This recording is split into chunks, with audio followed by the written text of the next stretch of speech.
You're the rainbow of my life. You're the rainbow of my life. You're the rainbow of my life. You're the rainbow of my life. You're the rainbow. You're the rainbow. You're the rainbow. Like a rainbow after the rain, you appeared on the stormy horizons of my life, with a paintbrush to inflame my days with color. And now, like a movie series, every dawn comes with a lyric to announce a new season of love. You are the rainbow that resets the skies after each storm, erasing memories of songless days when beauty hid behind pregnant clouds. And my earth is out of rhythm with the Milky Way. Now, your smile has set the sky ablaze with celestial melodies. And each hymnal concerto, each movement in the contralto, each fragment of mezzo-soprano reminds me of the harmony in a rainbow. You walk through the door to my heart when bougainvilleas laugh the sun awake, dropping dewy petals on the floor to form a red carpet for your dainty feet. And our love has been a lunar eclipse, my love. Our bodies aligning in perfect symmetry to the prosody of songs that have no need for voices. I am the moon in this silhouette of dreams, and you are the earth whose shadow must gather and fold me in her arms. Like radiant mentors, aflame in the palms of a goddess. Beloved, this love is celestial, and your penumbrous softness is my only chance to breathe. For when the earth locks lips with the moon, and the sun blushes in envy, our bodies tremble with the guilt of knowing. So let these fleeting moments between the earth and the moon inflict the billows in the sleepy of our hearts, fan indigo flames to make the rainbow blink in wonder. You are my rainbow, baby. You are my rainbow. I love you.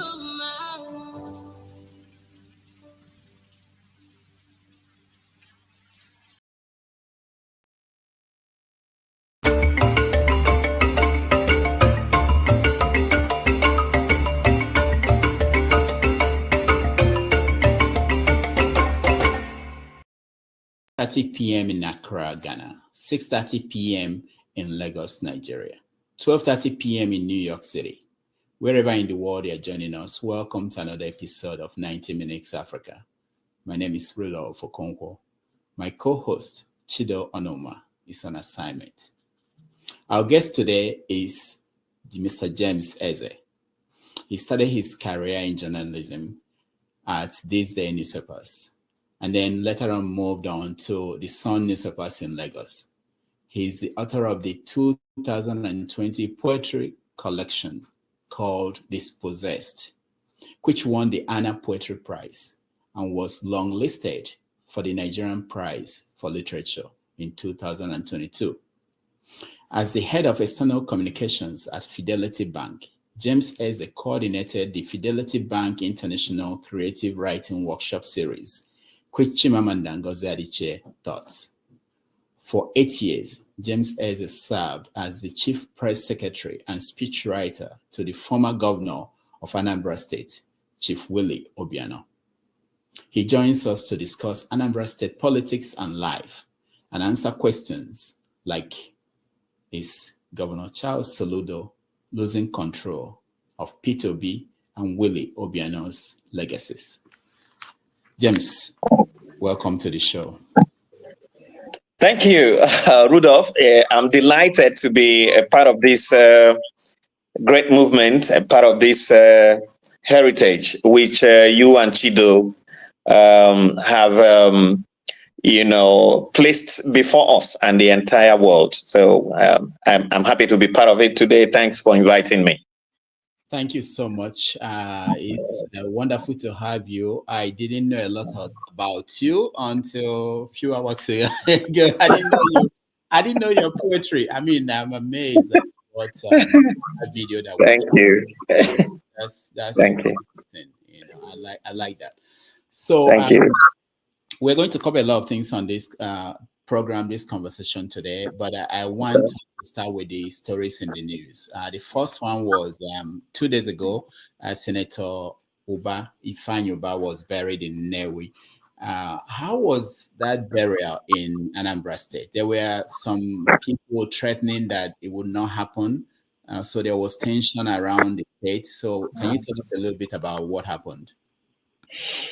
I think essentially Ifeanyi Uba led a momentous life, and he went out in a blaze. Even his burial was not without momentum, was not without controversy, was not without event. I mean, Nigeria, the entire Nigeria knew that a great personage had moved on to the celestial spheres and was laid to rest in Nnewi at the weekend. But I would like to recall that prior to the Ifeanyi Uba's burial, there were threats by, some groups, to disrupt the burial ceremonies. And it created a lot of panic, a lot of apprehension, and amongst the people, especially people who would have ordinarily turned out to bid Ifeanyi Uba farewell, because we are living in a situation where it's like walking on broken bottles. You are so careful about the way you step. So sometimes when you have threats, people get apprehensive, and not everyone who did not make private arrangements, security arrangement, was able to attend Ifeanyi Uba's burial. But on the whole, it turned out to be a very peaceful ceremony. I must recall that the incident, the shootout between the police and some members of the vigilante that had taken place a day to the burial, created a lot of apprehension and worsened, the feeling of concern by, well-meaning the Anambra that would have honored Ifeanyi Uba on his final day on earth. But regardless, Ifeanyi was not given to half measures, even as in life, as he was even in death. So Ifeanyi's passing really such a bitter pill to swallow amongst all of us. I wept silently in my private moment when I learned that Ifeanyi Uba had passed, because no matter what anybody thinks, Ifeanyi Uba blazed a massive trail. It touched so many people. It touched me. I remember that some time ago when he took about 20 to 30 Anambra youth to the World Cup in Russia in 2018. I thought that was something very remarkable. I have not had a World Cup experience, and it is one experience as a football lover that I would like to have before I leave the planet Earth. But Ifeanyi Uba made it possible for these youngsters, took them to Russia for as long as the World Cup lasted. They were there. I thought that was a great exposure to those youths that were taking the Anambra youths. And I also know he worked with quite a number of them. I have friends who worked with him. I also have friends who benefited from his generosity and his philanthropy, whose school fees, he took care of. And so many other things that Ifeanyi Uba did. So losing Ifeanyi Uba was enough bitterness to swallow. and then having to be denied a chance to go there and pay one's last respect was also, another deep cut that we have to deal with. But then we have to live with the circumstances and the demands of our time in Anambra State at the moment. Does his passing change the political calculations in Anambra State? Of course, it does to a very large extent, because Ifeanyi was a deep pocket, and someone who had invested in so many. There was hardly any place that Ifeanyi did not stamp his presence. I mean, he has a media house, Authority newspaper, Authority radio, and he had a stadium. And then he had been there over time. You remember, he had run for governorship quite a number of times in the past. So he also has that experience, because politics in Nigeria, especially in Anambra State, is, how am I going to describe it? Because it's not something, it's so deeply nuanced that the possession of some qualities that would have given someone a clear edge in other less gifted states does not necessarily give you any advantages in Anambra State. The fact that you are a billionaire doesn't give you an instant foot on the door. The fact that you are a professor, you have chains of certificates and degrees, and you have international exposure, does not cut it either. So a man has to be one and many things to appeal to the Anambra, because we are talking about a very sophisticated and enlightened people. You can't lead them by the loose. So if having been consistent on the local turf, and to a very large extent proven himself, because Ifeanyi had so many inadequacies, when you look at his background, as a trader, and the way he was able to spruce himself up, brush himself up, and run for Senate, and he won. He won, even not on any of the popular platforms, but what you would almost call his own political party, the YPP, that doesn't seem to exist anywhere except in Nnewi. And Ifeanyi won a senatorial seat, someone with his disadvantages. So he had everything going for him. And you realize that his recent quest that ended abruptly was coming against the background where Anambra has had a professor. Finally, we have a professor in power, and we are all seeing what difference that has made. So it would have been, had Ifeanyi lived, the contest would have been very keen, I dare say, because I also understand he was already, in the ruling party, so to speak, before he died.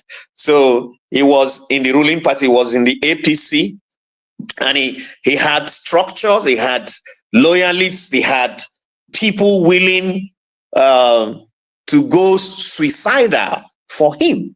So, and then suddenly the reed we were playing broke, and we lost the music, and it affected our dance step.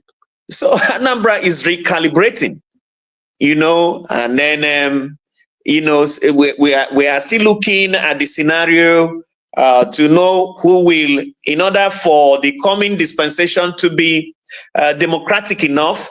It would be amazing to have a formidable opposition, the nature, the kind that Ifeanyi would have provided if he had been alive, so that there will be something of a contest, so that the ruling party in Anambra State will be, jolted to reality. They will be made to realize that, democracy is a transaction that goes in two ways. If you do well, while you are in power, you'll be rewarded with a second term.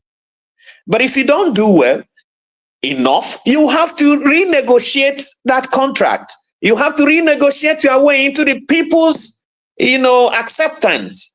And that would have been a very keen contest if we had a very strong opposition. I'm not ruling out the likelihood of a formidable opposition still coming, because we still have about how many months to the next elections. The next elections won't be due until November 2025. So we're barely maybe 10 to 11 months to the next elections. And we are talking about Anambra State is morning yet on Creation Day. All right, thank you. But it sounded as if there is less of hope now, because I'm hearing from the Soludo people, they're essentially saying that there's no reasonable or strong opposition anymore without Ifeanyuba. So do you agree with that? No, I don't. I would like to say that that will be a grave error.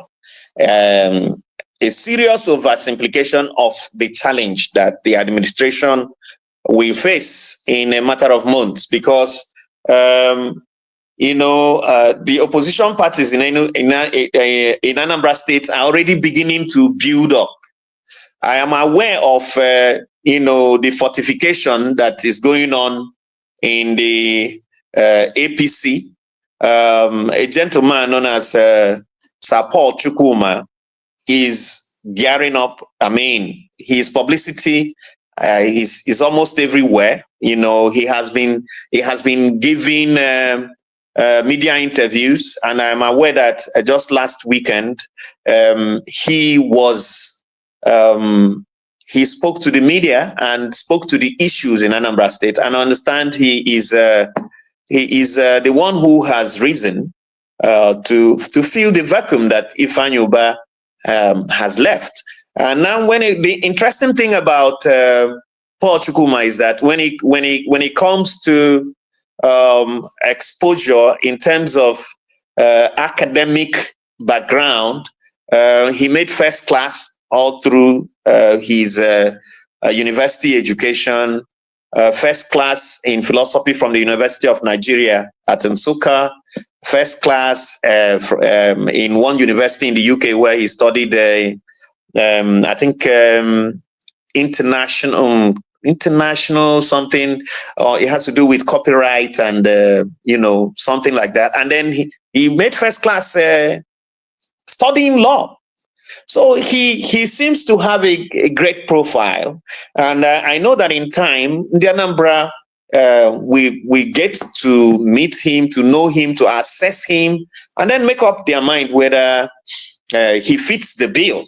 But as far as I know, he looks like someone who can challenge effectively. If it comes to putting down the financial resources that might be required to prosecute an election.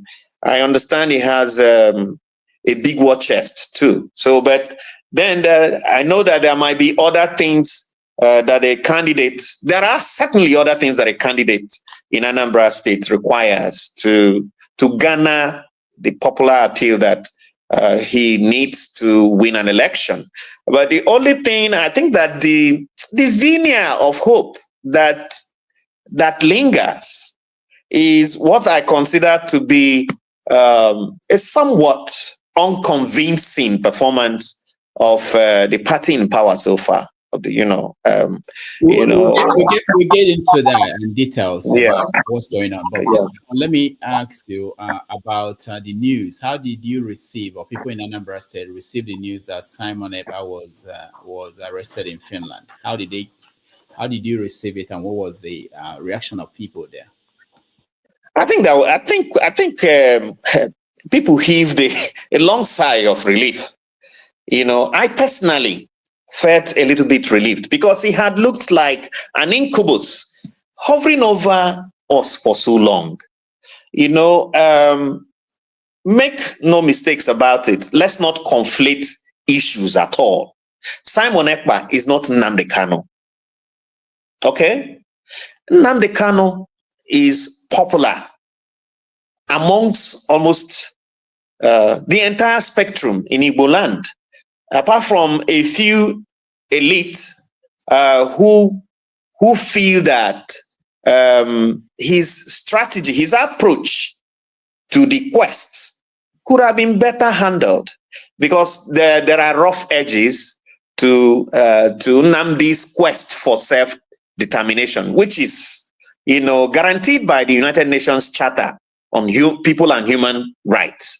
So there are people who feel he should have handled it better. But there are people who believe that if we could look away from the rough edges of Nnamdi Kanu's strategy, that he is actually pointing at a direction that should interest anybody from the southeast of Nigeria. Because if you look at what's happening in our federation at the moment, I'll give you an instance. Ruben Abati, my friend and TV host, made one unacceptable comment about Igbo not selling land to strangers and stuff.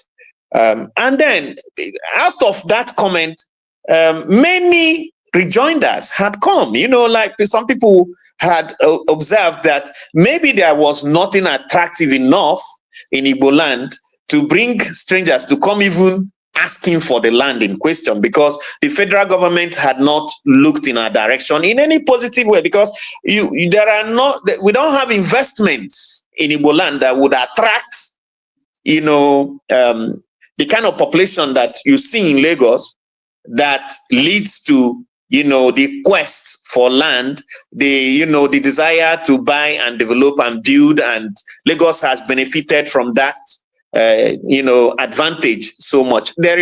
We don't have such advantages in the southeast. And then Nnamdi Kanu, in his own way, apart from saying, oh, we want an outright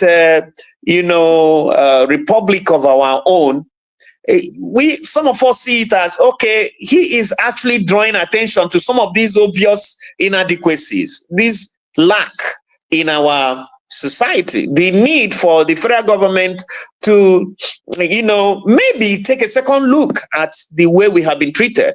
Until recently, it was difficult to travel from Awka to Enugu, and from Awka to Onitsha, the road is just deplorable. But for the intervention of MTN that struck a partnership with the federal government, I'm sure if MTN had not moved in, it would have been almost impossible to travel between two cities that are in a location that used to be one state only some years ago.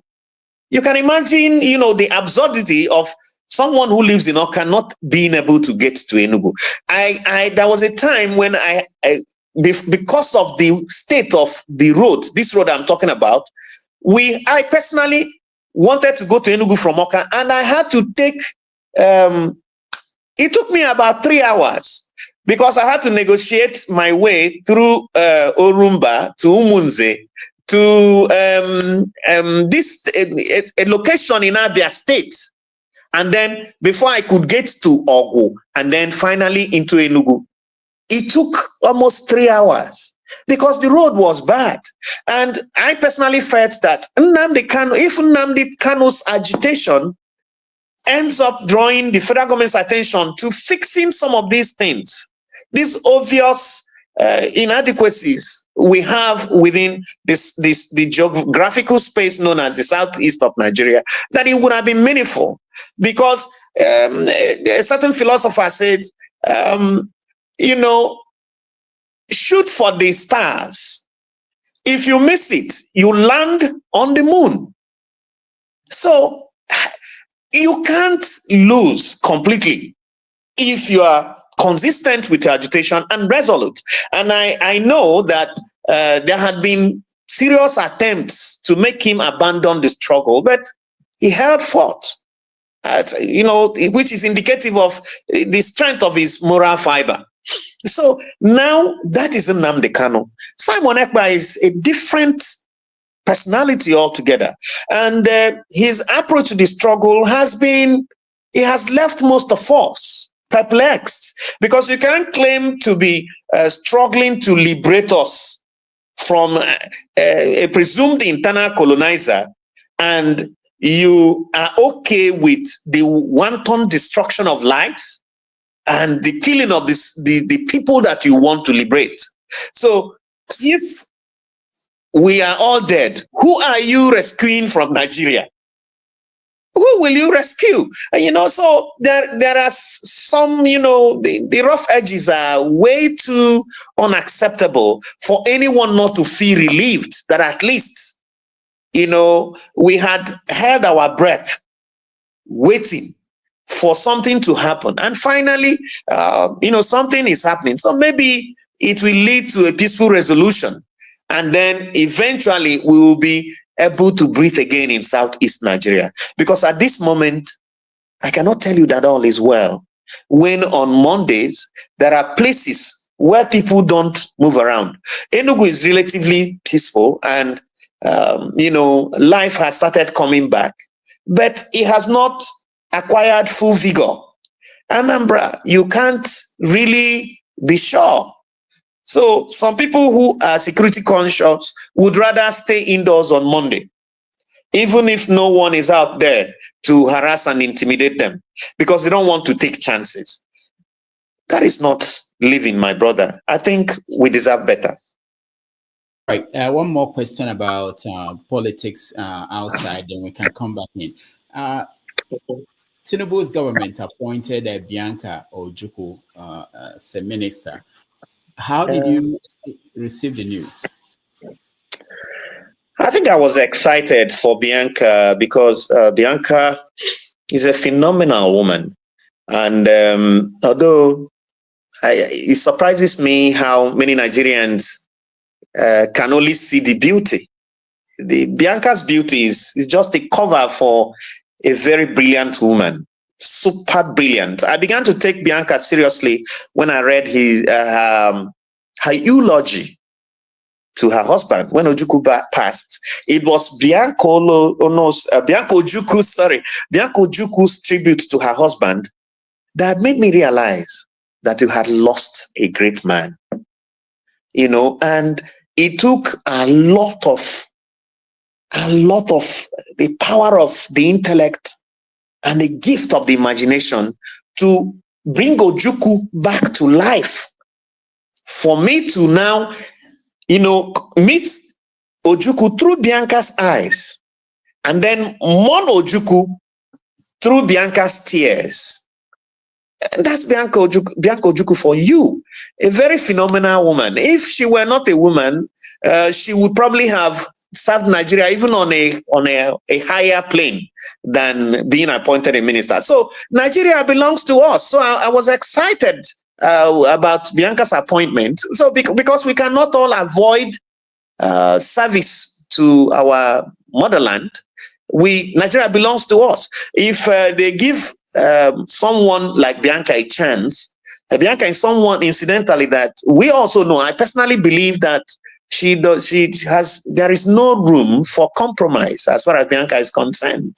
She is well equipped and astute and carries herself well enough to know that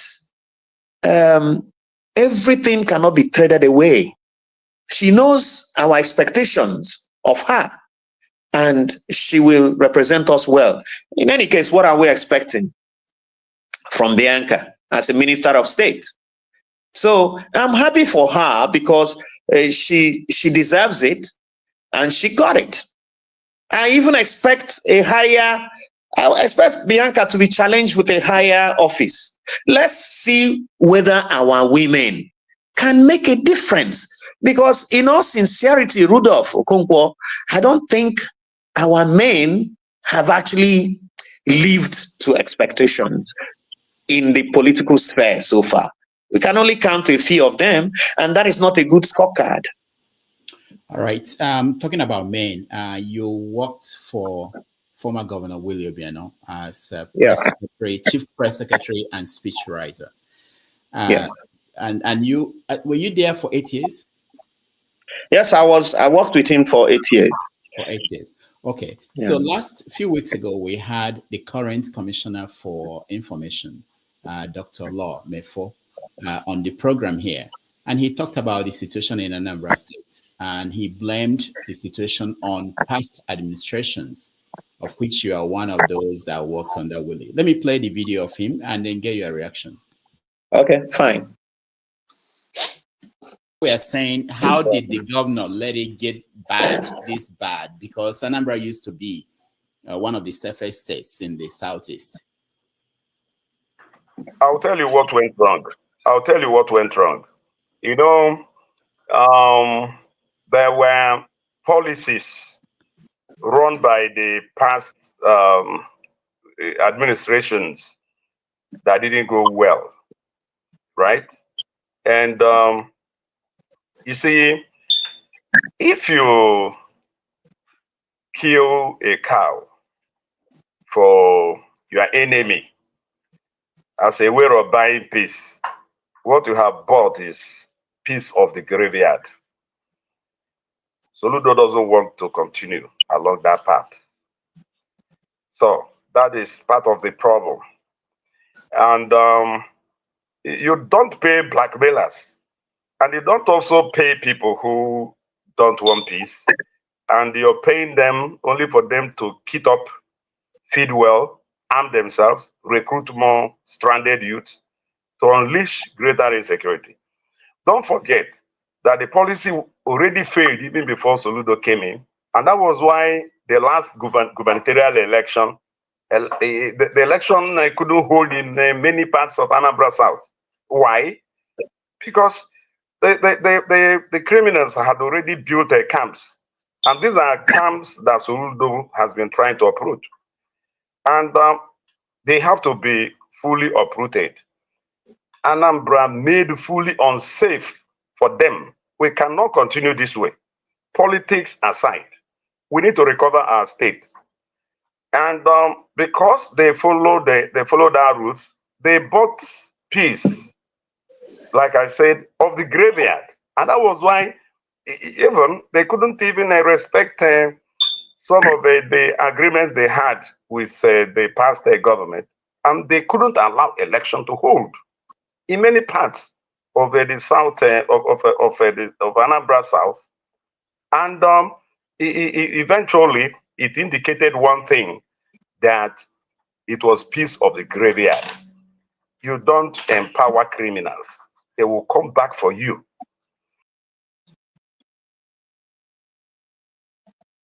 So did Willie Obiano empower criminals?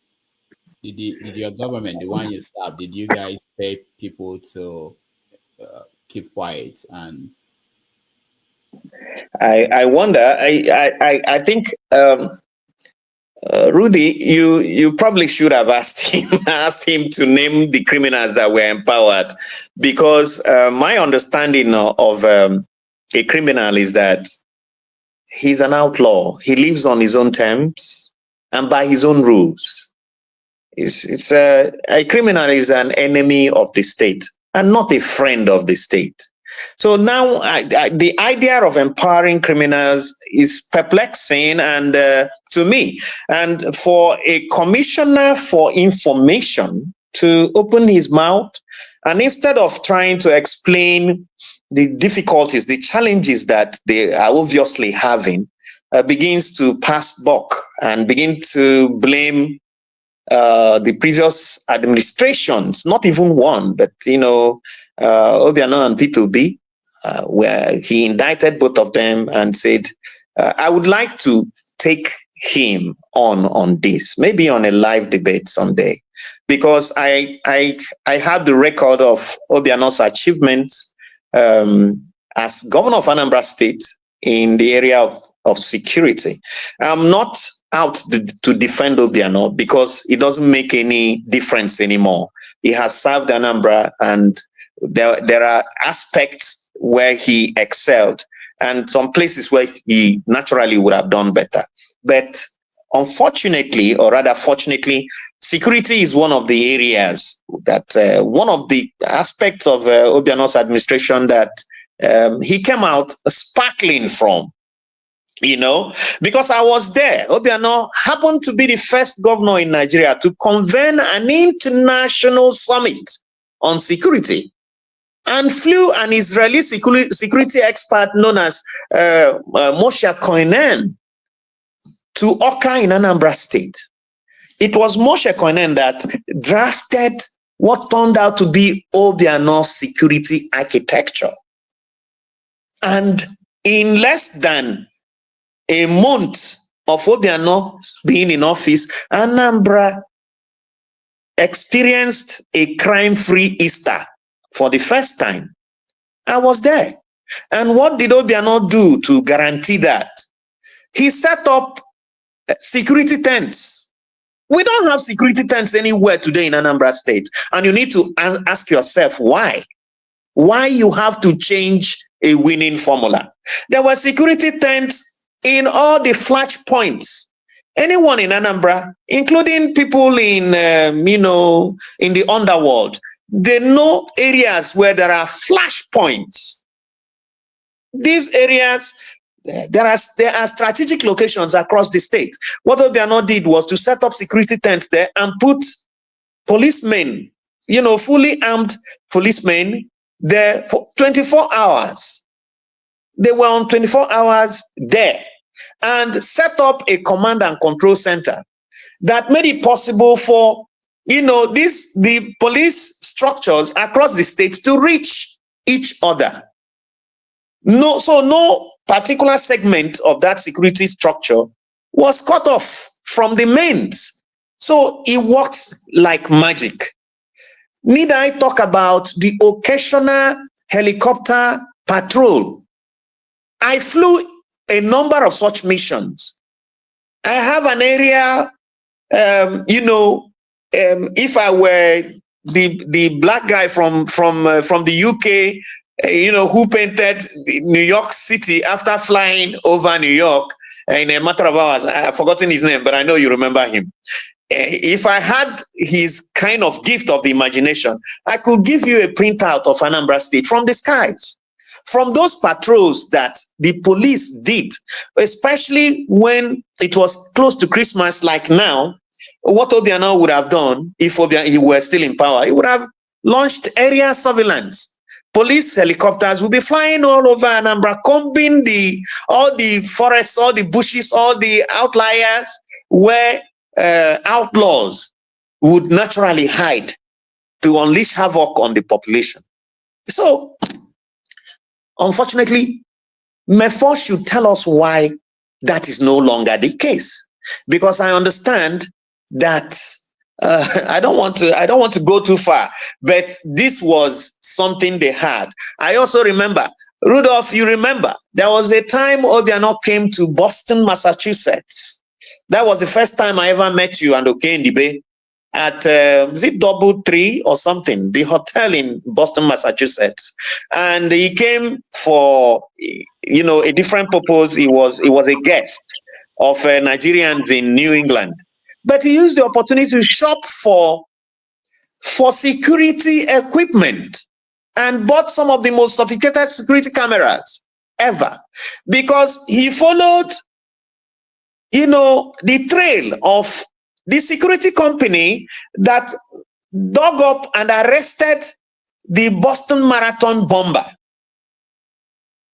The security company that brought the surveillance equipment that captured him, Obiano, I was in that entourage. We visited them and bought security equipment. And they were shipped to Anambra State and formally presented to the Nigerian police and mounted in some strategic locations. That is how you show seriousness about combating security. It's not about sitting in one place and saying you are not buying over criminals. And the idea of coming to the open, a commissioner of information coming to the open to say that, a former administration of your state was busy buying, criminals over. It sounds ridiculous to me, because it's only when you are out of ideas that you begin to look at the strategy that the previous occupant of the state house had deployed that gave the Anambra a new lease of life that they don't have now, incidentally. So I am also aware that Obiano did not just stop at buying security cameras. He also brought the 5 southeastern states, the governors, to a regional conference, 5 southeastern states and Delta, because of boundary criminals. Because, the contiguous nature of the 5 southeastern states and the Delta, a criminal can easily strike in Onitsha and escape into Owerri. So he did that, and it also worked. These are verifiable facts. So at least you could see consistent efforts to make it a difference. And then in the Obiano days, every Christmas, there was a specific security operation by the police. I remember Operation Udoka. Obiano would naturally launch Anambra into the Christmas mood with one security arrangement or the other. We had Operation Udoka. We had Operation Pochap 1 and 2. And these were efforts. Then there was a regular show of force. It doesn't exist now anymore. A regular show of force by a combination of the police, the army, the navy, and civil defense, and even Federal Road Safety Commission. They will come out and demonstrate raw power on a march from Oka to Onitsha. They will march, and drive, instill fear in the criminals and say, look, dare us if you can. That was restraint. And restraint is a devastating weapon of war. If your opponent knows how prepared you are, he would have a second thought before engaging you. I was at SARS office when what is that his name? Somebody Ngu, who was from Oji River, but the #1 arms dealer in Onitsha, who was supplying arms to criminals in Onitsha, was arrested. I interviewed him personally. I don't know why his first name eludes me, but his surname is Ngu. Obiano's efficiency was so devastating that one Okechukwu Naibo from Aguku, who was a kidnap kingpin, escaped from Anambra State and wanted to jet off to South Africa. And they trailed him to Lagos Airport and apprehended him right on the tarmac when the plane was taxiing off and brought him back to justice. We need to see some of these wins, because they also give the people some moral victory. They give you psychological boosts. You now begin to think, okay, the chief executive, who is also the commander-in-chief, so to speak, or the chief security officer in our state, is at least making an effort. And I don't know whether we have seen such, even no matter how theoric, no matter how symbolic, some of those little wins are. Can we see them? Can Mefo brandish such records? I think he went over the top. Rudolph, there were so many such efforts, so many such initiatives. Need I talk about the Navy, what do you call this, speedboats that Obiano deployed in the riverine areas? Cutting off, there were regular patrols by security on all the riverine areas, including River Niger, Omambala River, Ezu River, all of those places, because illicit arms were coming into Anambra through those routes into Onitsha. But the patrol by the Nigerian Navy along those waters puts a stop to that. And that was very strategic. That was, highly effective. So I don't know why anyone who has not even done the simplest task, and what I would consider the simplest task was that Obiano inherited, the practice of taking over property that had been used by, or where people were held hostage by kidnappers. It was something P2B started, but Obiano took it over.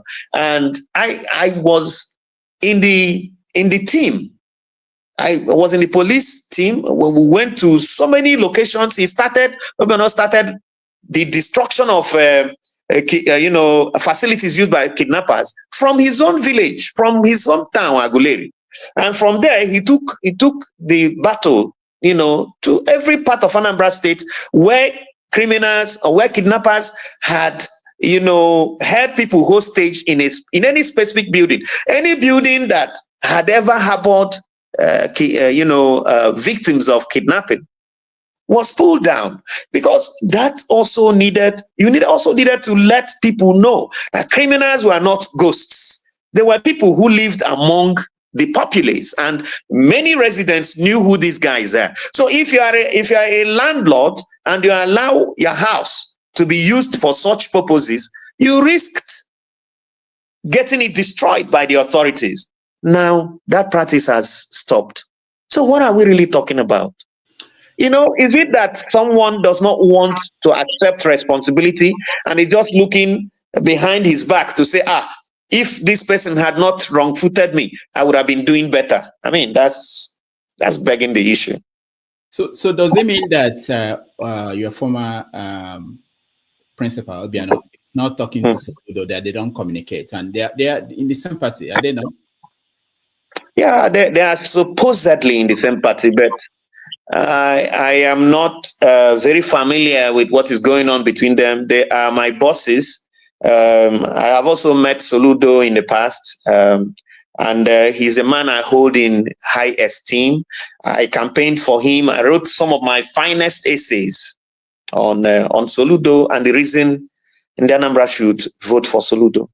So I still hold him in high esteem, because I wouldn't say Soludo has failed, because he still has some years left. People who were there, who witnessed P2B's time in office, recall that he didn't hit the ground running. So some people might have delayed a reaction to a challenge. And I think I would like to believe that that's probably what is happening now. I understand he's doing well in the aspect of road construction, and people point at so many areas where he has excelled, especially in the south. Roads, the most iconic being the Ekulobia flyover, and the one that is currently constructing to link Amobia to Newi, dualizing that road. That's a very important road, and I pray he completes it. I think on the whole, I would advise that we take it easy with Professor Soludo. I know he will, and I pray that he will justify our collective confidence in him and restore hope in academics who aspire to provide political leadership to their people, because there's so much at stake. Rudolph, you and I, who are known as Ndi Ogonogo Ibo, we belong to that constituency. So if he doesn't, do well, it will affect us. So we should all pray and hope that he begins to really live up to the promises he made. And I think where the issue lies is the promise of Dubai, Taiwan, which may have been metaphorical, but you don't speak in metaphors to, because metaphor is poetry, and poetry is not an everyday language. So you don't expect everyday people to understand poetry. So I think that's probably where the problem came, because I think most people, he had planted a mental picture in their head. Okay, if you give me 2 years, 3 years, we'll probably begin to see high-rise buildings all over Anambra, and things that will remind us of Dubai. I don't know if that is the case, but I'm just hazarding a guess. Did you follow his reaction to that? What you are just talking about? He reacted to that, the expectations of people, and why people didn't get it. Did you follow his reaction? I followed his reaction, and I think he didn't handle it well, because he would have, if he had asked me, perhaps I would have suggested a little more diplomatic approach, because you know that there is a language that leadership deploys. Leadership does not speak like you and I. Leadership does not show emotion or contempt or immediate disapproval. There's a video of the French president, I think his visit, was it to Canada or where people were hurling insults at him. And he stood there firmly unruffled, because the leader is the best amongst us, the very best. So he should not show emotion. He should not show impatience. And that's probably what I would have expected a Professor Soludo to do in a circumstance where he felt heckled by people who built castles in the air based on his promise, not impatience and outright, disapproval. You have to rise above the crest. The language of leadership. Napoleon Bonaparte said that a leader is a dealer in hope. When a leader speaks, people should find a reason to look forward to another day, not go to bed disheveled and dissatisfied. Get to the issue of Labour Party in Anambra State. Are they still there? Yeah, I think Labour Party is there. I think Labour Party is mutating, and I think Labour Party is trying to answer the question of whether Labour Party is the obedient movement or a party that rode on the crest of the popularity of the obedient movement, and as soon as the election ended, has started looking for the woods for its trees, so to speak. Yeah, if you are a chief with no Indians, there is a problem there. If you run a popular campaign and like a whirlwind is swept everywhere, and there are no strong beams supporting the building, then you have to come back and set up those pillars, because Nigerian politics is not sustained by emotions, and Nigerians are fickle. Just one little thing and they switch loyalties. So there has to be a support base. Like we had spoken about Ifeanyi Ubah earlier, and what he was able to do, and how he had been consistent, and how he had set up a structure that kept his ambition going. I expect Labour Party to, follow the same trajectory. Now we have enough notice, enough time to 2027. You don't need to leave the people in doubt at the moment. I was actually thinking about the election for governor coming next year. Do they have any structure? Do you think there will be a factor in that election?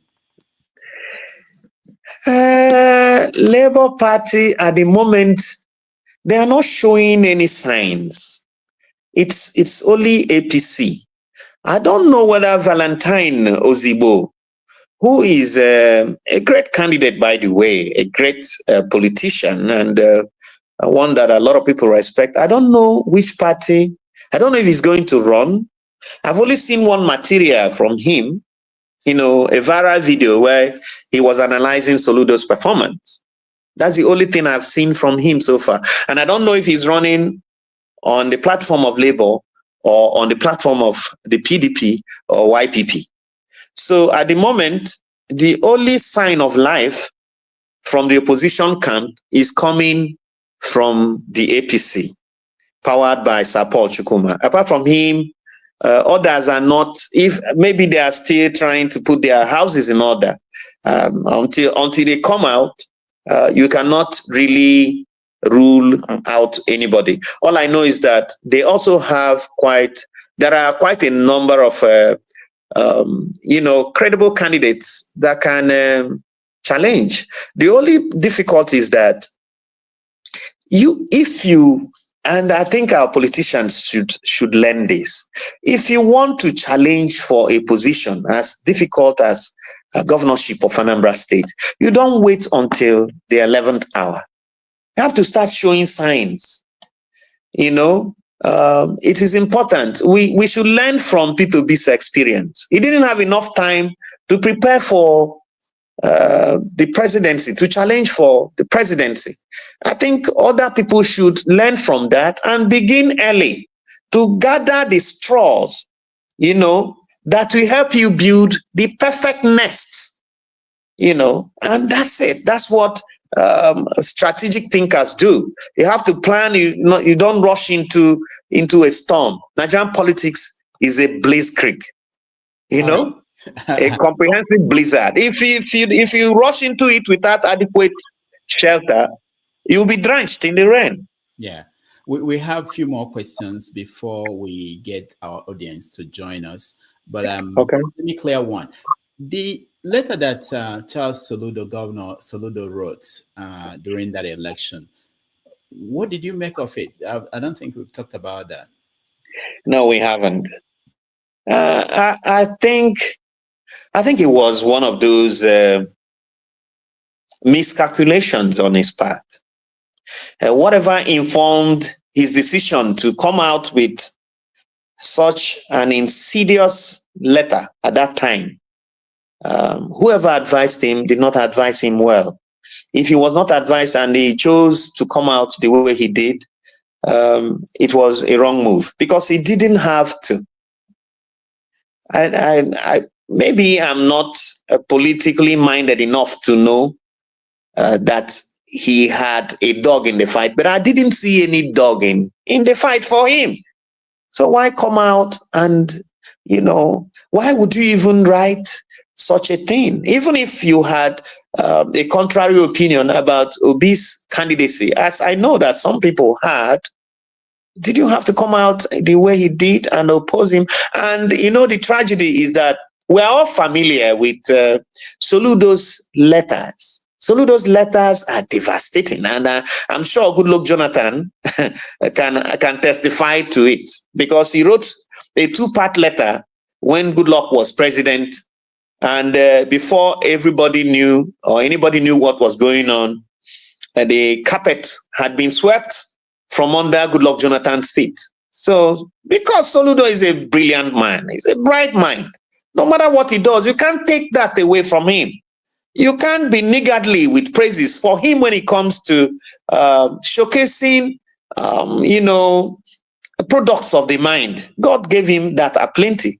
But the only thing is, the wisdom of deploying it, there might be a need to take a second look at it, because writing that letter, at the time he released the letter, I'm not sure he weighed the consequences, because at that moment in time, anybody, any politician, any leader that stood in the way of P2B in Igbo land was practically committing suicide. It was social suicide at its best. And one would have expected a Chukwuma Soludo, a professor of note, renowned, accomplished, to have realized that he was walking into a maelstrom. And that's what happened. And I think his rating began to decline afterwards. The public affection for him began to decline. People began to be more critical in their appraisal of his performance. Because, Obi's classic response, I'm a trader. What do I know? You are the professor. Shebi, you don't enter. Okay, show us how professors do this thing. That's it. And that was a clever way of setting him up. He drew people's attention to Soludo's performance. Okay, now let's be watching Mr. Professor, prove himself a far superior administrator than the trader. And that's where we are, Ogochukwu. Thank you so much. One last thing about your time with the government. During the Okay. last, I believe it's the last days of that administration, the wife of the Yeah. governor, Ebele Chukwu Obiano, the wife of Obiano, had Yeah. this altercation with Bianca Ojukwu. Were you there Yeah. when it happened? No, I was not, because we had left the administration a day or two earlier, and I didn't see, there was no need for me to go there, and so I wasn't there. I just watched it, like everybody else, and it was unfortunate, but that is behind us now. Were you surprised by any of the people Yes, that participated? yes, I was surprised because I didn't think I didn't think there was any need for that. I mean, um, maybe I should just say I was heartbroken because I had looked forward to my former boss exiting in a blaze of glory. Whatever his inadequacies, whatever his accomplishments were, whatever people's expectations were, his tenure had ended. 2 terms in office. It takes the special grace of God Almighty for any singular individual to rise in a state as loaded and incredibly gifted as Anambra to lead in the Anambra for 8 years. That in itself is an achievement. And this man had led Anambra for 8 years and left monuments. He left some visible signs, things by which the society would remember him. I don't want to go into all of that because I should assume that people know.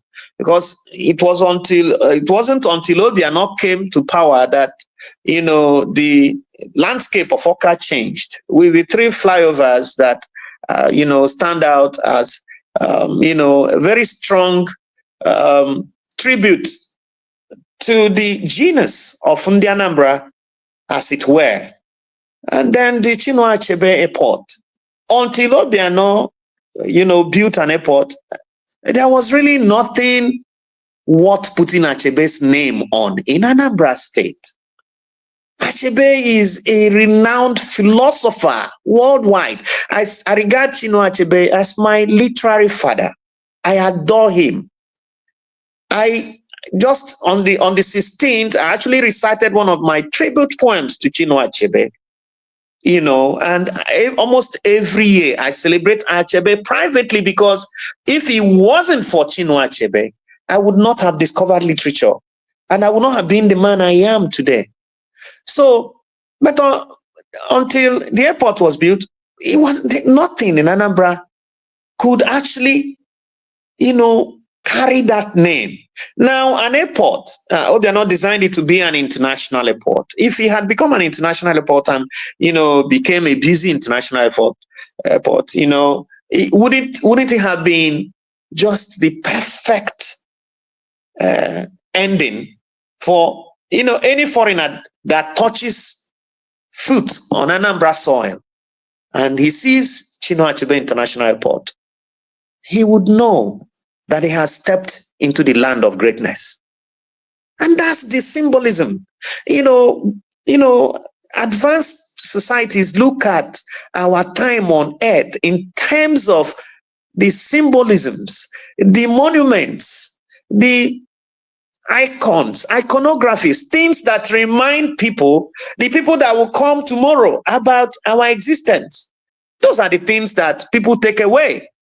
And Obiano gifted Anambra something that if successive leaders were to improve upon, to work on, would become, a symbol that reminds people that this man who wrote a book at the age of 28 that has been adjudged, amongst the 50 greatest books ever written, actually came from this neck of the wood. And that's what it means. So for everything to end up the way it ended, and at the end of Obiano's tenure, what everybody was given to take away from the venue where power transited was a squabble between two women. People we expected much higher standards from. It didn't leave a good taste in the mouth, and it's still regretted today because most of us left feeling bad. We couldn't really, we weren't proud of what happened, so to speak. All right, 2 more questions and then we take a break.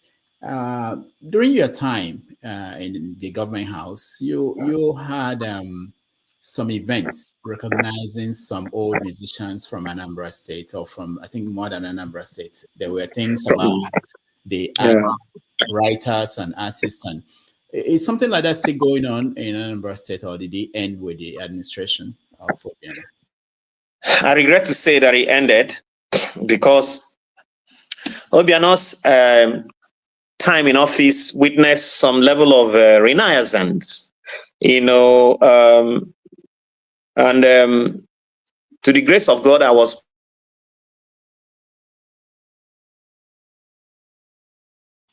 all right. For our guest, part of the movement. Okay, go ahead. You were sorry. Myself and my good friend Odili Ujubong. Right. We lost our guest. I think the internet is a problem. We are going to take a break. When we come back, we will continue the conversation, and we are going to involve you guys watching. Thank you so much for staying with us. It's actually almost trite for Casey to begin to really stand up to Flavor when it comes to representing Igbo culture. Flavor has appropriated the title rightly of Ijele to himself. Yeah.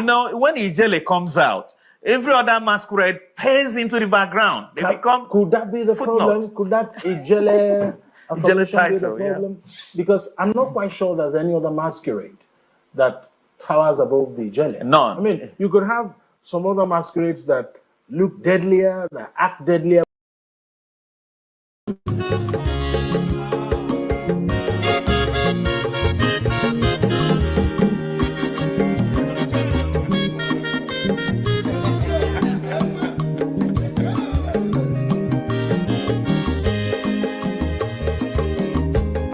When you're Mazolobio, Aqua Mazolobio, Max, if you're Bunyego Panumo, no Fube, Nazo, Olaga, ni Piazugo, Mamulaga, Doni Piazugo, Aqua Wilochio, Bico Rapuzo, Conavazia. When you're Mazoro, because Abamba water the sorry. If you're gonna move, Lagadoni Piazigo, Lagadoni Piazigo, Abamba will China, bigger Abuzoro. Mazi welcome up. Odoguna Peresunaka. Onyomani Gadelemo. Mazi ni Mazi. Ibu go with the melody.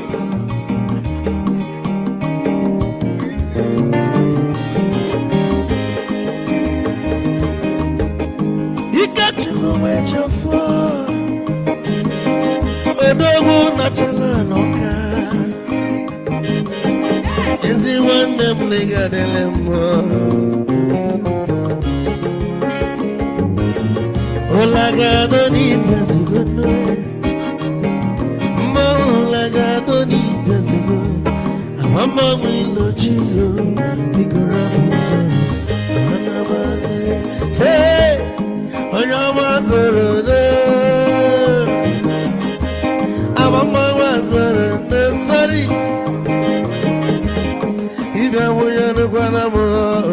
benaro Ulaga doni piasugo Nazaboy Ulaga doni piasugo Amama wilo chilo Biko rapuzero Anabanzi Odogu kenano bikechofo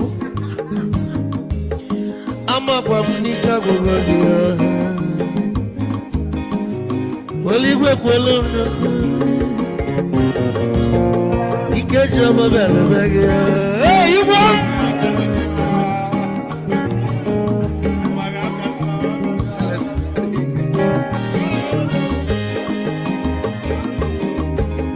Eku kampune kene Omogo ndinso Chukwe mekalumo Ike chukwu negaje Esi nwanne mekene de Ịlapụlụ ife niile na-eme wee bịa Nke gosili na anyị na gị bụ nwanne wisdom ga-adị Ka nye gị maịkị ka ogobanya bụ egwu Isili mmaksi ọ bụ na-etiri egwu a Malụkwa malụ n'imego m ife ọjọọ Wee sị gị nwanne m ife ọkụ na-echọlụ na ngeme Wisdom onume ekene gị Bama iyo iyo biko lapụ Nabasị Zoro, zoro, zoro, zoro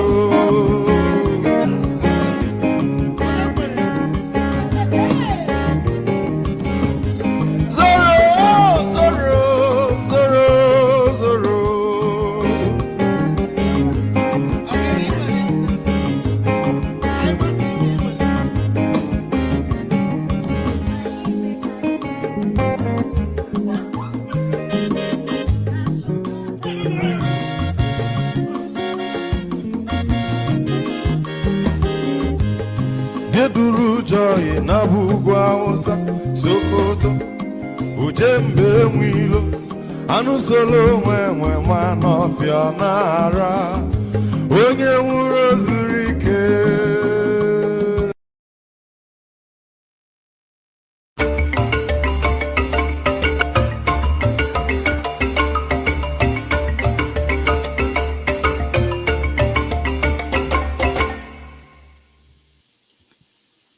All right.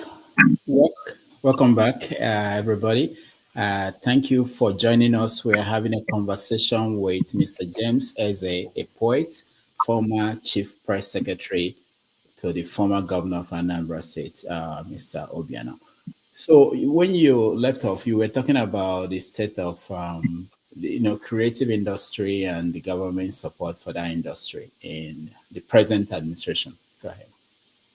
Yes, I was actually trying to say that there was a renaissance of sorts, an attempt to recreate the cultural space, a literary landscape, and a partnership between my friend and I, Tony Odili Ujubonwo, who is a novelist, led to the initiation of a project that eventually turned out to be a poetry festival in honor of Christopher Kibo, who died in the Biafran War, whose poetry has been widely adjudged as some of the finest modernist poems out of Africa in the tradition of T.S. Eliot and other modernist poets.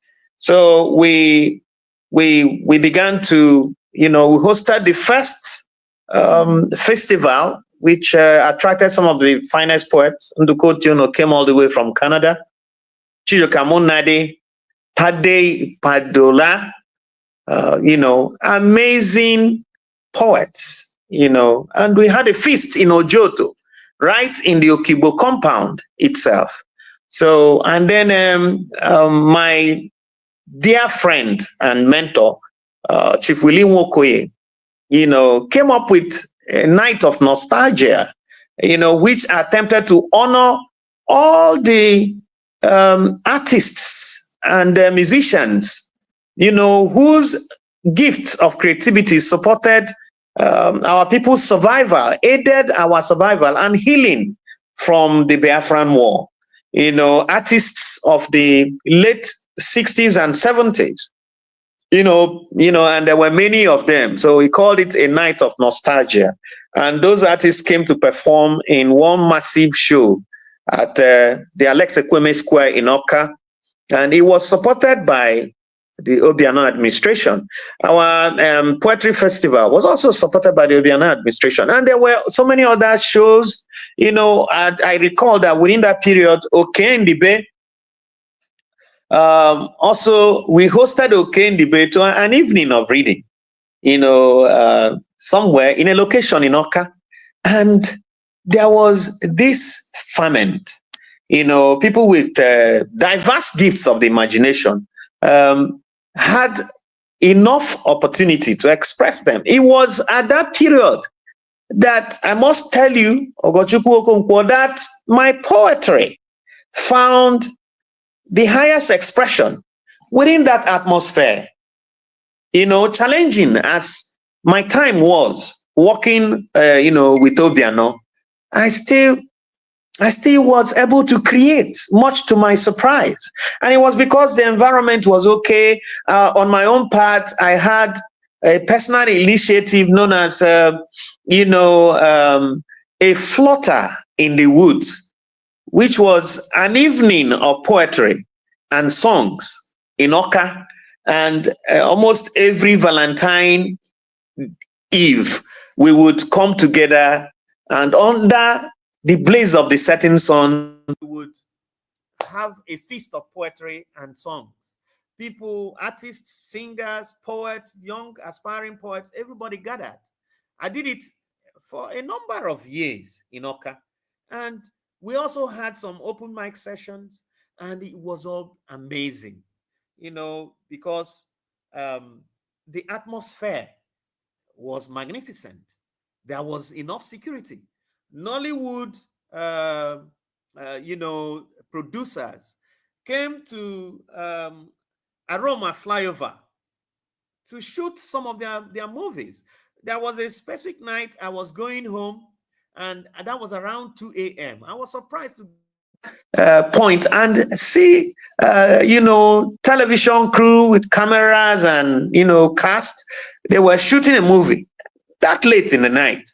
And that was because there was security. And it boils down to what we are talking about, the present administration not really doing enough to provide the environment for people to flourish in Anambra State. So that was an amazing time. And regrettably, we now look, it has become a part of our nostalgia, All right. One last question on politics. We'll talk about your work. Were you surprised that after your time in office, the administration of Obiano, that he had to answer to the EFCC? And has that case been resolved? No, incidentally, the case has not been resolved. He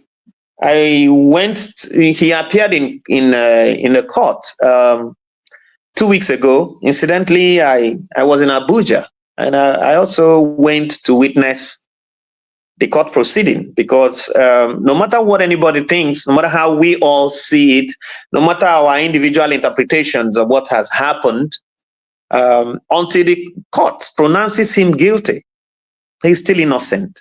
And I think we should be kind enough to treat him as such, because heavy allegations were leveled against him. And it seems like his is a standout case in all of this. Never before have I heard about a governor standing trial for spending his security votes. I'm not a lawyer, but as a layman, I can't remember any Nigerian governor being tried for spending his security votes. So I don't know what is afoot, but the legal experts know, And incidentally, Obiano has a very strong legal team led by Onyechi Bazo's son, his son, so to speak, so SAN, and some other very competent lawyers in his team. They will be able to put up,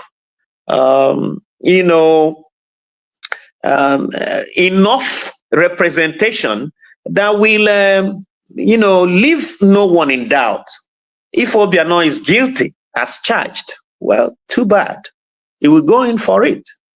But if it is a trumped-up charge, or if it is an attempt to give a dog a bad name to hang it, then the court will determine as the court pleases. I don't know if you know this answer to this question. Do you know how much security votes he was getting every month? No. I never really looked at that. The only thing, we were all excited that Anambra was a better place and was highly rated when Obiano was in power. He even went on to win the most, security, security conscious governor or administrator in sub-Saharan Africa. He was given that award in Dubai. That was in addition to winning every award, on security back to back in Nigeria. If you speak to, don't take my word for it, ask any officer of the Nigerian police who knew about Obiano's time in office. They will tell you that he did his best. He motivated the men and officers of the Nigerian police who were posted to Anambra. He worked with them. It was like a close partnership. As I told you, there were helicopter patrols. Not every state does that. Obiano will bring in a police helicopter and they will fly over Anambra skies for weeks. I remember when, what are they called? The herdsmen were disturbing parts of the Anambra North axis, very close to the Benue borders. I was in a police helicopter that flew to that region to survey that place and figure out where those herdsmen were located. The murderous type, not the regular herdsmen, but those ones who wanted holy blood. So, and I remember also when I remember flying to Ogwipele. Ogwipele is at the furthest, that's the place where Anambra has oil reserves, and the place where they are mining oil in Anambra State. It's very, very close, very far from Onitsha, at the end of Obiano. When we got there, the helicopter came down because we saw some illegal mining activities going on in the thick forest there. That was before Anambra was adjudged and accepted into the committee of oil-producing states in Nigeria. There had been illegal mining going on. Yeah. That reminds me, how much do you know how much we were getting, Anambra State was getting as from the federal government when they became part of the oil-producing states? No, I wouldn't know. I think that happened after, because Obiano fought to get Anambra, accepted, and the federal government to recognize Anambra, so you will be getting the 13% derivation from the federal government. But incidentally, he didn't. That was when he was exiting office. The first tranche of such payment came about 2 or 3 months after Obiano had left. And speculations put it at about 400 million or less or more. I can't be specific, but they have a way of calculating it. All I know is that a sizable chunk of oil revenue comes in from that, and we are just at this moment. Exploration and oil exploitation is going on in Ogbaru alone. It hasn't started in Aguleri, because there are also oil wells there. So whatever the case may be, I expect that that revenue window, we continue to grow and expand as mining activities commence on more locations, more sites. Have to get to our viewers, but one last thing. Your poetry. You talked about that you continue to write and while you were serving the government.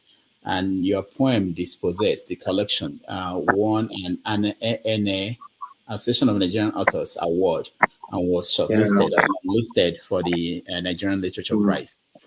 How is the life of a poet today in Nigeria? How does that what is it like? Is this something that is respected like the way novelists are respected? Are people reading the works? How is it going? Well, the life of a poet in Nigeria under the present circumstances is really, should I say, deplorable, but it is also inspiring to a lot of poets because when the condition becomes very uncomfortable, it excites and ignites creativity in some people. I remember my poem on Sit at Home, which was a response to the phenomenon in the Southeast. The sit-at-home phenomenon. I had to look at the various ways that it affects us and how, we are not able to sit down and iron out our differences, and how the feelings and bruises of the Southeast have often been neglected by Nigeria, and the likes. And that's how I tried to bury the scars of the sit-at-home phenomenon in my heart.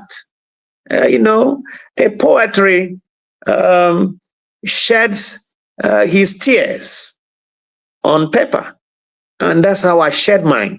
But the point is that you ask whether a poet has as much recognition as a novelist in Nigeria. I say not exactly.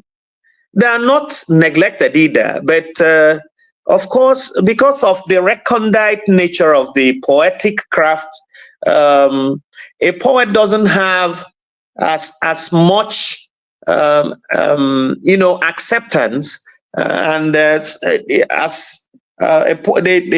audience of poetry is not really as huge as the audience of fiction and prose. But we are not complaining.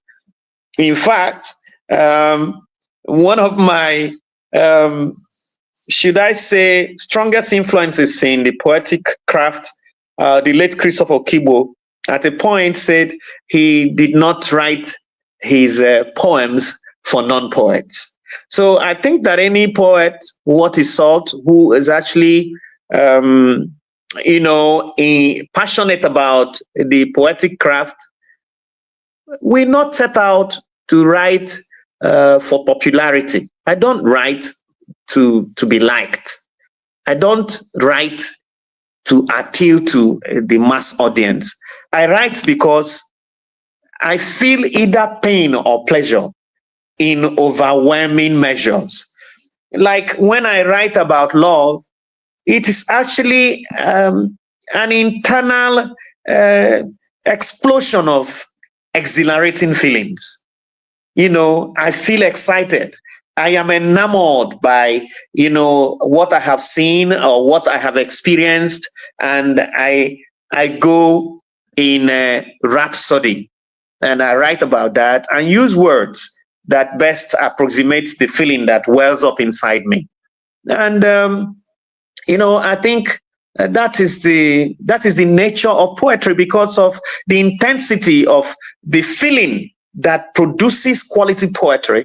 The writer does not always sing for an audience.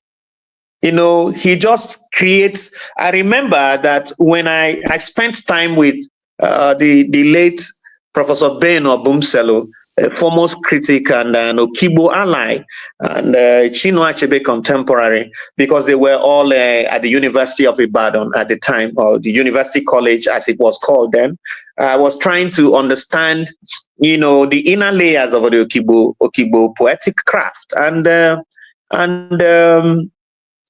Obumselu told me that Okibo said he did not write to convey meaning, but to share experience, so that if the reader who becomes a partaker in the feast he is preparing, is not even able to make any meaning out of what he is sharing, but is able to experience it, to partake in the experience.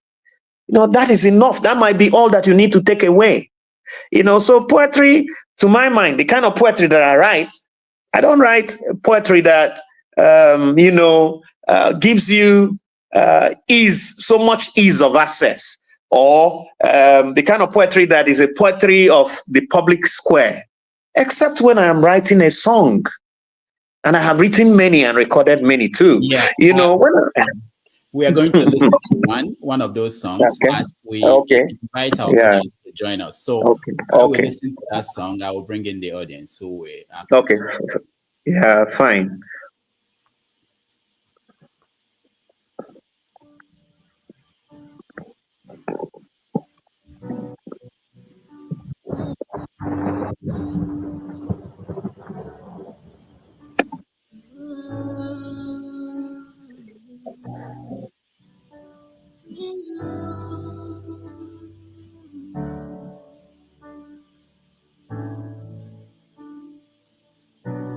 You're the rainbow of my life. You're the rainbow of my life. Rainbow of my life. You're the rainbow of my life. You're the rainbow. You're the rainbow. You're the rainbow. Like a rainbow after the rain, you appeared on the stormy horizons of my life, with a paintbrush to inflame my days with color. And now, like a movie series, every dawn comes with a lyric to announce a new season of love. You are the rainbow that resets the skies after each storm, erasing memories of sunless days when beauty hid behind pregnant clouds. And my earth is out of rhythm with the Milky Way. Now, your smile has set the sky ablaze with celestial melodies. And each hymnal concerto, each movement in the contralto, each fragment of mezzo-soprano reminds me of the harmony in a rainbow. You walk through the door to my heart when bougainvilleas laugh the sun awake, dropping dewy petals on the floor to form a red carpet for your dainty feet.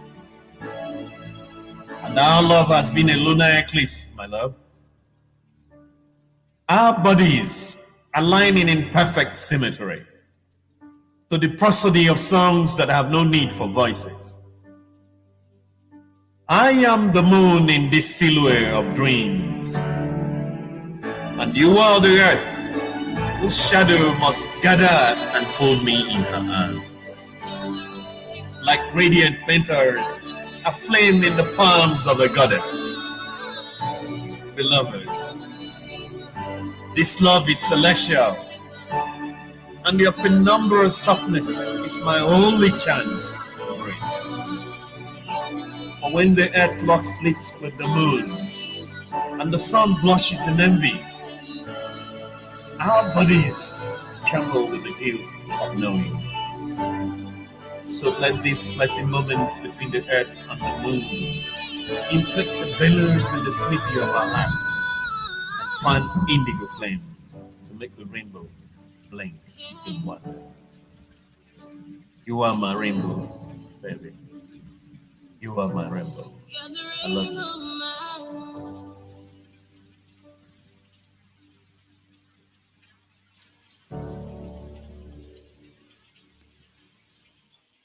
All right. That was beautiful. So we're having a conversation with James Says, a poet, writer, former chief press secretary to the former governor of Anambra State, Mr. Willie Obiano.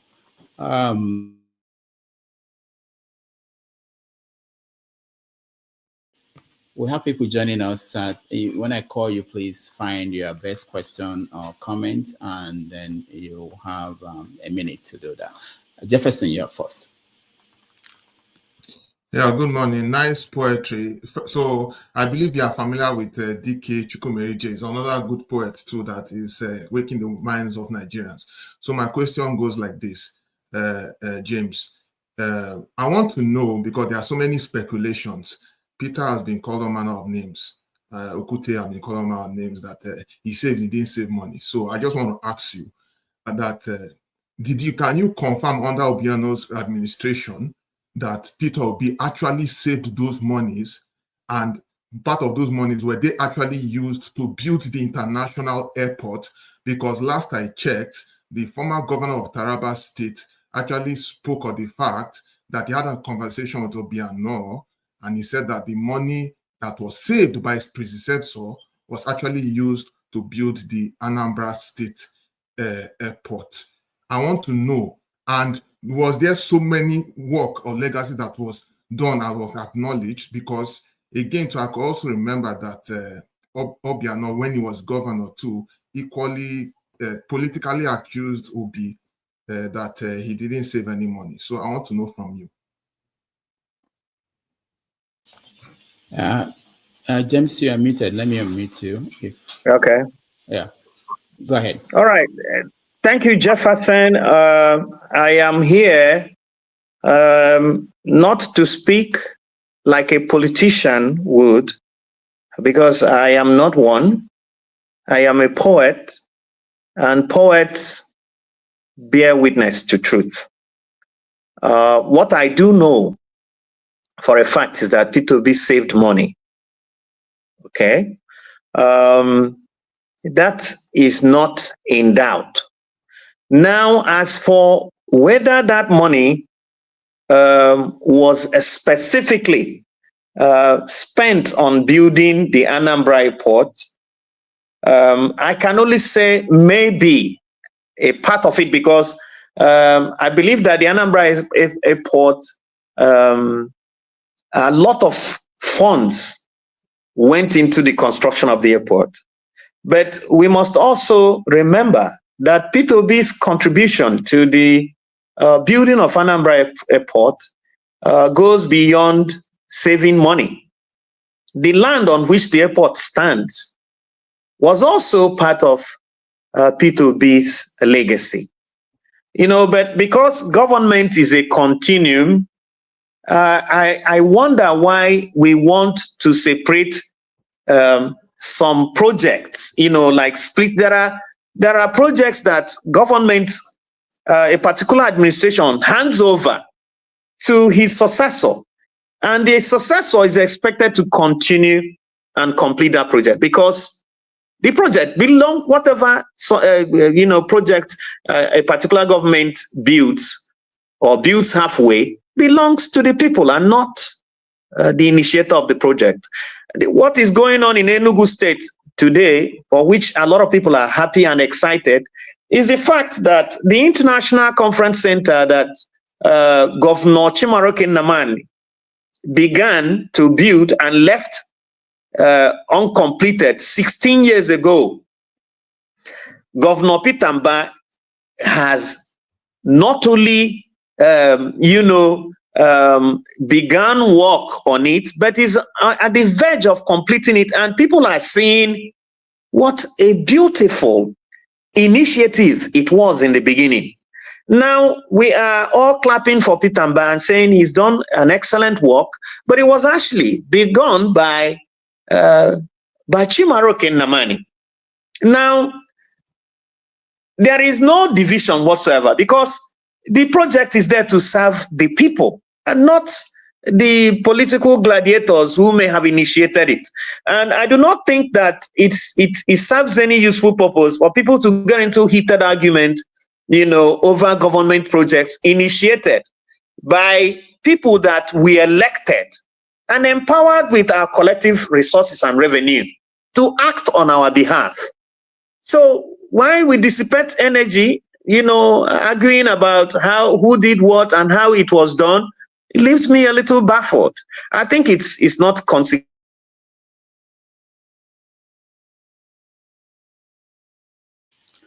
All right. And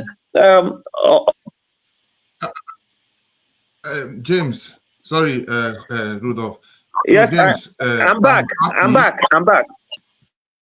Okay. Sorry, I'm happy that you acknowledged that at least there was a consensus, because I'm not against the fact that there is continuum. I mean, I'm equally happy that Obiano actually did the airport. It was a good one. So really for Anambra people, and government is obviously a continuum. But what I don't really like in general is the fact that, once a new governor, a new administration comes in, sometimes they not acknowledge succession plan, which you actually stated, because there's always back and forth. There's always back and forth on who does what, who doesn't do what.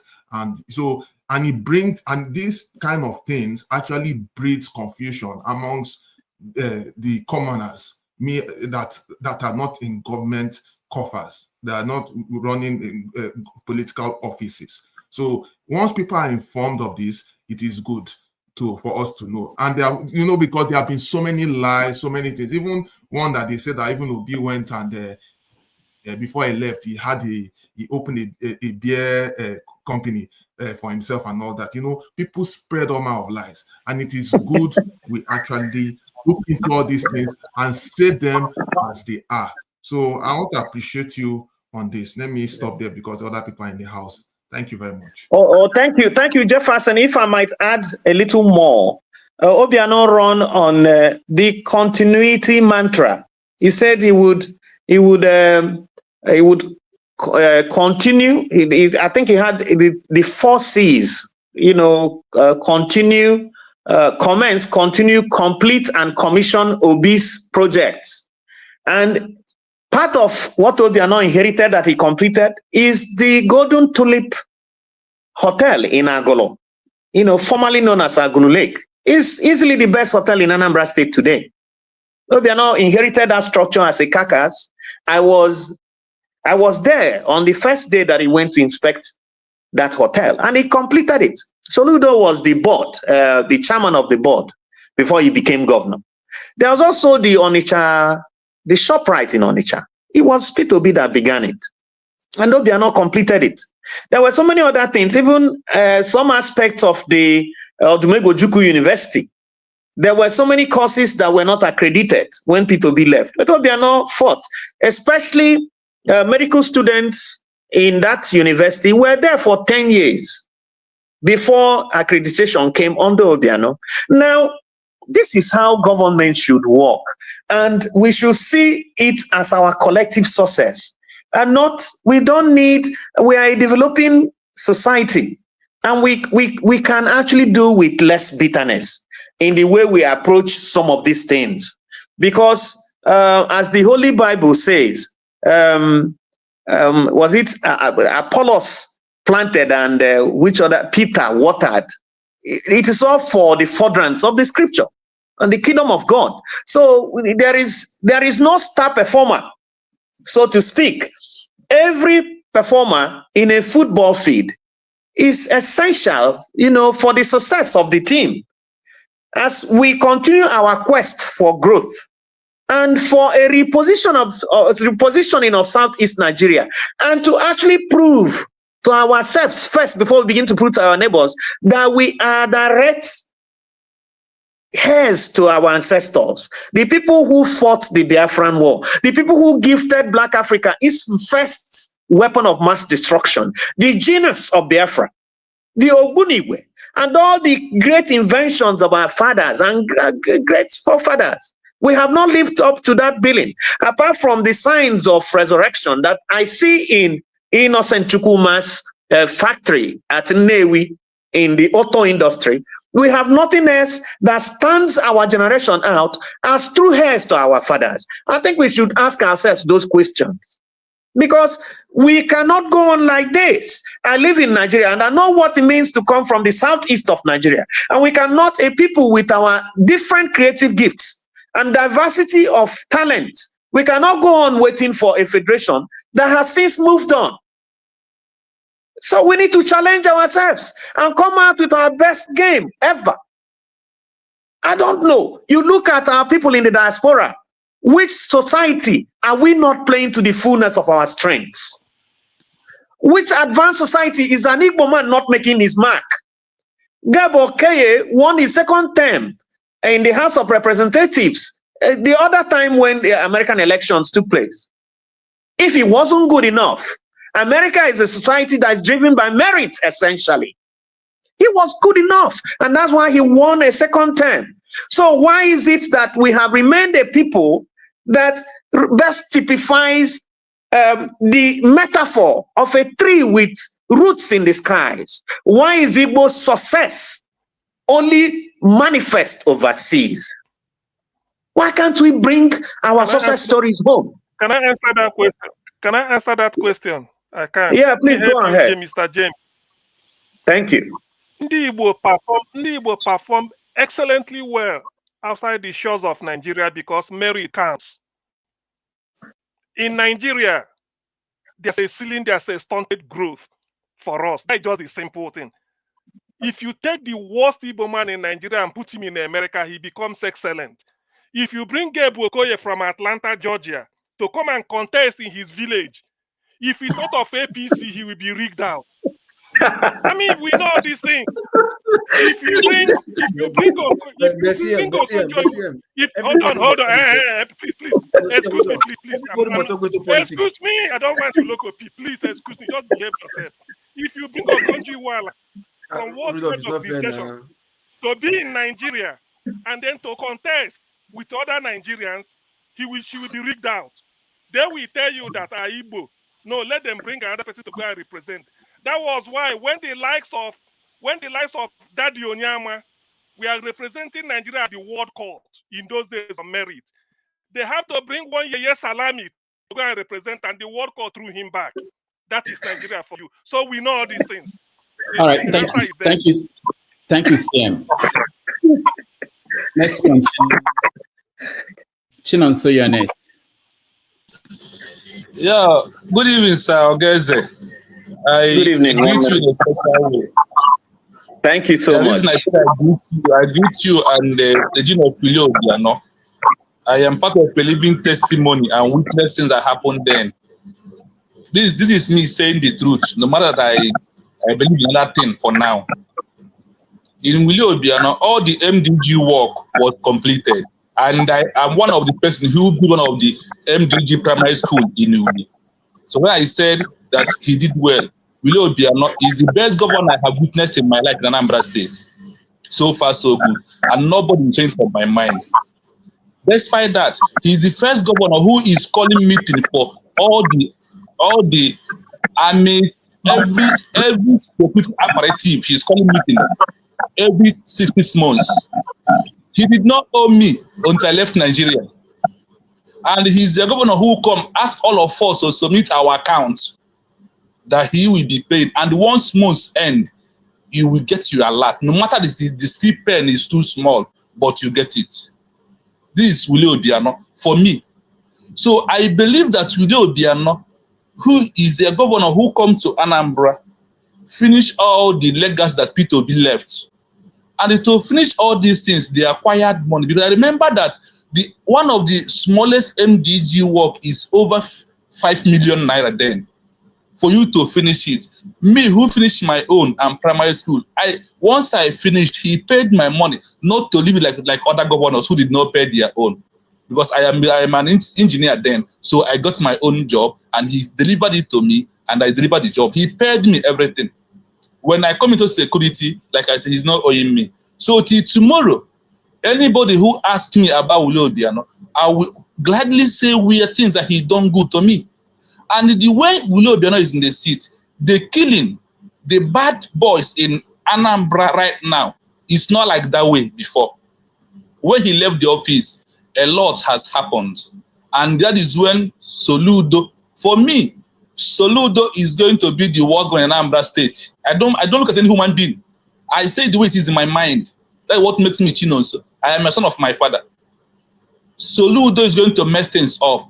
It's not all about gragra. It's not all about speaking grammar. It's not about being professor. But it's all about asking yourself, what my people want.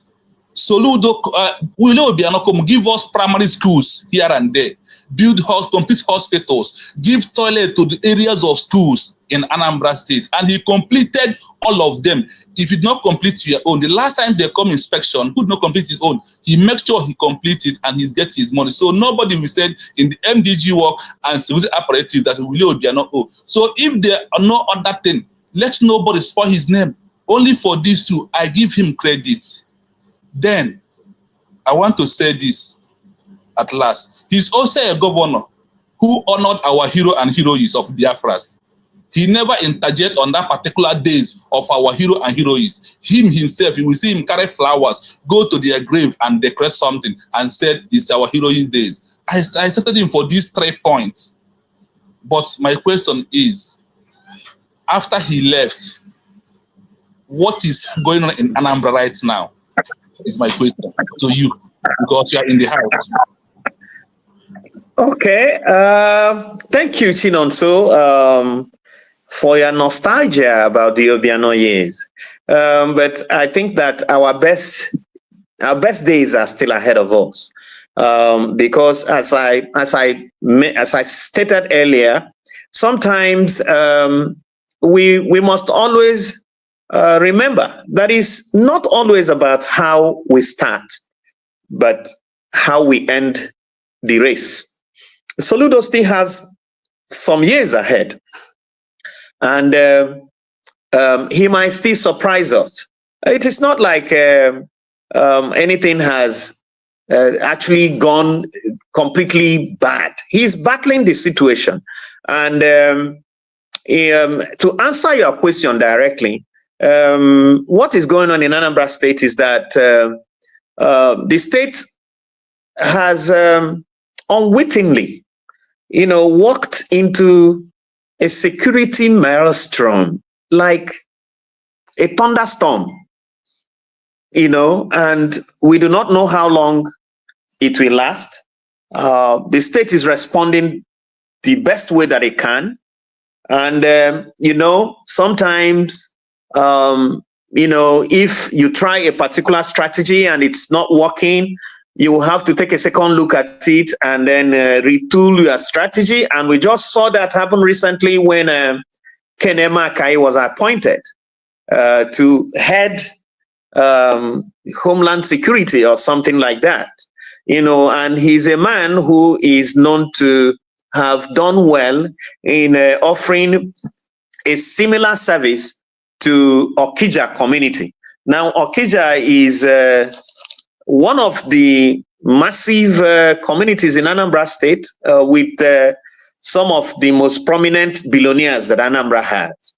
So expectedly, Okija should be very attractive to criminals. But I understand that because Ken Emakai headed the security structure in Okija, that Okija has witnessed relative peace and security so far. So I think his performance on that particular assignment recommended him strongly to Professor Soludo, the governor of Anambra State. And he has just taken over that responsibility. It's not going to be easy for him in the beginning, but we expect him to weigh in and impose himself on the situation as time goes on, as he begins to get familiar with what is going on, the undercurrents and the landmines that have turned into nightmares to Anambra so far. So I don't think it's a hopeless situation, because it's an evolving scenario. If you try one approach and it's not working, you try another. And that's exactly what is going on. There have been killings, there have been kidnappings, but our best days are ahead of us. All right. Thank you so much, Chino. So let's go to Eagles Air. Yeah, Rudolph Okonkwo. Good morning, everyone. Thank you, Rudolph. The purpose of this platform is manifesting a place that we are the truth we must say out. So thank you. God will bless you for that. Mr. James Eze, I throw my cap to you. This is why I throw a cap that you start firmly by saying the truth. It did not work according to a politician or people who serve under a government. So I have to throw my cap to you. You are straightforward. Thank you, my brother. I commend you for that. But I want to ask you a question, because sometimes there are some things that will be happening. If you don't get somebody that is in government or part of that regime, you will not get the full details or the truth about it. Willie Obiano inherited the government from Peter Obi directly. And there's one certain man who make himself a bigger enemy of Peter Obi, who hand over to Willie Obiano. I don't want to call his name, but they have been going on net, especially on S, said that Willie Obiano inherited a bad government from Peter Obi, especially insecurity, that Anambra State was not secured. And he go ahead again, was saying that the same Peter Obi was held in Lagos State with some vehicles that carry a lot of money. Now, I'll need a clarity on this thing, whether such a thing exists, because as we are saying this thing, a lot of us here in diaspora, and this video you are seeing right now, go very viral everywhere, so that we get the clarity and the truth about it, because we are the part of government that he handed over to. Please, we need the clarity on this. Thank you.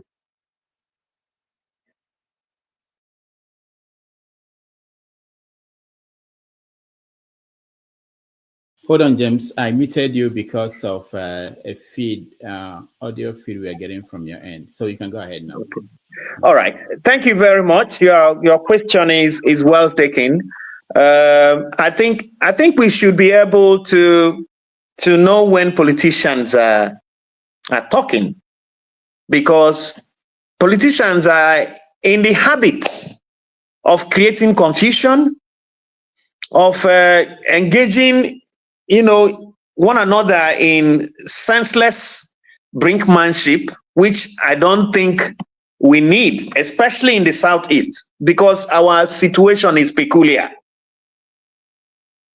The South, we people in the Southeast, we need to understand the peculiarity of our position in Nigeria and play less politics, especially of the bitter type, and you see one another as partners in progress, even if we don't see one another as brothers, because we either have to think and work together as wise men, or perish together as fools.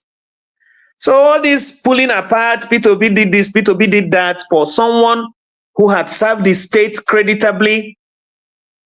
It was Peter Obi, as I referenced earlier, that began the practice of confiscating property used in holding people as holding facilities by kidnappers. He went to the House of Assembly and got a law that mandates government to seize property, any building whatsoever that has been used in holding people. While the ransom seekers moved around looking for money, once they detect such a property, they mark it like this and they pull it down. It was started by Peter Obi. Nobody can take that away from him. It was Peter Obi also who threw away the decadent system of Bakassi boys, taking charge of security in Anambra State, and the open barbarism of, public execution by the mob that had taking firm roots in Onitsha. And Peter said no. He deployed Nigerian police to do their jobs, and they did it well under him. The much that he could, because no government can guarantee 100% security. It doesn't even exist in America. There are crimes in America, gun crimes. So no matter how good a particular administration might be, there will still be elements, there will still be pockets of criminality going on. The question is, how has the leader responded to it? Now, the problem we have had in Anambra State is that for the most part of the Soludo administration, the government has not responded to incidents of crime and criminality. Killings, no broadcasts.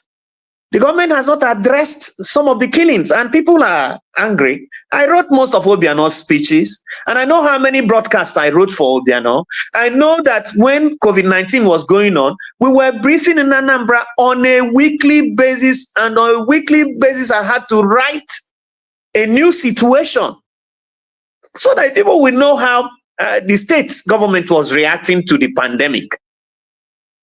That's how a state works. You don't leave people in the dark, because once you leave too much doubt, too much,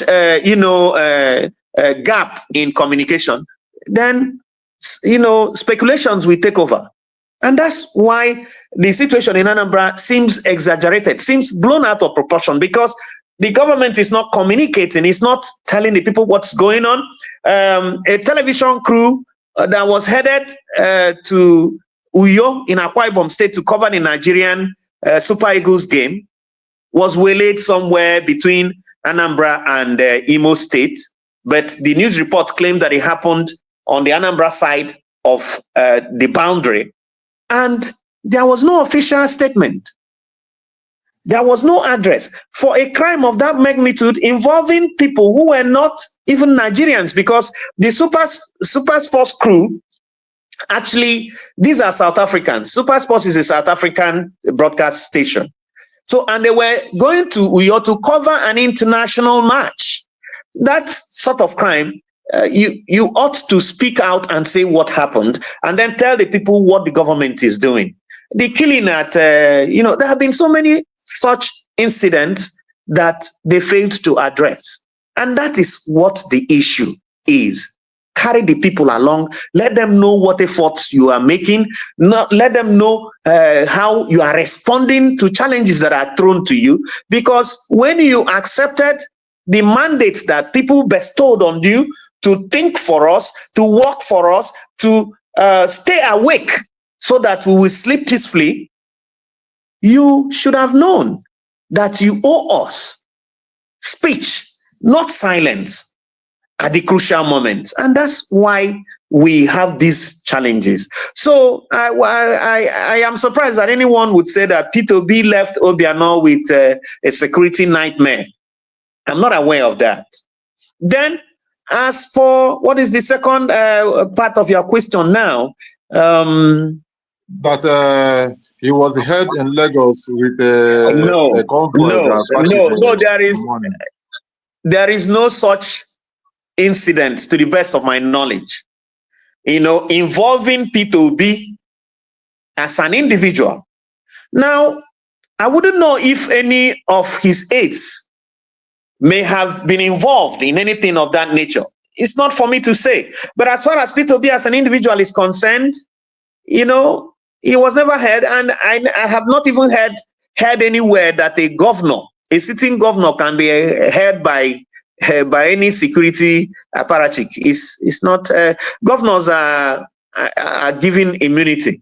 No one can arrest or apprehend a governor until he exits office in Nigeria. That's standard. So for people to even begin to speculate, things like that, it shows that they don't really understand how the system works. I would advise you to disregard such claims, because there is no truth to them. All right. Thank you, James. Thank you, Eagles. CM, you're next. Okay. Well, Sorry for the, or let me say, though I've intervened earlier. So Mr. James says, thank you very much for being our All guest right. today. I've read Okay. I've read your poems and everything. You are quite Well, artistic, thank you. no doubt. Thank you. Thank you. Through my teacher, Ozo Maxim Ozato, who taught me history in school. So he's a friend and a teacher from Umuchu. So I know your activity with him. See, I won't be drawn into this. Let me say, maybe to feel good factor to start to compare a sitting governor with previous one. Obiano did 8 years. Peter Obi did 8 years. God help Soludo, let him do 8 years. After that, we compare. It's good you compare people on equal pegging. That's mean of merit. That's why they say sit for exam, the same exam condition, so that who comes first will not be the who comes first. If you are playing a match, the same condition, when you finish, then we now consider. That is the way to do it. But that is by the way. So you served Obiano's government as the chief press secretary. You know, I want to know, you are quite an honest person. When Obiano came in, there was this video making the round. P2B, the inconsistency of man. You know what it, if you know about it, you know what it contains. Do you really think that whatever they said there is it really true, or was it just pure politics? Yeah, I remember that video very well. And I remember it was released by APGA.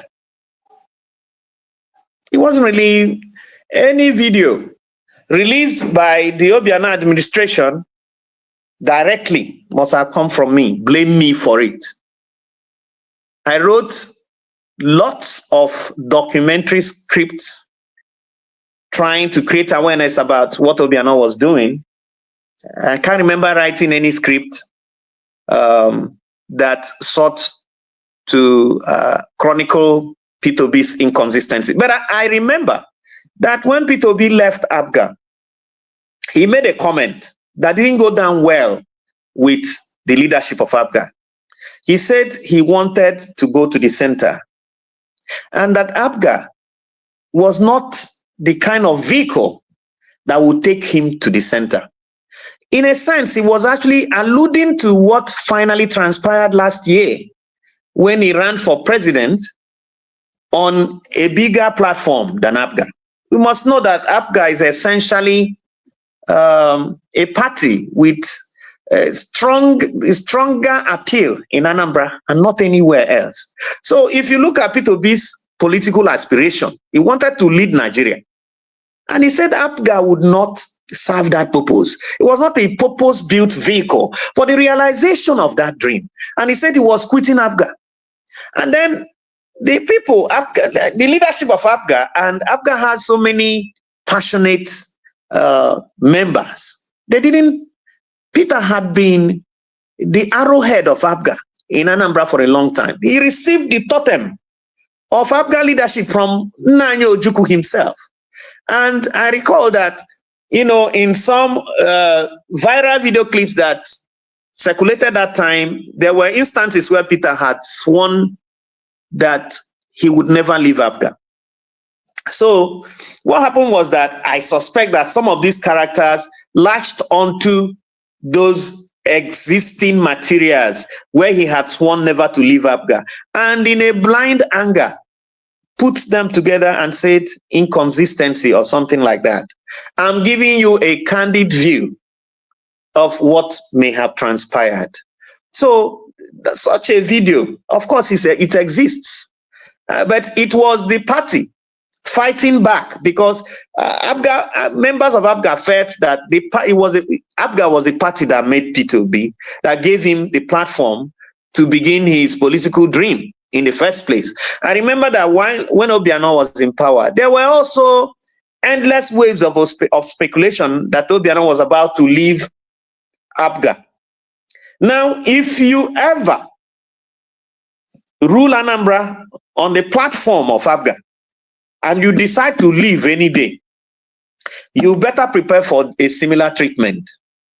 Because I don't know how much time you have spent in Anambra as an adult, but if you live in Anambra and you witness APGA APGA is not a political party, it's a movement. People are passionate about it.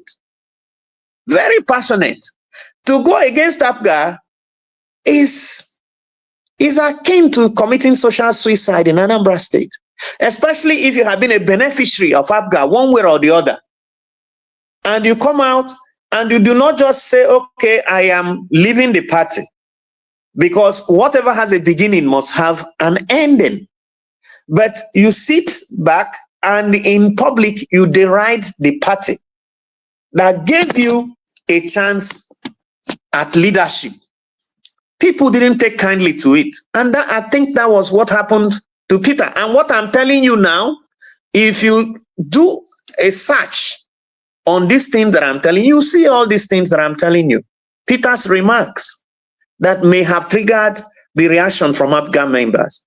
Now, to also remind you that it is politics and all is fair in love and war, is it not still the same people who felt aggrieved about Peter's decamping from APGA that stood firmly behind him when he ran for president on the Labour Party platform?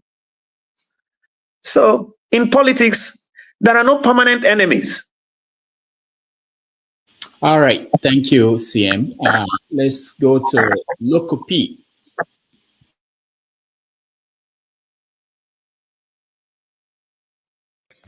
All right. Good evening for me, everybody, and thank you so much, Mr. James Eze, for some truths you spelled out, or let me say most truths, and working with them too. And first thing first, I want to start with this, like disagreeing with you when you said security vote was being sorry, Obiano was requesting because security votes. I would like to say that when public funds is being given to you, anytime, any day, you're supposed to be questioned if your answer is clean and answer to it, regardless of or not. If you get your turn, like the only person that is doing it, if your hand is clean, answer to the question and just leave it, let it be. That is one. Then two, I also want to thank you for the part you alluded where Soludo is now receiving 30% derivation. So would you say with Soludo's first 2 years in office, comparing it with other expertise of first 2 years in office, if he has failed woefully or is doing well? And lastly, where's Obiano? Is he still in EFCC custody, or is in somewhere in Nigeria going to receive his case, or outside Nigeria coming to answer for his case? All right. Thank you for your submission. I appreciate your opinion,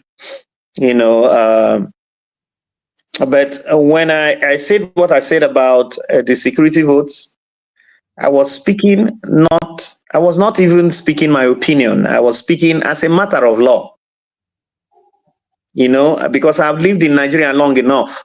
I've heard arguments about security votes and about how security votes are spent.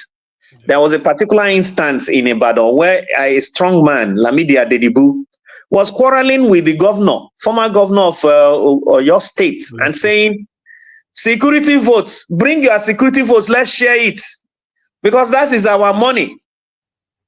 It was in a public domain. Most governors see security votes because what are security votes? You know what the governors do with the security votes? If you get to understand how states run in Nigeria and how peace is guaranteed, and what elements and pillars that support a peaceful existence in a state, you will understand. So security votes is not just about money to the police. It is money that the CEO spends to guarantee a stable and peaceful state. So when security votes are spent, sometimes they are not receipted. If you buy security vehicles for the police, or you give the police money to buy vehicles, you don't go looking for, asking for, okay, can I have a comprehensive, detail? Can you account? Because they're not accountable to you. But in order for you to guarantee security in your state, you know that you have to provide security vehicles, or the police will not be able to move around. So I don't want to delve into that because I'm not a security expert, but I know that, the governors are given enough headroom by the Constitution, to decide how they spend their security votes. That's one. As for Soludo, and his performance, I think it is early days yet. As I'm using first 2 years of his predecessors. Yeah. First 2 years of not 8 years. 2 years versus 2 years of his predecessors. That's what I'm using, not the full 8 years. Yes. I think it is unfair to even begin to look at Soludo's 2 years in office. Any objective observer or analyst will just look at specific things that directly affect the lives of the people, like security. Mm-hmm. If Soludo had held security down, I don't think anyone will be grumbling about whether he is not building a skyscraper or he has not built a monument in Oka or anything of that. Anambra is a state that doesn't even need much, because the entrepreneurs are there. All they are clamoring for is provide the enabling environment, and we build things ourselves. I witnessed such miracles when I worked with Obiano. When we arrived at Anambra in 2013, 2014, the most popular spot in Anambra today, known as Club Road or Abakaliki Street, was a place that once it was 5 o'clock, you dared not walk or even drive or, pass through. One, there was a mortuary located on that street. And people who had fears of spirits and ghosts dreaded going there. Yeah. Again, criminals were always there. You see, Chinonso is laughing because he probably remembered this. So the place it didn't actually exist in the people's imagination. But when Obiano took over and cleansed Anambra, cleansed Oka, and restored nightlife, investors flooded that street. And if you go there, if you see the number of nightclubs that exist in that axis, and what Obiano did was to put a security point there, a security vehicle, put street lights there, have the whole place illuminated, so that people can come there. If you get to Abakaliki Street now, the whole place is bright. Soludo has taken it further by reconstructing the entire road and making the place, look a little more urban. And that's continuity of vision, sustained vision. Somebody sees, there is growth coming in here. That for a society to be stable, even the vagrants must have a place where they go to cool down. If you love a bottle of Wampa and you want to relax at the end of each day, there must be a place where you can go and have that beer in peace. Everybody must not be a philosopher like Rudolph or Go. So there are people who should go to the beer parlor and have a drink or two at the end of each day. And he created that. And Soludo has sustained that vision. So what I'm saying in essence is that it's too early to judge Soludo. The only thing is we wish he could tackle security head on.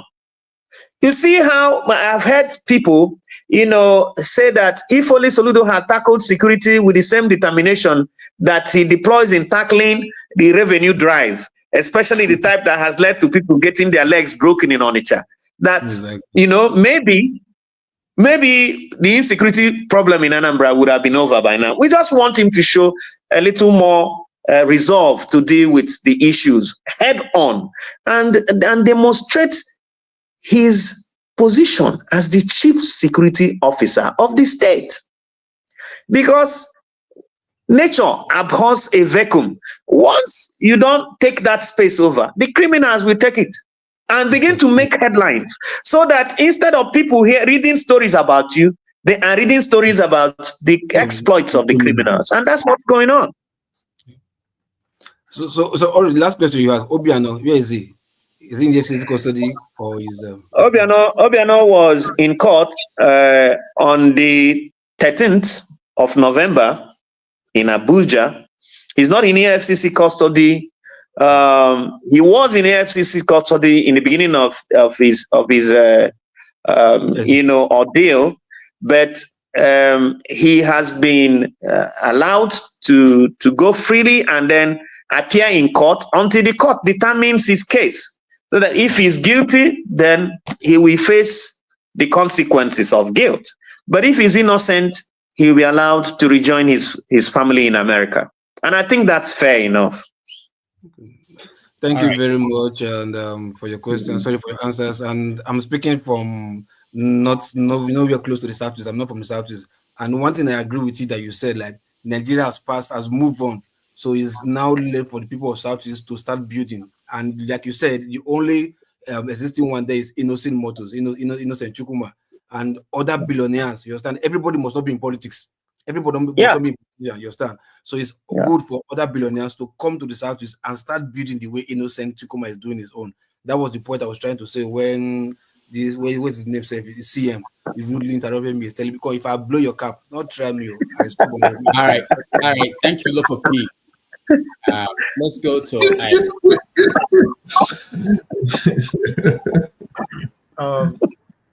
good afternoon, good evening, good morning, depending where you are. My name is Aika Lamefla. I'm from Imo State. I'm from Olu Senatorial Zone precisely.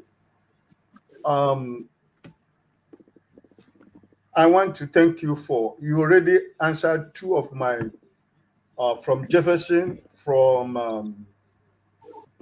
either Chinonso and the Eagle's Eye. I think you did answer the questions why I really entered this platform by this time. And I want to thank you for your academic work and academic excellence. It's not only to talk about the government that you were part of it. I want to appreciate your academic achievement and your excellency in your field of profession, and I respect that. Thank you. For the questions you have answered concerning what is going on in Anambra State, like you said, I'm from Imo State. I am being governed by the Supreme Court governor who never won an election in Imo State. And the story in my state is a complete different, but I think from the perspective of what you have been saying since, I think Anambra is trying to turn to Imo State in terms of security. But I hope not that it doesn't go to that level. So my question to you, and I want to, because I've been following your conversation with Dr. Rudolph when both of you were having the interview, and I can see a neutral person in you. I can see your neutrality in your answers and your conversation. And I did hear you when Rudolph asked you about the political parties, talked about the APC and Labour Party maybe. But I think Valentine Ozib, I think, he's not hiding his ambition to go back to be governor of Anambra State. Right from the time he joined Labour Party up to today as we are talking, I think he did something last, if not early, this 2 weeks ago or 3 weeks ago. Anambra Chawap. That is his whatever. So, based on what you have been saying here, I want you to be honest with me. Will you be surprised if Professor Chukwuma Soludo becomes a one-time governor in Anambra State? The why I asked that question is because I am a true Igbo man, and I want the best for the Eastern Nigeria. But I think when you were explaining the letter that Chukwuma Soludo wrote, and I came back to me to understand that nemesis will always catch up with people, but we don't know when and how, but it's true. So I think you made a statement we shouldn't compare Soludo for 2 years. But I personally have to do that because you know why? I am going to do that based on what Alexoti is doing in Abia State. And based on what the governor of Enugu State is doing in Enugu State, even though he never won an election, because I have to be factual.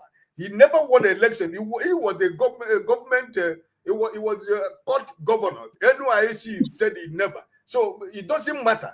And I cannot, for me, because I see you as an honest man, I can never condone falsehood, because these people, I am telling you now, they are even though they are doing something that is good, can never make me to accept them as governor of Anambra of Enugu State. So the point I'm saying now, based on this, I just said now, is it going to be shocking to people that are members of ABGA who like as you said is like a movement, like obedient movement, if their governor becomes one-time governor in Anambra State? I tell you, that's a very difficult question. It's difficult in the sense that I know that APGA is a very strong political movement, but I also understand the nature of the Anambra man, which I have seen play out at repeated times. If you have read Things Fall Apart, you will recall some of the epic moments in Things Fall Apart. It reflects the Anambra man, the Anambra mind, you know, and how the Anambra human being reacts to situations around him. In Anambra State, no man, no matter how wealthy, no matter how gifted, no matter how brilliant you are, you cannot rise against the clan. You can't win judgment. No man can win judgment against the clan. That is the theme of Arrow of God by Chinua Achebe. Read that work again and you understand what I'm saying.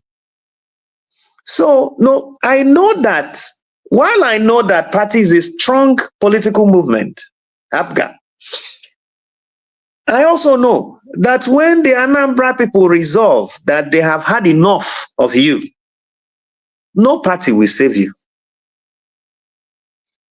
I know the factors that contributed to Obiano winning a landslide victory for his second term, and he won 21 local governments out of 21 that exists. It was because the Anambra said, enough. Nobody can impose anyone on us. No matter who you are, you can't tell us who will rule us. We will determine who will rule us. And everybody came, they came from different parts of Nigeria, settled, they came back to Anambra on just a few days before election, campaigned for Obiano. You know, some people had village feasts, brought everybody and said, look, you must vote here. People in the diaspora came back home. And by the time the dust had settled, the opposition was crushed completely. So, Ofonya de Silora na Anambra, you dare not.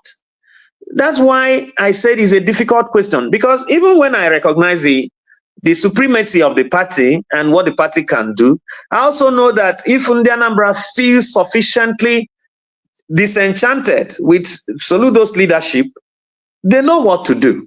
But I pray they don't do it, because they are very sophisticated people and I know that they understand the virtue of patience and second chance. You know, that if Soludo has not shown signs of the greatness that we expected in the beginning of his administration, it does not foreclose the possibilities of his rising to his full height as time goes on, he has only done about how many years? 2.5 years out of 4. You know, if you 2.5 years out of 4 years, it might seem like a short period for him to prove himself. But if you remember that Sam Mbakwe had only 4 years to build all the things, all the legacies he left in Owerri, in Imo State. You know that it is not really about the time frame, but about the resolve of the leader. His desire to build a house in the memory of his people. So Soludo can be, his administration can end dramatically after 4 years. He can lift the society to the point where everybody sees his re-election as a sacred duty.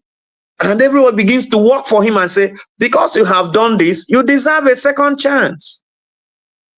So that's why I said it is too early. Let us be patient. He can still achieve much, even within 1 year.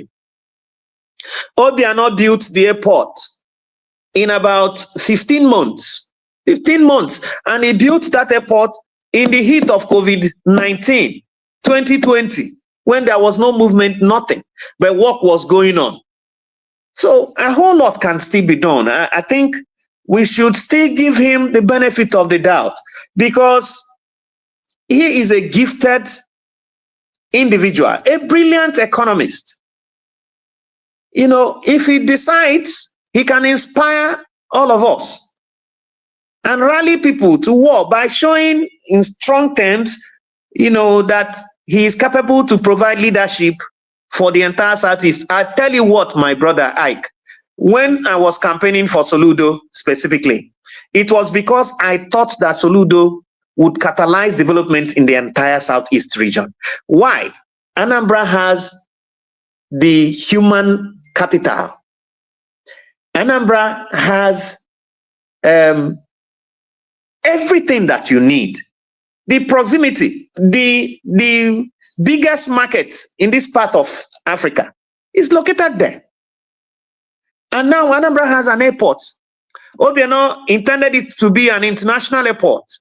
So, and there are so many possibilities. So I was thinking, Soludo's exemplary leadership in Anambra would inspire other Southeast governors to do their best to develop the region. I also thought he would provide leadership as the professor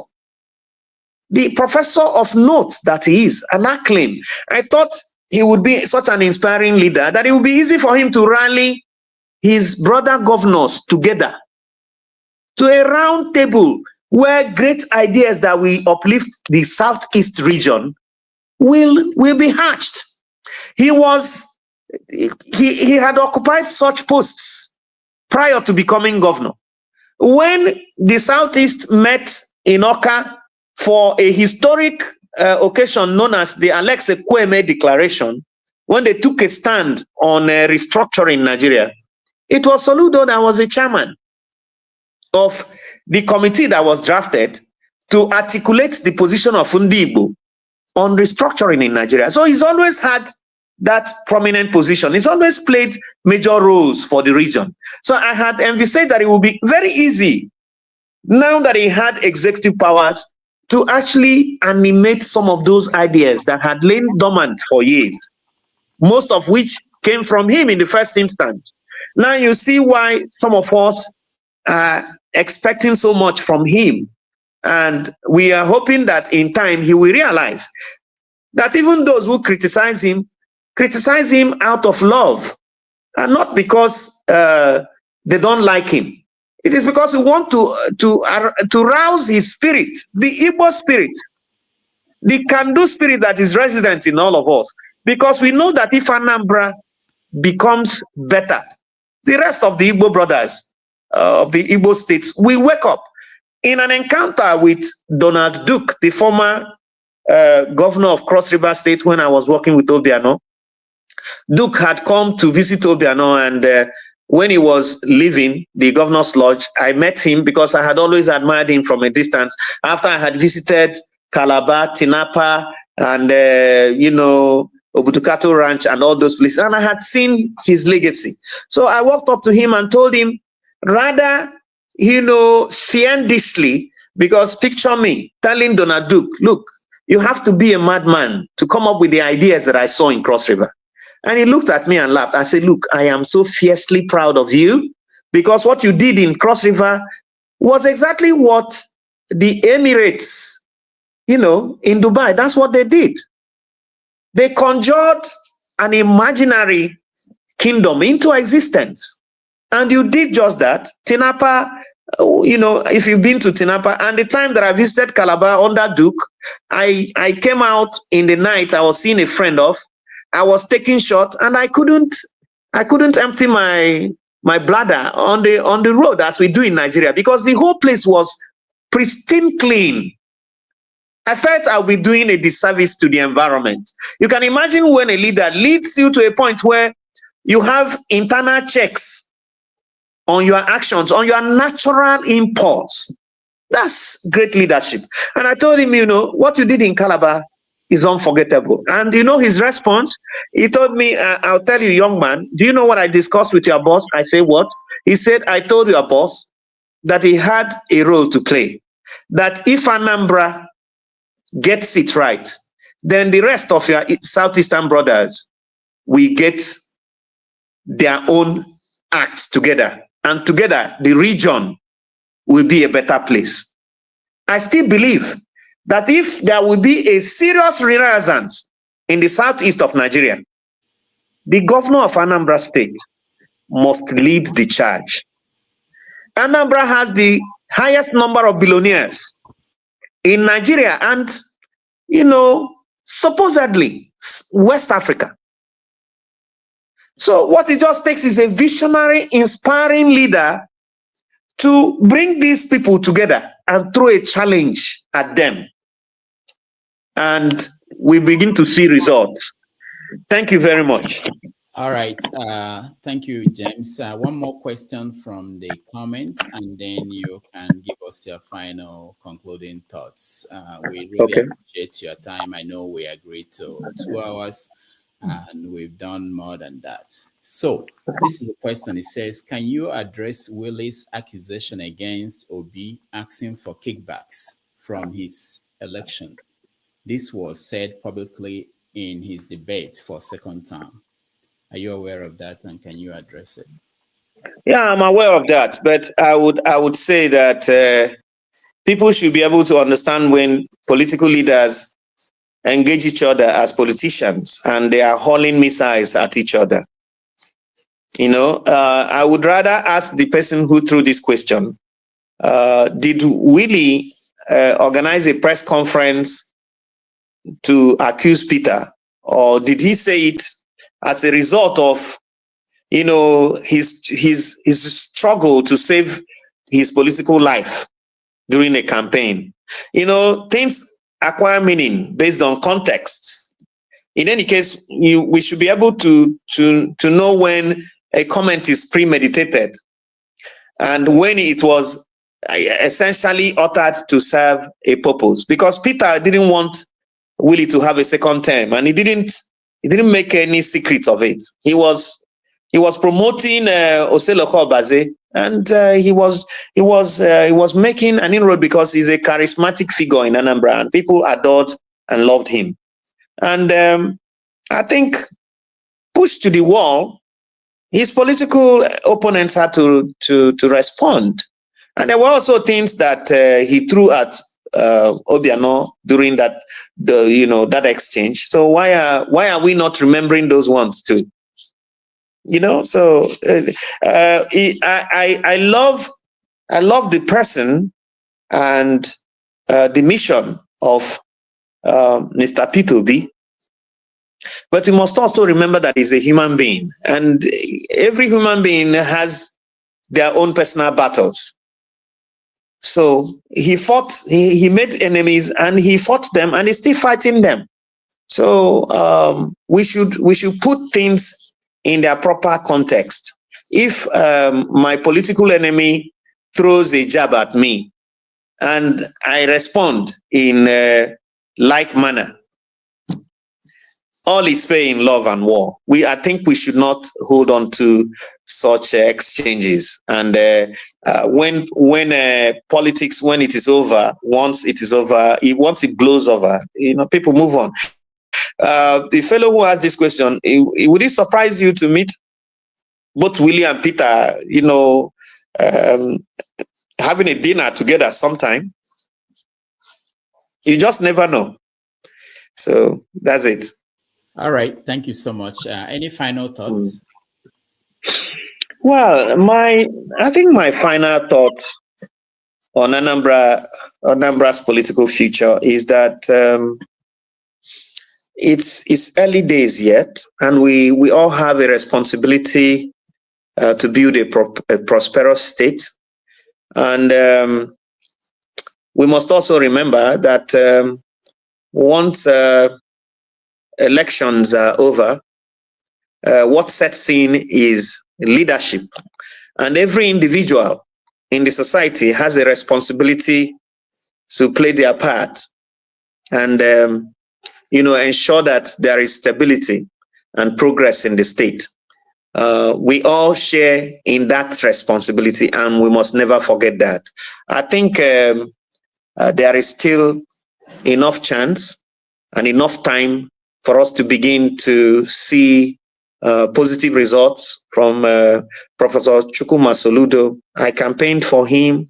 Some of the things that I wrote on what he represents are still there on the internet. If you Google my name, you might see some of the things I wrote about Soludo. I didn't write them because I didn't have any conviction in his ability. It was because I believed he was the best when he ran for that position. And it will be to the benefit of Anambra State and to the joy of Nigeria if he performs well. If he ends up discharging his duties to Anambra State creditably, then we will all be happy. It's when development is going on well, it doesn't matter who is in charge of the process. It benefits everyone, both the opposition and the party in power. So I think we should all live in that consciousness and work together to build a prosperous state. Thank you. Right. Thank you so much, James, for this wonderful time you spent with us. All right. Yeah, my pleasure. All right. Next time, maybe we'll have a debate between you and Dr. Law Mefo. That would be interesting. Okay. That would be wonderful. Yeah. All right. Thanks so much. We take a break, and when we come back, we do feedback. Yeah. Thank you, James. All right, then. Thank you so much. Okay. Thank you. All right. Bye.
Thank you, everybody, for staying with us. That was a conversation with James as a poet, writer, former chief press secretary to Governor Willie Obiano for Anambra State.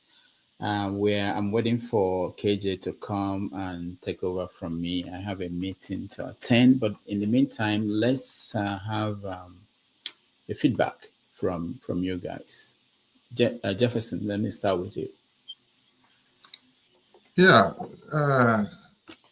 I will say that James actually did his best to actually give us, at least to give an interview and to give the audience more of an insight on governance and to encourage us to revive the spirit of the Igbo nation, for us to keep on being resilient and to rebuild our society far beyond what it is today, despite all the setbacks and modalities that we are currently facing. And I'm also happy for the fact that he acknowledged that most of the things that will be said regarding what he did as a governor and the money that he saved, it's actually there in the works. You know, it's one thing for someone to actually say something, it's another thing for someone to make a count to be an accuser, and it's another thing for those information to be verified. Because when Obi said go and verify, at least he's a witness, considering the fact that he worked in administration, he directly with Obiano administration that actually took over from Obi's they took over from Obi. Yeah, so I would have wished, another thing I could have done was I would have wished and asked, though he may not be in position, to have asked him, why is it that Soludo currently cannot at least take a cue from Abia State governance? Alex Oti might not be 100% perfect in his approach, but at least there's something to learn. You know, we don't, and if there's anything I could learn currently from Alex Oti's current administration, is not to give anything to chance. Anything that needs to be resolve it within the least possible time. And one of the mantra of Alex Oti is, there is no time. There is no time to waste. Let us keep up the pace and make sure that we achieve every stone that is undone.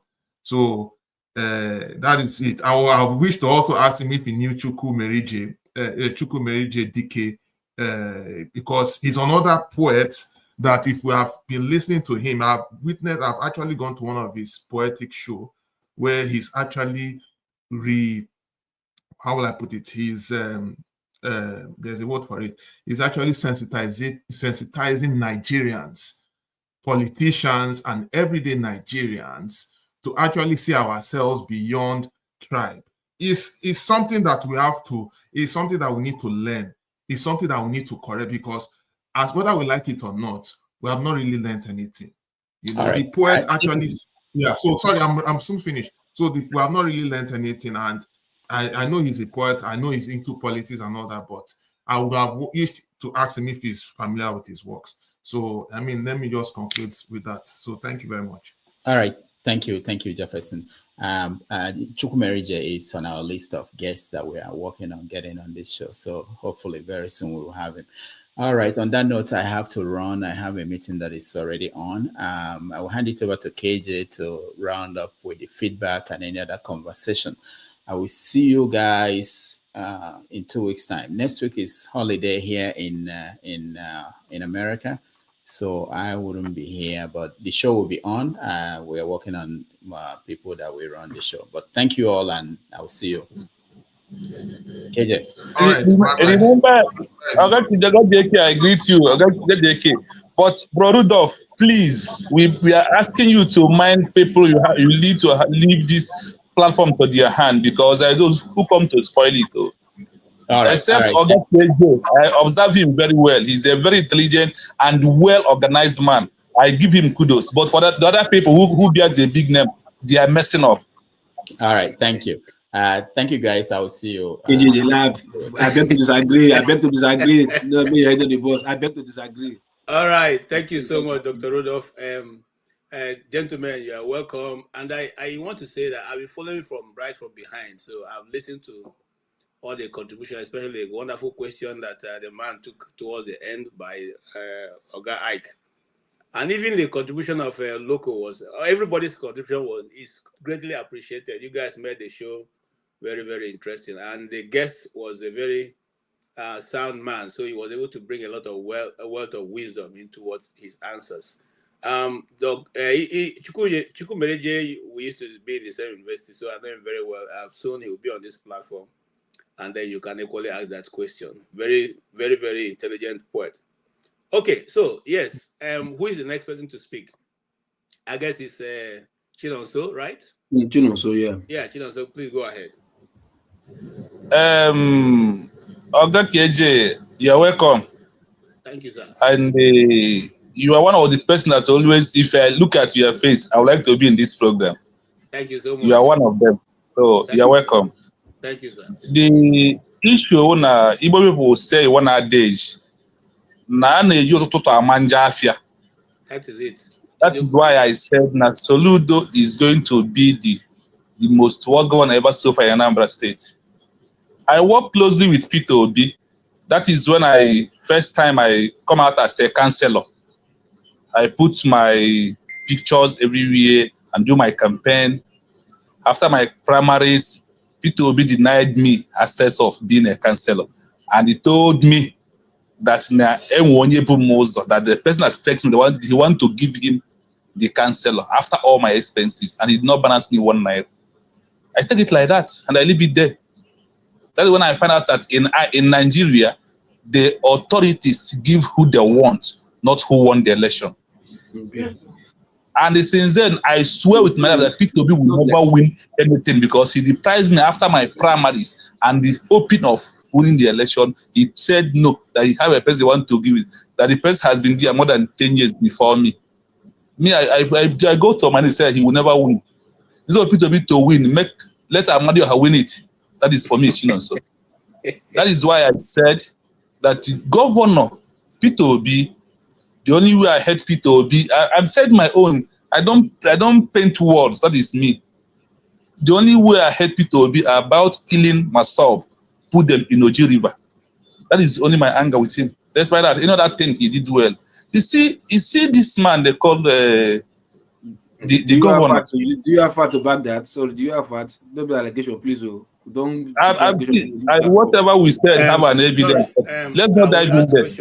Please don't interrupt him. Let him finish. We'll ask him a question. Take it easy. The evidence is everywhere, and whatever I say today, I can defend it because since I was born, I live in Biafra land or so-called zoo before I left and changed my mind about them and see that this is not the good side. So for Governor Willie Obiano, this man spends more money in security outfit when he was in the office. Nothing eats his money. He was the first governor who awarded my first ever he lost to work in my office. Not even one. One he lost, one Sienna. All these things is money. And he's paying. And his first tenors, first 2 years in office, all the MDG work, he gave me one. I accomplished it, he paid me. So that is the first time we said, this is going to be a changes in Anambra. Since he left, before I left Nigeria, Soludo is already in office. I never see anything. The only thing he's quickly to do is to increasing taxes on the pharmacies. He's increasing taxes on the people in the rural areas that even to feed is a problem. If you are driving a keke man, you are before under Willie Obiano, you are paying 1,000. Now you are paying 4,000 or 3,000. What for? And there is no MDG work going on. We have more allocation in Anambra more than any other state. There is no good road he's building. He's just doing propaganda. That is why I said for me, it's not all about the grammar. It's not all about the big name. It's what you have upstairs. What can you offer to your people? Do you understand your people? Do you know what they need? In time of Peter Obi, the good side of him was in my state, in Anambra, we have 24 hours light. Do you see how I prove my evidence to you? Fact and figures. I don't beat around the bush. That time there is light in Anambra, and that is only one thing I would take, mark him, give him 50%. Every other thing he did on his own time, he tried. But Willie is my best governor since I know what is called politics. That is who I really appreciate so much. So, my people. All right. I think there's a question, a follow-up question I want to clarify, just for purpose that do you have any evidence that Peter Obi during his time was able to remove some people from earth and put them in the river? Yes. If you give me your WhatsApp number, one of these days, I will forward you the video clip. Okay. All right. That goes the locals answer. All right. A good say. Who tells you the answer be that one? That's the answer. Okay. And you said if you wanted evidence, you say he has video evidence. And anybody, if you care to, he'll forward it to you. So let's go ahead. All right. KJ, welcome once again. Thank you, sir. Thank you for making that the comment or contribution will move a normal way supposed to move, not like forefather that somebody will jump from nowhere and begin to comment. Yes, exactly. And so we have to look into it. I give you applause for that. But what I want to say concerning our brother Chinoso, I said that I have to start from. He said that Peter Obi will never win any election again in Nigeria because he denied him what he thought that was his own right or what he had fight for to get. And he raised hand for Willie Obiano for what he did. In this life, I think it was selfish he of him, must. No, you guys leave him. If we need to ask question, we'll ask. Take it easy now. In this life, what I'm trying to say in this life that I must not please everybody. There must be people that I will hurt. And any place you see a good leadership or a good king, there are some people that step on their toes to give the quality leadership that you need to give. That's the truth about it. He will face somebody and then he will be good to some people. Like in this platform, there are some people that will come to here and say KJ is the worst the person that he has here. And some people say that it's so good of him. So that's one thing in life. So I will not say because of somebody offended me, I say that he will never achieve his career or his dream in life. No. The time has come and passed. They have to face another way of life. I have to face, or I have to move on. You have already moved on, you have moved on.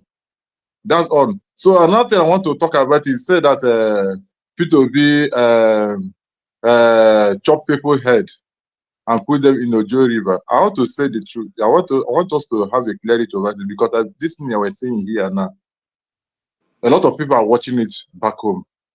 A lot of people are just in comment section listening to this thing. Peter Obi is the governor of Anambra State. It's not the head of the. It's not the one.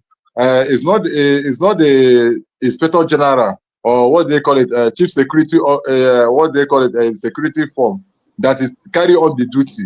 His own duty is to make sure that he give order. Let this order carry on to make sure that the peace and the tranquility in the society or in the state. He did not come out and carry knife or carry gun and will to cut people's head. You have to let's say the facts.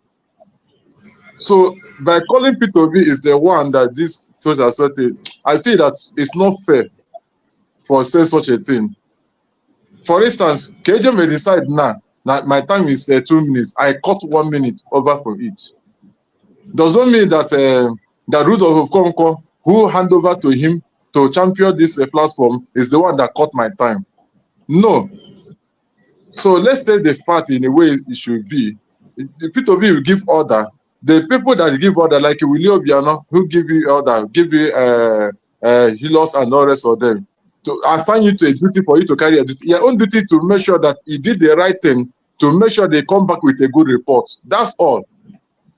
It's not Willie Obiano that will carry your hand and begin to do your own job. You have assigned you for that and you have to do your own. Finally, the man that we have here, Mr. James Eze, I learned something from his hand. What is that thing I learned from his hand? Despite he had worked in a government or he had worked with a governor, he did not live a life as a politician, or he did not drum his comment as a politician. Anyone that you have to give you the honest truth, he will tell you the honest truth and go his way.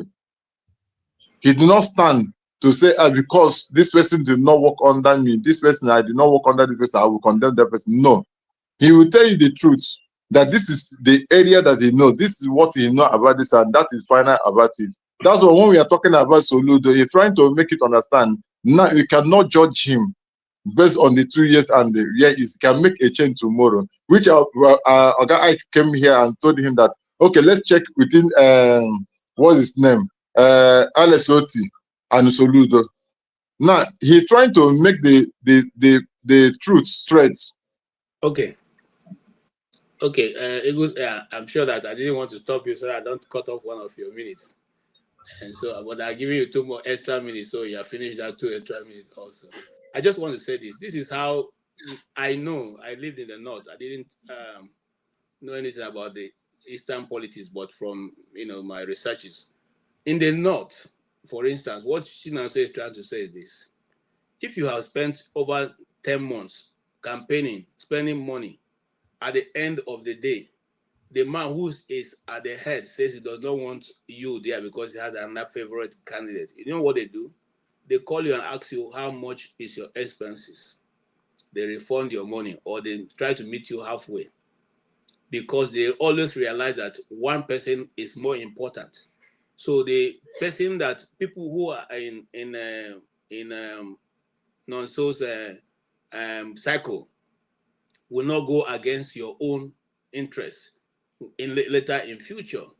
That's how they're able to manage their people. It's not that anybody, people who have been in positions are people who have actually merited it, but they find a way to accommodate those who have spent their time and their treasure in trying to get that position, so that everybody can go halfway. They meet you halfway, and you can go happily. Okay, it's not so. KJ, sorry, KJ, I understand what you're saying. What I deduce by what you're saying is that you cannot, tell a man that you have spent this. Okay, you have won. I say now you don't want him. A friend of mine from the north, the same thing happened to her. Okay, she won election. She was more favorable than by her people. But the powers to be said, look, we don't want you to go to the house. We want somebody else. Okay, and they sort themselves out. Now, can we do that in the south so that we also be able to encourage our people to be in one? Is that possible? Is it something that is doable? I'll ask Nonso that question. Nonso, do you think that's something that can be Please, done? let me finish this before Nonso continue. Hold on, don't be in a hurry. We're there here. Nonso, do you think if that was done for you, you will be happier? Please, can you come again? If Obi had called you and sorted your expenses throughout the time you were campaigning, would you have been happy with that? Or if he giving you a position without the while you are campaigning, will you have been happy also? Which of the will that make you happy? I could have been happy if he even called me and said, so I know you won your primaries and probably you won your normal election. Please, I want you to pardon for me. Later, I will give you one office that you could not be campaigning to. I don't need money. I want to see how to make the money. I could appreciate that within my heart. That is who I am. Okay, thank you. Yes, go ahead. Okay. What I want to say is, I heard him clearly. It's not only him that have that kind of experience. I understand here. I in this platform. I have once again, I have been in politics in Nigeria. There's a party called NDP, National Democratic Party. That party was championed and developed by IBB. I was a youth leader in Abia State as a whole. I I organized for the party, fight for everything, finish. At the end of the day, they are looking for a candidate that will go from the ward level, councillor, and all the rest of them, both local government chairman. Now, I use my own power that I campaign everything, do everything within myself. Do you know what happened to me? At the end of the day, I pick a form for councillorship. Even IBB, I was having a meeting with IBB in a hall. Do you know what happened? At that minute, I will pay for my form or do everything. That minute, they take away the form from me and give it to another person to run. I did not fight anybody. I just see that the politics that's the way the people out top there decide to run for it and do it. I move on with my life. So everybody may have their own experience in the politics. But in the that way is an it injustice goes. now. That is how corruption started. This is an injustice. What is happens like that? In other countries, it happen like that? Is the question. Thank you. Well, I think we have extensively dealt with that. Everybody has a way of reacting to a situation. And so sometimes it may not be what you think or what you like, the way the other person will react. But I think in the long run, all I'm trying to say is that if justice is done to all, everybody will be happy. Loco, what would you have to say? Yeah. Concerning what our panelists, yeah, exactly. Because I wanted to start with Dave first, then before addressing, so I don't want So's issue to take the shine of what we started with. You understand? Nice, conversation. Nice interview from Mr. James Eze, and also appreciating for spilling out some truth. Especially the part where he said Nigeria have moved past the civil war, and they need people from the southeast to start, internal development, just like Innocent Chukuma. You understand? And I said this yesterday, and I think I was having some unreasonable argument from some panelists. I don't want to mention anybody's name, so I will not be offended. Not this panelist, but in the previous show. You understand? And that's for that, and I appreciate his coming. I hope we'll see him next time. Then for Chino Sozone, I want to ask, sorry, under Peter Obi's administration, what position were you contesting for, or were you campaigning for? Under what office? Is it local government chairman or councillor or what chairman? It's councillor. I said it's a councillor. And I'll tell you this to your face. I think you are lying. No governor ever. We have time. Instead of him to be dealing with local government chairman, will not be dwelling there or meddling the affairs of councillor. No governor. You get my point? If anybody wants to mess you up or wants to punish you or maybe cheat you, whatever, is the party chairman or the ward chairman that will even do that when it comes to councillorship. Not governor is too big to have anything to do with councillor. Is the best he can deal with. He can wants to go to so low is the local government chairman, because he knows that's where is what's called roots grassroots politics is the chairman, not councillor. So I'm saying Peter Obi did this to use this, my brother, in case you've been misinformed. Let me not say you are lying, but you've been misinformed that they just use his name to lie to you, so you just chill. The person that fucked you up. I am not misinformed. I am not misinformed. Okay, so hold on, let him speak. You have trust me. Look, sometimes I don't like politics, but I've been in the game of politics way back. No governor has time to do it, to meddle into councillors' affair. You understand? It's only local government chairman that does that, or party chairman, or even ward chairman. You understand? No governor will stoop so low. The lowest he can go to is local government chairman's affair, not councillor. So saying Peter Obi said this to you, this and that, my brother, that's a lie. He didn't. But people can tell you, we have message from Peter Obi that you should not do this, you should not do that. They can lie to you about that, and that will come from party chairman or ward chairman. But the governor, my brother, done a big lie. Trust me. That's just my comment on that. All right, so what do you have to say? Hold on, Mr. Ike. We're coming. Let's clear this. Well, the issue is that for me, let me not go dwell into it anymore. I think I have moved on with that. But this is my grievances, if you ask me. And no one should attack me on my grievances or tell me how to say my grievances. In Nigeria, what I know they do is that way Hope Uzodinma was in the fourth place and they put him in the first place. This is how Nigeria. I am in a room with a big person. When they called me and said, he called a big man like him and said, Chino, tell Chino so to stop, that I have somebody who have already been there before him. This is a phone call one-on-one with the big man, which I will not mention his name, who is working close with him. So whatever I'm saying, because I know that the war, I might say something I said, look for Chinonso. So if I don't have evidence, I won't say it. That is who I am. And for me, who has left Nigeria politics and moved for Biafra struggle, no, it's over for me. This is me. Thank you so much. I like the way, and what I want to say this for the little I know. If the governors are not interested in who becomes councillors, I don't think they'll be able to win the local government election there you are talking about. So maybe you also need to rephrase that, because most of the, like Benue that I know, the governors work with councillors. You line up, you meet with the governors, because they want to know the strong people who are able to take the local grassroots politics. They want to go down to there because that's where the power is. Okay, sorry, that is when they have won their office, not when they are vying for the position. Okay, whatever which way it is. Thank you. Let's move on. All right, Mr. Ike, your turn. What's the striking thing that you heard from our guest today? And was he able to make a lot of sense for you? Yeah, he made a lot of sense for me.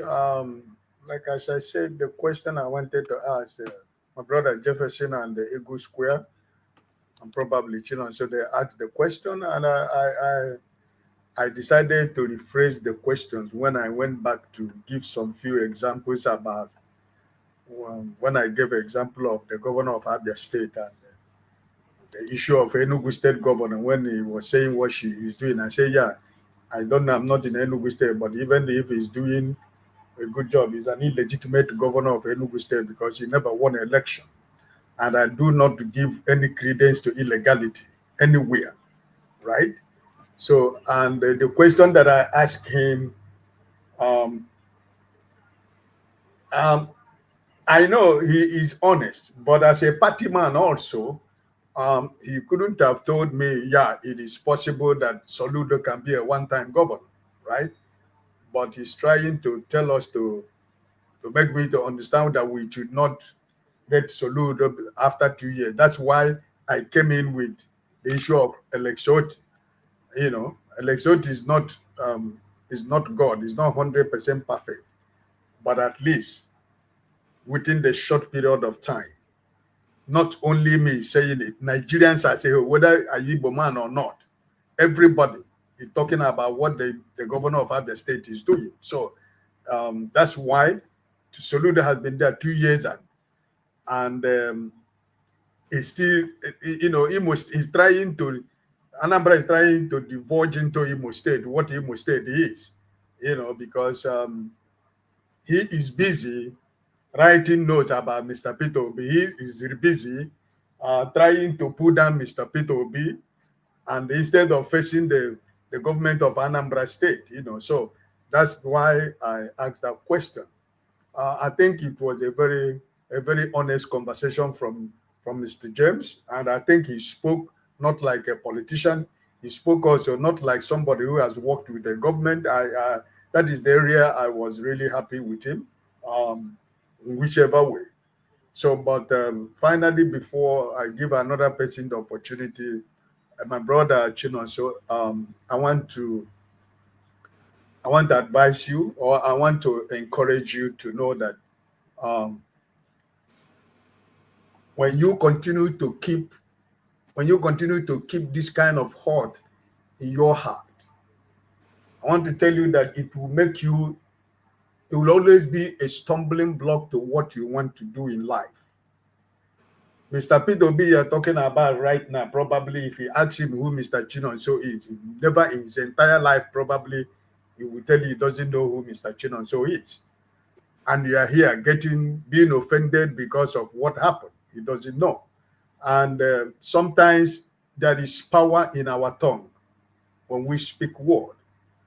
And when you are speaking a word, you should also put yourself. You first of all think about yourself. Have you ever in your own life offended somebody? Because when you say because Mr. Peter Obi denied you not being a councillor, and because of that, he's never going to win any election in Nigeria.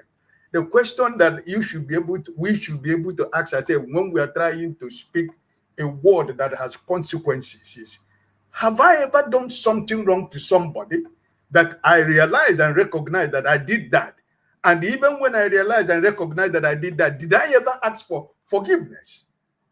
And if you say no, that's why they say that the hand that is pointing to somebody is also pointing at you. So please, I want you to, when you're in a public space, when we want to say certain things like that, you should be able to construct your word so that it doesn't have, there is power in our tongue, right? And I think somebody also advised about the issue of the people that was taken out and put in the ocean or river or whatever. Please, we are in a public space. We have a political figure like Mr. Peter Obi, who everybody wants to see anything they can do to bring him down. That was why I came into this platform today. And I thank God that my brother Jefferson was the first thing he asked Mr. James was why I came in. Because there are so many news. And he confirmed it here, even as a member of OPGA, that this thing is not existing. So please, we should be able to think about what we project. You say you have video. We are in internet. People manufacture people manufacture so many videos online that you cannot prove. So please let us be mindful and be sure for what we are saying for the good of everybody. Because I'm not saying it that I am not perfect. But also, I make choice of the words that I always speak anyway, because I am a leader, and as a leader, you have to watch what you say in public, because it will come back to you tomorrow, right? So that's my own candid and honest advice as a brother. God bless you. Thank you, Mr. Ike. And again, to prove the point or to talk about it, we try as much as possible not to carry any news that we do not have any proof of. And even at that, we still say allegedly. So whatever he said is allegedly. And so I will not, put this channel under that is allegedly to be what he felt or what he saw. And based on that, we'll move ahead. You see, the thing I want you guys to understand before I come to Mr. Righteous Man is this. Sometimes, one of the things I've noticed is being an Igbo man who has lived in the north. When I take a position against the Igbos, the northerners help me. When I take a position against the north, the northerners now remember that I'm Igbo. So those things, it doesn't worry me anymore. I've grown up right from my primary school. I've grown up facing those things, so it doesn't bother me. Okay, you cannot you cannot love me only when I deny the reality that is on ground in my community, because you want me to please you. But you see, when I bring about the reality that is supposed to be, and then you find fault with me, it's okay by me. You can criticize me, you can say whatever you want to say. It doesn't really bother me. Okay, so having said that, I'm only trying to say that so position is well understood, and Eagles Air and Mr. I's position is also well understood. However, let's pay more attention to the guy who came today, because he discussed very maturely and spoke eloquently about what he knows. It may not be the position of all of us, but at least we know that is his position. So based on that, Righteous Man, did you listen to him? And if you did, what is your takeaway? My brother KJ, good evening from here and other panelists. I did not listen to him. I'm just coming over to hear what you guys are discussing. But from what I could pick up from our brother Chinonso and the other guys that have spoken,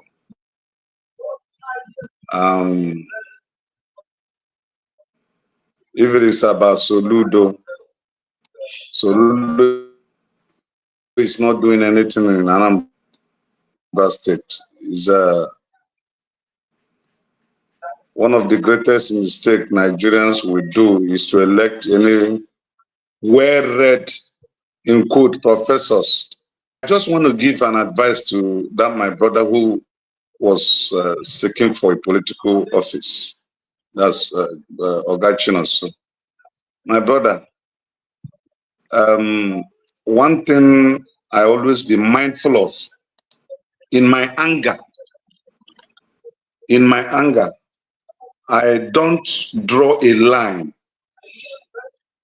because when you draw a line concerning an issue, you have assumed the position of Almighty God that rules over, and when He rules over, nobody counters it. So that statement that Mr. Peter Obi will not ever win election in Nigeria or rule Nigeria, you have assumed the authority of having the final say or final determination. I didn't hear when you said it, but from what the speech Mr. Oga Ike made, it seems that that was what you said, of which, honestly, as a brother, I will tell you that is not correct.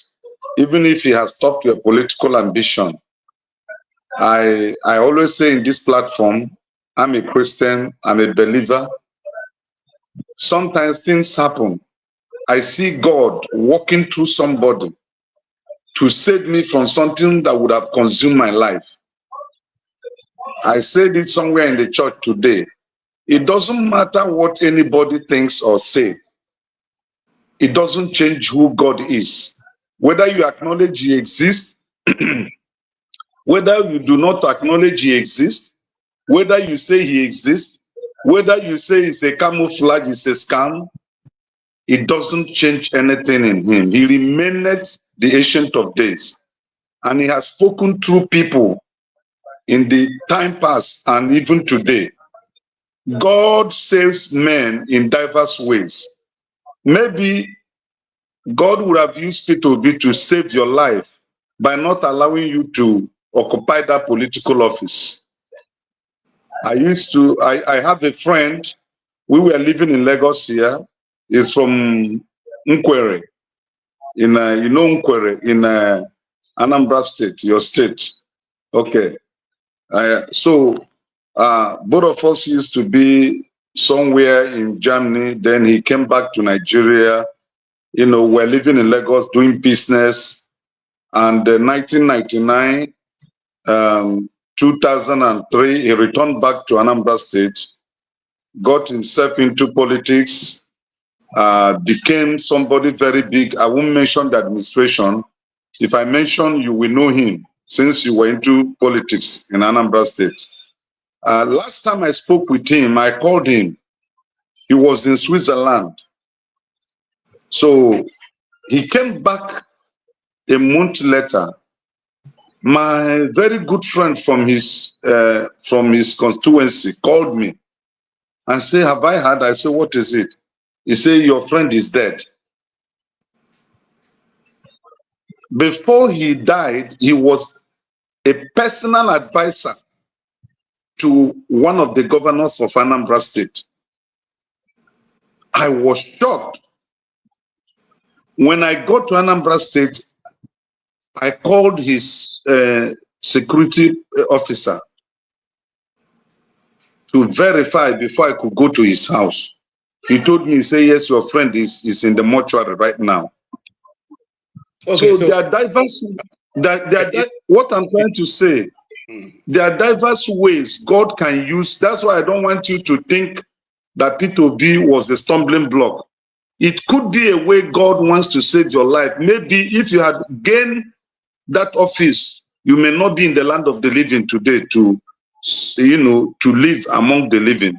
So count it joy. Count it joy when something of that nature happens, and put it by the wayside and move forward in your life. That's just what I want to say. All right, thank you. I agree also. Please, KJ, please let me just in a short word. No, hold on. Just a short word, one word, please. Say the one word. I understand and I thank everybody who advised me. Thank you so much. I appreciate it. All right. Thank you. Mazi Prince, you've been behind. You say I didn't let you in. I'm not seeing you. Of course you did not. Don't even start with me. Don't start with me, please, KJ. Good afternoon, house. Good afternoon, house. Or whatever. Good evening, wherever anybody is. First and foremost, I am calm. Calm down. Listen to me. when somebody is moderating, not every time people come to the backstage that you see them. And I can't be concentrating on the backstage and also concentrating on what the people are saying so I can ask good questions. So when you come that way, you're coming hoping that somebody is trying to stop you. Nobody's trying to stop you. Am I going to be the only one talking? So please calm down and make your point. There's nothing personal. I hold nothing against you. Thank you. Okay, and KJ, I noted it. I did not shout at you. I did not abuse you. I only said, ain't you gonna let me in? It might sound different, to you, the way I wrote it. That's fine. I understand. I totally understand it. First, I didn't even want to come in now, but based on what Mr. Chinonso said, Mr. Chinonso, with all due respect, I'm not here to attack you. But first thing first, I stand on what Eagles Air said. I stand on what Mr. Ike said, and I stand on what Mr. Righteous Man said. But the thing I want you to know is this. This is social media. And you have just come to lay an allegation. Did you see Peter Obi do that thing that you just said? Because if they come after you, if you come to this level of this platform will be too hot. I said I have heard from those who said I don't want you to say it again. That is the kind of one thing I have. Okay, Chinonso, that you heard it from people. I have things I will turn upside down. Please do not interrupt me. Do not interrupt me. I only ask you a question. No. Okay. Remove my name from your mouth. KJ, can you take the floor, please? No. Remove my name from your mouth, please. Hold on. No. This is remove my name from your mouth. KJ, are you gonna mute him or is he gonna interrupt me all through? If you continue, I can leave the platform for you now. You can vomit whatever you want to vomit there. You can leave. Get the F off. Everybody calm down. Look at me, accent now. You are an Igbo man. Okay. Okay. Now listen, I want to address him. Let him speak. And even at that, I don't want us to go back and forth. If you have any reservation on what he's saying, I will give you opportunity to rebut whatever he's saying. If we keep shouting, how then we attract people to want to listen to us? Yesterday, some panelists and other people who I had lined to come to this program, because of comment from a comment section, are saying they don't want to come here and anybody to insult them. These are people who are accomplished in their lives. Please, let's calm down. This is not a place where if you want to insult people, go and start your own channel and be using that place and insult whoever you want to insult. Let's calm down. Nobody is here. Nobody is being paid. You in the panel are not being paid. You coming here, you're not being paid. Why do we have to break our head? Make your point simply, and that's it. Please. Go ahead. So KJ, you took me out. I did not say anything. He's the one asking me to get out. And now you kick me off. Calm down. Lower your voice. I am calm. No, Jefferson, I'm calm. I'm not, what I'm just pointing out things. I'm not. Jefferson, can I talk, please? Let him speak. I am calm. Calm down. You are still. Jefferson, let him speak. Don't worry. Leave him. Let him speak. You see, this is what we talk about all the time. Everybody's moderating. I am talking. I am calm. The only thing I'm trying to let him know, if you didn't see something, don't say it. It's not fair. You cannot, it's not only when you shoot somebody that you kill somebody. And now, the next thing he's going to say, if I'm an Igbo man, are you more evil than me? Are you more evil than me? Sometimes can we say some reasonable things? I am the way I am. I am not angry, but the only thing I just have to say, please do not disturb people for anything. And for you saying that Peter Obi will never, if Peter Obi becomes president today, he doesn't take anything from anybody. If he doesn't become a president, he's already rich. He's already funded for his family. But we cannot come online and destroy people just for political reasons. I also have my cousin, Emeka Achike. He's my cousin, he's my maternal cousin from Odekwe. And I know how all these things went through. It's not even him. Do you imagine how many people meet him as a governor and tell him things? You didn't even go from your ward chairman. You didn't even talk about your local government chairman. But, and then other party people. Mazi Prince, you are taking us. This is not the topic we are discussing. We are looking at. Okay, I'm just addressing something. Can I finish up what I'm addressing now? Too long to address it. They've been addressed already. Oh, Jesus Christ! How many minutes have I spoken now? Just give me 30 seconds, please. 30 seconds. How many minutes have I spoken now? KJ, you see, this is one thing. That's why I don't like coming on when you are moderating, because anytime I want to talk, if I don't say what you like, you will get me up. I have had enough of this. I'm going to deal with it right away. Wait, please. Okay, you can take me up if you want to. You can take me up. That's how you are, and you call yourself a Christian. Get the fuck out of here, please. Please take him out. Please take him out. No. He has gone himself. Don't worry. No. Let him go, please. Let him go. Sorry, sorry. With due respect. With due respect. No problem. Guys, calm down. What you got for here? I have no problem. Why you calling you somewhere? I have no problem. All I wanted to do was for us to stop dwelling on the things that we are not here to dwell on. We are here to dwell on what is the response to the guests that we have today. And that's all the work I have. And I can shut down the thing if we're not going anywhere with that. That's what we came to discuss. China also have made a statement. Jefferson have corrected. Egu have corrected. Mr. Ike have given me a correction. You come and you're shouting on everybody, and you don't even want to hear anybody's suggestion. What is the reason? Is that the major issue I'm supposed to be discussing? No, I won't condone that, because the more you are discussing that, the more you are extending that same idea. Mazi is still suffering from election hangover. That's the problem. All right, let's go ahead.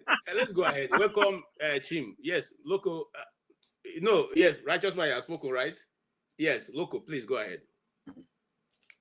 Okay. Well, so relax, everybody's just passionate sometimes, you understand? And why I decided to ask Mr. Moderator KJ, where I not like matter, you know, you understand? Just to allow him to moderate. So sometimes when somebody's angry like that, right? Just leave them, let them be, you understand? Sometimes if you don't allow them to outburst, you understand, they become frustrated. You understand? So you maybe like okay, take 30 seconds to round up, and even if he has nothing to say, he will just by himself shut himself up, like okay, no problem, bone. You understand? But if you are arguing back and forth, this and that, he will depend everybody. You understand? So that's why I just want to. Sorry, let me just correct that, Loco. You know that some of things that some of the panelists come here to do, they will never do it in other panels, in other channels. They will never dare to do it. But they do it, we keep quiet so we all can have a conversation. It does not mean that when you come here, it means that you have come with some kind of idea that's going to change the world. And if you're not allowed to talk, that means that nobody's like, who can anybody do talking for? I'm not Mayegu, I can't talk for 3 hours alone by myself. So even at that, it still brings in panelists to come in. So what we are simply saying that allow the moderator to moderate. I am looking at everybody. I will allow everybody equal time to respond. But when they are going away from our major topic and trying to turn it something that is very minor into a major, and I'm saying, no, you have done enough of that. Can you move to is that the wrong that I've done? Yeah, no, I don't think so. Go ahead, sir. Yes, and they're just like you. When I see this shout, I just wonder that you using your own money, paying your own money, you use your data to come and give yourself headache in the platform. Why? It's not really worth it, you understand? So there's sometimes if you want to vent, maybe you like the program so much, just for peace to reign. Yeah? It doesn't take anything from you, even if you decide to keep quiet for the other person to start to shout. I was talking just now. I think we and Seth, that village headmaster, CM, he hasn't come back since. You say he was like, hey, what's up? What is that your name, Seth? Addressing me as if he doesn't know my name. Addressing me like, what is that your name, Seth? I was shout for him back now, but there's no point. I don't have that energy for that because I can't be having a deep go of him. So I just get quiet, allow him to, even the time you call me meet myself, make me verse the more. But just let it go. It will not take anything from me. You understand? If finish, when it's time for me to respond, I respond. And that's it. So, but sometimes we all should just calm down. I know it's sometimes passion or whatever, but that being said, for the man, like I said, I've said what I said. I love what he said about the Southeast, developing themselves, all the rich men coming to develop themselves to copy what Simoto is doing, and that's that. So I think let me just over to Simon Ekpa. You see that I don't come up for jail. Okay, you don't come up for jail. Okay, let me hand over to Simon Ekpa. Simon Ekpa, over to you. I mean, where's Simon Ekpa here? No worries. Is it cheap? No worries. Cheap, so you have to remember. It's cool. What is that name yesterday? Don't mind Rastaman.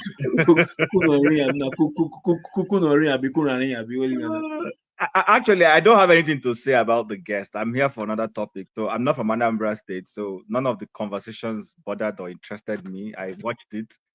I have nothing to comment. Let those who come from Anambra State. I have no stake in Anambra State, so all right. Not interested. Thank you. And then I want to also say this. We see when we have two panelists that are going at each other. When you take out one, it doesn't matter who you take out. It can be the person who is leading it or the person who is not leading it. All you want to do is create an environment where both of them can listen, not because you love one above the other. I don't know where these people get all this. Actually, KJ, I would like you to bring him back because I want to. Take him out. He took him no. Okay. He left. No, he left. No, for now. For now, please. No, for me personally, I think his problem is the American election that didn't go his way. I am being honest with you. Sorry, irrespective of what the outcome I'm not saying is. irrespective. I hear you, Jefferson. I hear you. I agree with you. But what I'm saying is, we need to diagnose where his problem is. His problem is that election. He's still carrying on with it. And I know him. I've watched him. I've studied him. He's still carrying on with it. For him to use a vulgar language on air, he didn't care. He told somebody to F it. How can you say that on air? Something that people are going to watch. And then secondly, why I actually wanted to take him on one, because you see people who say, I'm not saying I agree with Chinom, so I'm not saying I agree with him, but for somebody to come here to want to come and something he was guilty of doing every day before that American election, every day he was doing it here, accusing somebody of something he had no facts about. Now suddenly today, somebody who he feels he likes has been falsely, in quote, accused, and he's taking up arms. People need to go look at themselves in the mirror and stop these things they come here to do. I'll end there. Let's move on that topic. Thank you so much. And let's move on. I want those of you in the comment section, trying to calculate me. Mazi Prince, a personal friend. Look, this is my phone number. This is my cell phone. I have his phone number. So it's not even a question of I'm meeting him. I have a personal relationship with him, but if that does not matter anything to him, it's okay. So let's move on. That's not the reason why we're here. All right. So now we have been able to listen to everybody, and there was a trending topic I would probably want us to touch before we all leave this place, which is the fact that Dr. Ruben Abati, who I have so much respect for, I started following Dr. Ruben Abati in Patito's Gang. I don't know how many of you know Patito's Gang. That's the program where I first met. I knew the guy was very good, both of them. Of course, Pato Tommy is a very, very, cerebral guy. All of them there. But we are all shocked, those of us who are from the eastern part of the nation, that when he made that assertion that Igbos do not sell land to outsiders. So I want us to touch that briefly before we go today. The question I want to ask to Igbo listeners and those who are here is it true that you Igbos don't sell your land to outsiders? If that is the truth, why? Yeah, I'll start from you, Jefferson. Oh no, let me start from Chim so that they can make good comment before we move to Jefferson and go around. Okay. But KJ, we don't sell our ancestral land to people we don't like now. Exactly. That's why we don't have Ministry of Defense built in Oka, because we don't sell our defense. Because we don't sell our parcel of land to our forefathers, so people we don't like. That's why the roads that are federal roads are not being done. We don't sell our land to people we don't like. especially if they are from Yoruba land, according to Mr. Ruben Abati. That's why we don't, all the security architecture is up north and all those things. You see, the truth about the matter is, on a more serious note, we claim we run a federal system, but we are centralizing everything in some places. So what will bring Olu to Enugu or to Oka to live if there is no posting that will take him there? People don't seem to. I've made this argument here before. I grew up in Lagos. I went to nursery and primary school in Lagos. My foundational education was in Lagos. But I also know that the federal government of Nigeria, in its inequity, is suffocating that Lagos. Because if you decentralize some of the things that I have in Lagos, and because everywhere in this world is policy, government-built policy. In the United States of America that we quote all the time, or even in Canada where I live, everything is not centralized in Washington and Ottawa. They are spread. If you're doing taxation in Canada, you go to a place called Manitoba. Anything that has to do with tax is Manitoba. Wherever you live, that's where you're going to be. In fact, you don't have to go physically anyway, because this is technological age. You communicate with them. But assuming you had a need to go physically, you will move from there to where their office is, which is in a different region altogether. It's not in Ottawa. If you're doing anything shipping in Canada, you'll be going to the maritime provinces of either Nova Scotia or going to Newfoundland. It's not in Toronto. Do you understand what I'm saying? So when we consciously decide we want to impair a particular part of this country through policies, these are the things we begin to see. Because the truth about the matter is, I'm not blaming any Yoruba man. What will the Yoruba man be going to the east to do? There is nothing for him to go and do there. Let's be honest. What is he going to the east to go and do? There's no federal infrastructure that is carrying him to that place. Did you not see how all of a sudden a Gwari land in the middle of the part of Nigeria called Abuja suddenly became a popular place everybody is going to? In the 70s, it was a no man's land. Nobody was there. But through the act of governance, government policy, Abuja became the federal capital of Nigeria. And then even after they had built it and people were not moving, a man called General Sanya of Abacha of blessed memory came to office and insisted that everybody must move to Abuja. What did he do? He moved Maritime office to Abuja. He moved. Maritime has no business in Abuja, but he moved and he warned all civil servants. It's either you move to Abuja or you lose your job. So between 1993 November and 1998, when Abacha died and left office, he forcefully made Abuja to become active before the civilians came into office in 1999, and of course it became a hub. I did my youth service in Abuja. It was a dead town. I used to walk miles before I find a bus. The era I saw that there was nothing. Nobody was going there. But today Abuja is a beehive of activity because of government decision. So I'm not even blaming any Nigerian. I'm not blaming anybody who does not go to the east to do anything, because there is nothing for them to go and do there. The people who come from the east themselves, because of their nature of business they do, they are busy looking for opportunities elsewhere. So when an ignorant man that we thought had an education in a prime environment and makes uninformed assertions, you need to cry for that man called Ruben Abati. Maybe what he's looking for now, he's looking for a way to get into the government of his this government that is clearly sectional. He's looking for a way to get into their good books, and he thinks the only way to do it is to do the FFK type of thing of propaganda. Well, good luck to him. These people tend to forget that everything that comes will go. There is always an end date to everything. That's what some of these people don't seem to realize. They think everything will continue the way it is. So maybe he's right. We don't sell land, but we don't sell land because there's no federal presence in Alibo. Thank you. Yes. CM, go ahead. Let's make sure we go around so I don't have to come back.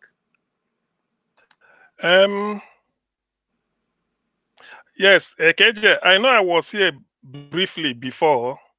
Are we still on a review of what? No, or do I go? ahead. Maybe let me take it from Chim's. Yes, I heard Chim mention Abati. Yes, it's quite topical. You see, for those who do not know Abati, it's better I refer you to the Guardian newspaper article of December 16th and December 23rd, a a week apart. I think they gathered on Sunday. The week they killed Bola Ige.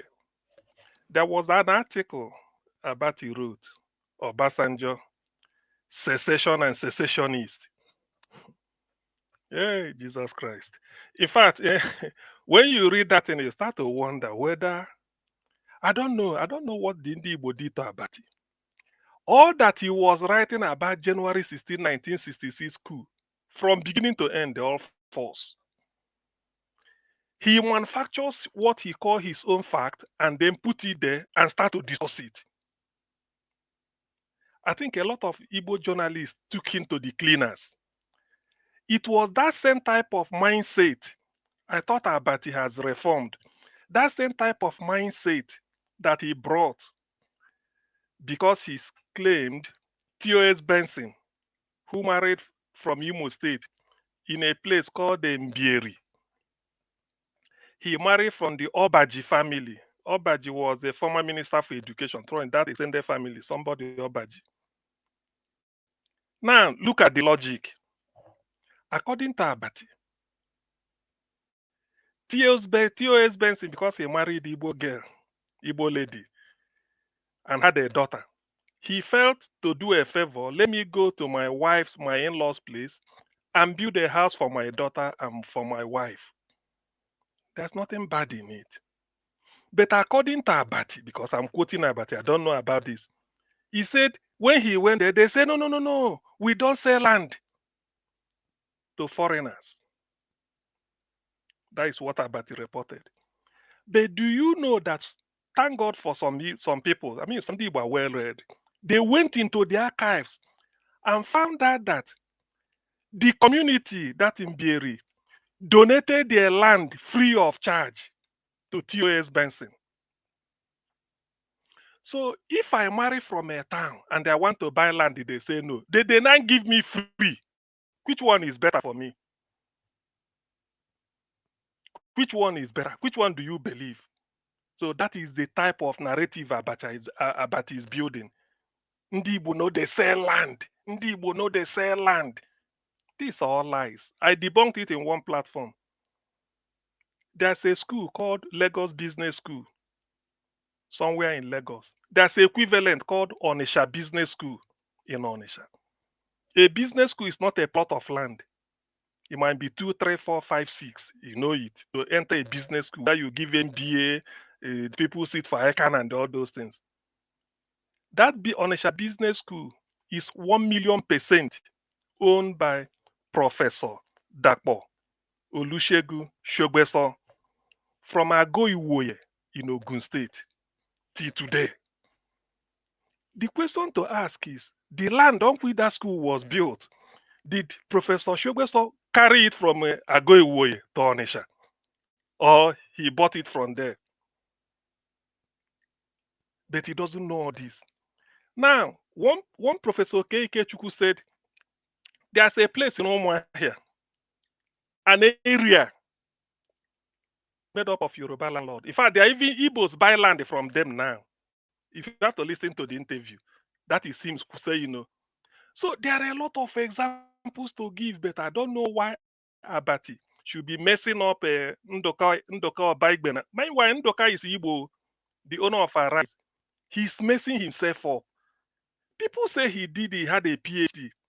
He had a doctorate. I have a doctorate too. And I know what you go through to have a doctorate. You have to do research. And in doing research, every line, you will read it 10 times to know the meaning, to make sure you didn't copy it. In other ways, you come out with facts. And before you finish it, if it takes you 5 years before you finish it, who is making him? If it takes you years before you finish it, the day you are defending it, that day, maybe we are wasting time. Somebody must have published some part of it. They call it plagiarism. You fail. It's as simple as this. So when you see people that say they did research, they had a doctorate, always be careful with them because everything is based on logic. Abati, I'm really querying his PhD. He can't go beyond, he can't be objective not to talk of to contribute to war store of knowledge. Okay. I'm querying it. He sees, I'm coming. Let me not lose my thought. He sits there and talks like a motor-park tout. He doesn't even show that he went to school. You don't say something. Okay, CM. What is I have your to own? stop you. I have to stop you. Okay, thank you, CM, for your contribution, and I appreciate how far you have been able to dig into this conversation to bring out those facts. So we know the family, we know the situation in contents, we know the people, the land offered, and we know that the land was even finally given to the man free of charge. I don't believe him. Oh, come on, man. That's a well-researched issue. Now, for the issue of the Ruben Abati, I, for one, will not take it away from him. He's intelligent. He's also well-read. So I will not question his ability. But you see, knowledge is not something that one man can put in his pocket alone. That's why I say when you come to, it's not like wrestling. When you go to wrestling, those of us who used to have wrestling in our communities, when you go and at the wrestling ground, you don't say you get power pass until you have walked away without your back touching the ground. You don't know whether there's a stranger that came into the village yesterday who is more stronger than you, since you are the village champion, and then he'll just come and embarrass you. So what am I trying to say here? I'm trying to say that let us not always think we have all the knowledge until let's say the part we have and the other person will say their part. Having said that, we welcome you, forefather. When is your program starting? No, it's not starting today. I'm taking a day off. I have some serious stuff. Right. But I just wanted to add to the conversation. I think even if Igbo don't sell land, you have to apologize for that, because if you think about it, the population is very high in that region, and the land is little. So there is an argument to say, okay, why should we be selling the little land we have? It's not like the north where there is open space. If there is high population density, you can see why people don't sell land. You hear this even in Rivers State when I was growing up. You hear it that in the Kwere side they don't sell land in that area. So it's not a new stereotype or trope that they use towards this in Igbo speaking people, this in Nigeria. And maybe there's some truth to it and there's something behind it. But if you look at the map, it's a very tiny area for quite a massive group of people. And you can see why. Why should you have to sell all those land? If you don't have land, why should you sell it? I don't get it. Is it by force? Okay. If the other people want to sell, they sell. love land so much. No, forefather. I don't see why it's not your turn. It's not your turn. It's forefather's turn. I gave him his Wait, Mr. KJ, please. Mr. KJ, please. I want to beg everybody. Well, local, please. Hold on. Forefather, make your point. No, the point I'm making is the turn of Lagos.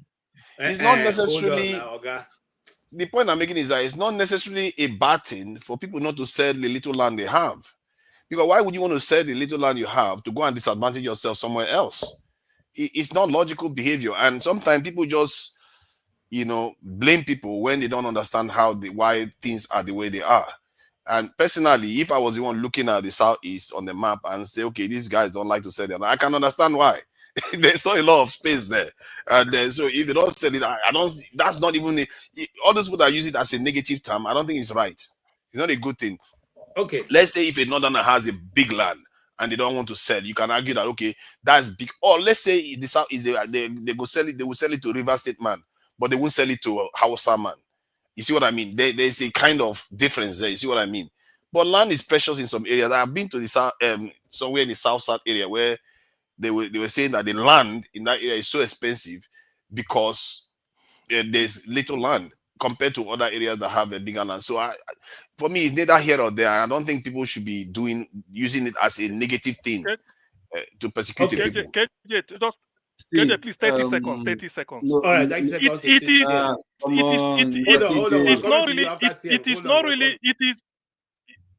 Go ahead. It is not 30 seconds, please. It is not really that people don't sell land is the issue. Is the intent. The intent behind that statement is the intent that matter. You go to some places in Lagos, they say, no, this land, they put signboard, this land is not for sale. It means they're not selling it.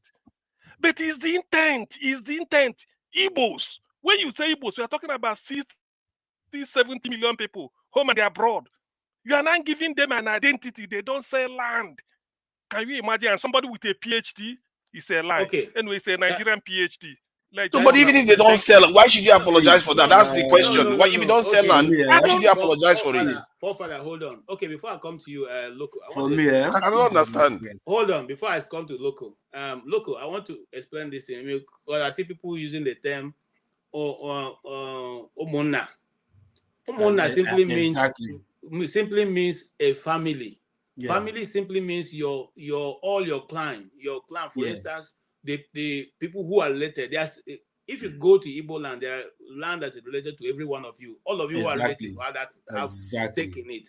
And in my own place, we have a place called Umuna. It is palm trees. It's a almost like, I don't know, maybe like 1,000 or 2,000 hectares of palm trees. Now you can only go to that place and cut palm tree. You can't go and And now I can now meet local. I hope you mean Olona settlement. Is that what you mean? Olona settlement. Well, it's Umuna Allah. Okay, that is Umuna, the land for the family. Now, if I sell it to local without consulting every other person, I will have done wrong. So, if for such a land, it's difficult to get it to be sold because your generation owns it. You understand what I'm saying? But the one that belongs to my father, which is what I've said the last time we were on this panel, that anybody who wants to buy it, I'm from Uzakoli, you come, I will sell gladly to you. Okay? As long as you're not going to come and make it a Ruga, I will sell gladly to you. Okay? Yeah, and you can build. Keep your finger down, my friend. Now I will buy. Okay. Having said that, please, Loco, go ahead. See, fine. Thank you for what you just said now, because I was even going there. Because look, sometimes context matters a lot. You understand? In as much as he was just repeating what somebody told him, it now depends on the context with which he received it from the professor TOS. You get my point? Because if at the long run, what he intended to buy in, and they gave him as a gift, there would have been no point telling it to Dr. Abati, saying, I want buy land over this, they're not sell for me. They say they don't sell land to stranger. You understand? He's just repeating what the guy told him. You saying the intent which he says is different. Not that he is now saying Igbo do not sell land. I think that is where he may be wrong, generalizing just one incident to the whole people. And even if he's wrong in that part, Igbos, Hausas, you may be judged. How strong is that same thing? I will start from 1966 coup when they target Igbo coup. Just few Igbos that were there. They said the whole Igbo coup. You understand? Same thing. The Igbos are also guilty. Just the same marginalization they're having in Lagos. Just Tinubu and his family and his boys. They are targeting the whole Yoruba is against them. You understand? So Nigerians are guilty of this same thing. You understand? But that's why even if you say Abati is wrong, to some extent, the way you tell it, like the whole Igbo people don't sell land. I mean, you're just hearing the story from one person. You understand? And his experience. The person did not even maybe tell you, or even if the person told you that the whole Igbo, you would have at least, as an educated person, correct him that, are you telling me the Igbo man from your wife's village and the Igbo man in maybe the far end of the southeast is the same message they have? No, you're only telling me the story and experience you have from your wife's village, and they might decide not to sell for you. That they might have their reason. Maybe the only land allocated to them for them to sell the family is inherited land, which they might say no. It to honor their parents, they don't want to sell the land you are choosing or the land you chose for you to buy. We don't want to sell this particular land for you because it's inherited or it's whatever. You understand? Maybe if you have gone to somewhere else in that same village, maybe somebody else would have sold for you, but you wanted to buy from that family, and the only free land they have, they might have allocated to sell it to anybody else. The one remaining is not for sale. You understand? The man must have been misattributed it, and you don't forget, a story told is a story uttered. You understand? And it can be misattributed. So the intent. But the whole premise of the conversation is wrong. Look at what I just discovered now. The southwest is twice the landmass of the southeast. And if you look at the population of the southwest, if not because of Lagos, they basically are the same size. So what do you expect to happen? When such a large population, you have twice the landmass, you are going to see certain behavior that are going to relate to that land, that is going to show that they appreciate their land a little bit more because it's scarce. No, Papa, what I don't understand is different. The thing is this, right? If they are saying from your own premise now that because of the population, right? If we start selling this and that, no, we want to reserve it for development in the future. So hence we are not selling. That is even a more encompassed, but saying because of just one incident, because of just one incident, you now said Igbos do not sell land. Okay. I'm seeing it from a long-time stereotype. The stereotype has been there for a long. So when I was growing up, it's not Abati that started it. It's a long-time this thing. I didn't know what the context was, but if you look at the landmass in that region, you can see why. I don't understand why.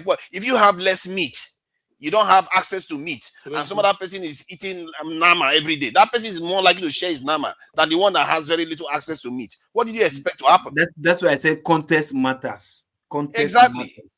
Yes, I don't understand it. I've been hearing this for a long time. He's just repeating what somebody told him. But saying Igbo people do not sell land to strangers, it might come up wrongly because of the tension on ground already. So as a journalist, there are more ways we would have presented his case. No, see, hold on, Loco. My challenge with Ruben Agbachi, and like I said, I respect him. I've been following him for years. My problem with him that OG gave him an opportunity to make clearance. No, tension day before. You know, no, it doesn't matter. Before that time. He said, no, listen. She said to him, this thing have been interpreted in many other ways. Would you want to clarify? He said he cannot do any rubbish clarification. There was tension in the studio already before that segment. What is the tension? No, Loco P, no, don't do that. There was no tension. There was arguments. Sorry, can you get to that? Look, the two panelists, look, Rufai and the other girl, Rufai and Nigeria. Okay, sorry, I don't want to be accused of jumping in with when it's not my time, but that's not correct, Loco P.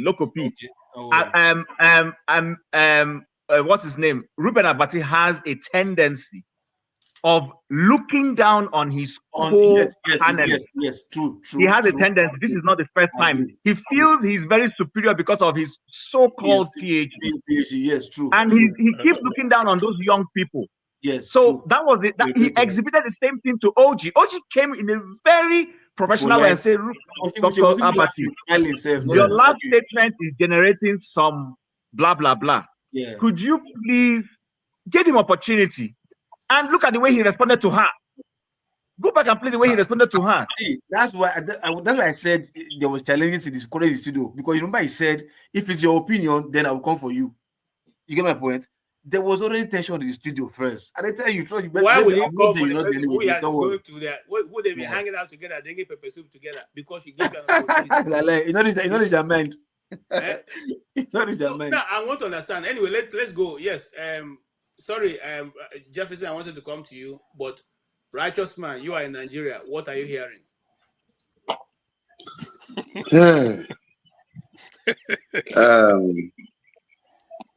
So what are you hearing? That's okay, it. What are you hearing? Listen to it. Take me backstage, please. Take me backstage, please. One brush, and they what are you hearing? Again, replay the tape.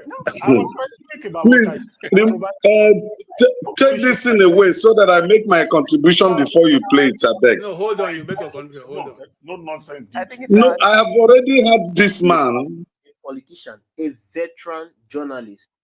Okay, go ahead. You want to say something, the righteous man? Righteous man, you want to say something? I can't hear you. Can you hear me? I can hear you now. Okay. It seems I will know you better if you describe where you lived in Rivers State, because my mother is from there. I was born there before the war broke out. That's not the purpose of the conversation now. Can you hold on now? Hold on now. Now you change gear. We're talking about Abati. Now you want to know where I live in Rivers State. you change gear. We want to talk about Abati. Yeah. We are talking about Abati. Chin, please cool down. CM, cool down. You see, you can hate the people, but you can never stop them. My gross and my annoyance is the way this man called Abati responded to OG. It was so embarrassing. he intentionally shot that lady down as if that lady worth nothing. The lady herself was embarrassed. When I was watching that clip, I was almost shedding tears. I say, look at the people that call themselves elite class in Nigeria. Look at a little thing that you can humble yourself and explain. In fact, Abati was ready to trash that lady, not minding that his last wife, OG, is older than his last wife. At least he should accord that lady that respect. He's a mother of kids. Just deal with the issue. Leave personal attack. Just deal with the issue, please. Deal with the issue. Let's Abati is good at making sure that he profiles the Igbos. Anything that have to do with Igbos, he profiles them and make sure that he gives them a bad image to the world. Now let me come to counter whatever he must have said or whatever story somebody must have told him. I have a medical doctor. His name is Dako. We've been friends for years, ever before I traveled out of Nigeria. When he finished his medical course, he served in Enugu State. After he finished serving, he started working in a hospital there. Dako bought 2 plots of land in Enugu, built a hospital that is still operational today. He has 3 daughters. Those 3 daughters were born in Enugu and they all marry Igbo people. The day one of the daughter was to marry, I called him. I said, are you not coming back to Ogun State? He said, no, my children will not even agree. I have invited my family people from Ogun State to meet us at Enugu. My children speak Igbo more than Yoruba. And the 3 girls married all Igbos. In fact, he should be about, I think, 62 years of age now. He still lives in Enugu. His business is still there. So when people come on the air to give a negative picture of the Igbos, it gives me pain because it's all ethnic profiling to give people a bad name so that it looks as if they are so bad. Now in Inewi, when there is a hotel I normally lodge there then, those days, my tailor in Inewi is a Yoruba guy. My tailor. Okay. By name Ade. Ade has his own. KJ, wait now. You give people time. I will just zoom off now. I won't appear here, please. Ade bought land in Newi. How did he buy that land?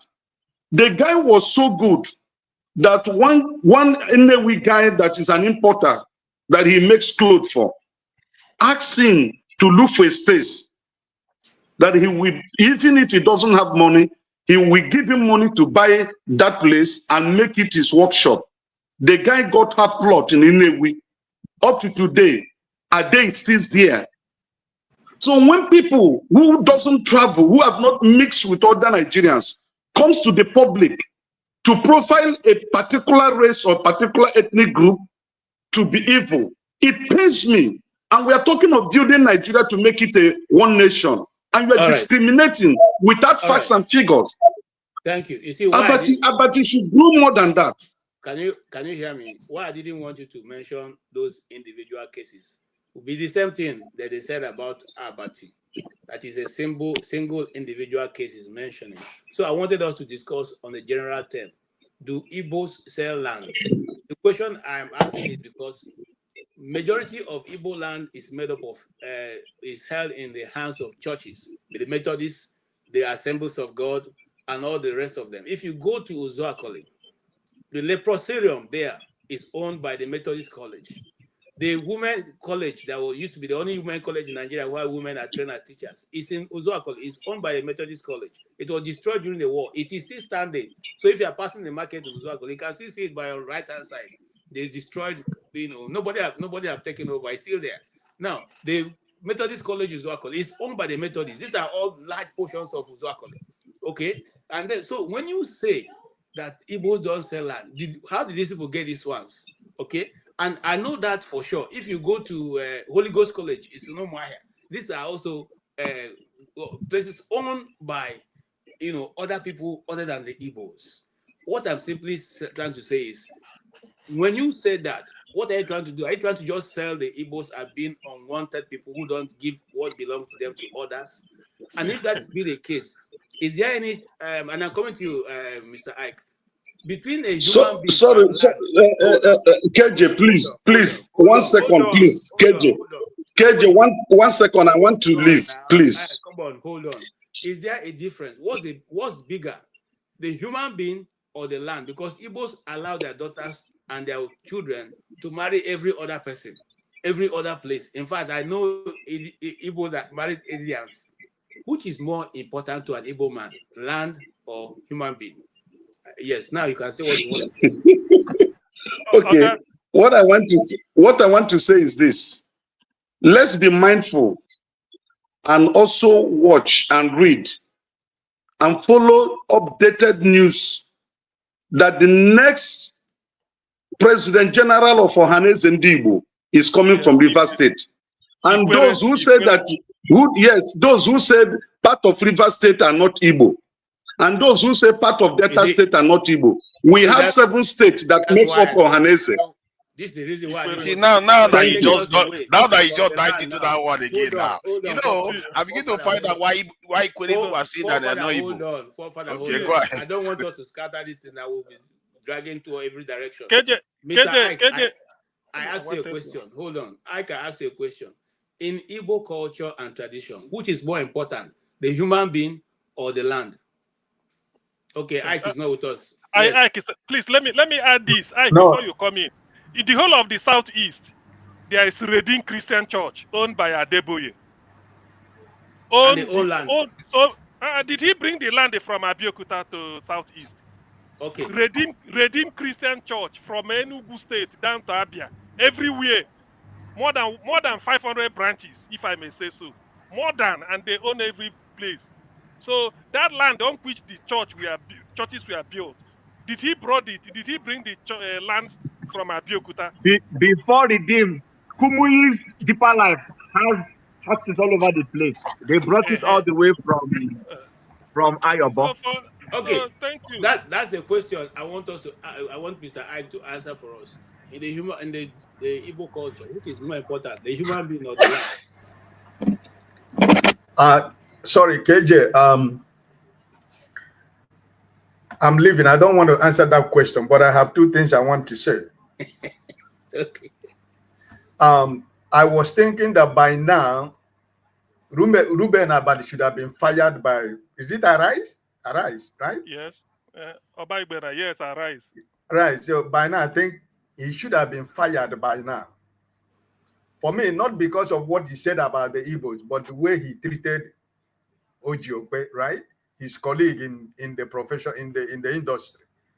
But I don't know why he's still there. But secondly, about what he said, I'm only living here with only one word from the word of God. Whom the Lord have blessed, no man can curse. That is an Igbo man. That is what an Igbo man is. It doesn't matter. People like Abati, it doesn't matter what they say. For whom the Lord has blessed, no man can curse. I leave it for you. Probably I might join because I'm going to the church and I will come back if possible. God bless all of you. If we don't see, I wish all of you the best of the week. Thank you, pray for me. Pray for me. All right. Thank you.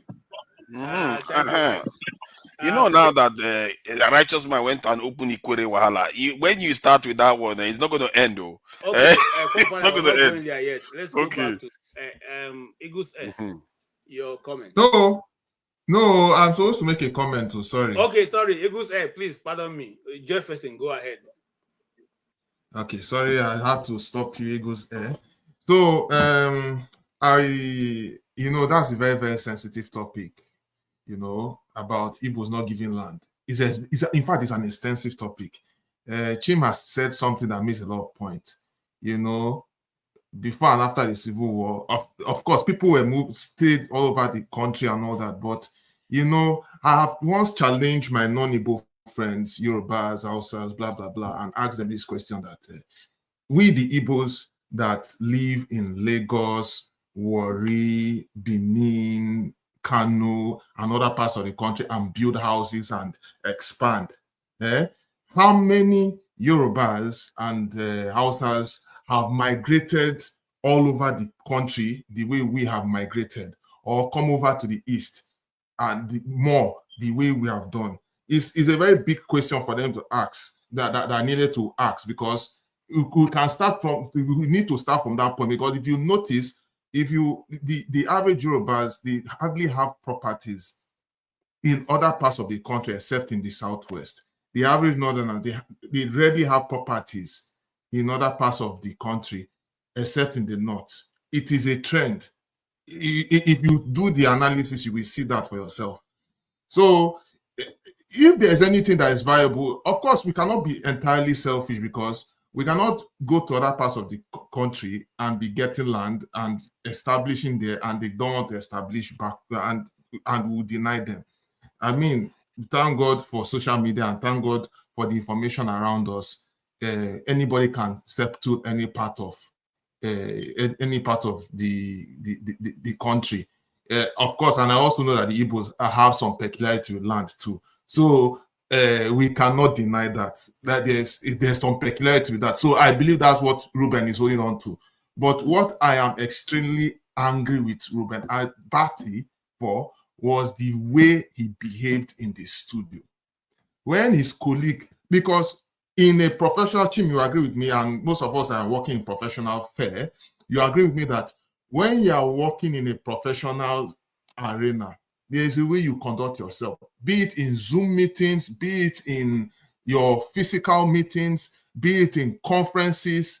You have to have a level of decorum. You understand? You know, of course, journalism is in a different league of its own. So basically, when he was actually trying to state the facts, and Ope, the lady, was letting him to understand that, look, you cannot really paint everyone in that note. His reaction was very, very brutish, you know. And he said, "Oh, I'll give it to you. I'll, you know." In fact, if you ask me, he was literally bullying her on the studio, and Rufai was equally there too. And of course, he didn't know what to say, but it was a very, very crazy scenario. And I feel that in the professional space all over the world, one should be able to moderate how we behave when we are carrying out our professional activities. If it's an informal gathering, we are free and liberty to do whatever, even though we have to still do that in a more moderate manner. You understand? So on that, because me personally, I still love Arise TV. I love Ruben Abati too. Sometimes he can be objective sometimes, but on that one, he failed woefully. And I do not subscribe to that. In the issue of land, yes, I equally me on the personal note, I've been thinking of it for years. I know that we have been enjoying land in other parts of the country, you know, and of course, if they want land, they are free to come. But again, to the question I will ask our non-Igbo friends and brothers and sisters is, will they want to come over and settle in the southeast freely, the way we have been settling in other parts of the country?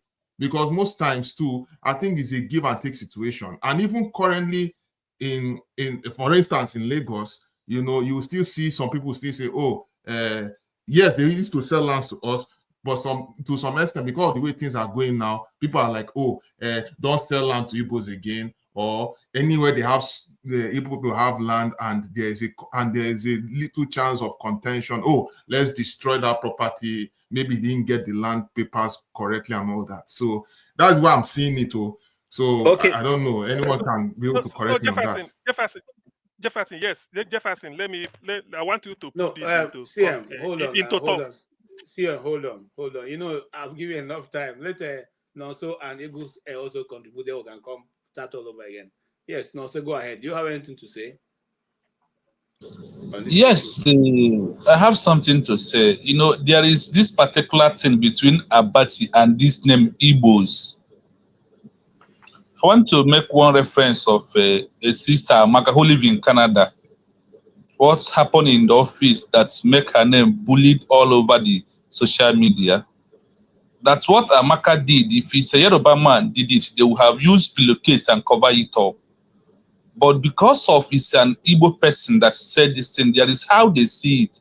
And the Abati is somebody also believe himself that he know more than all of us who are here today.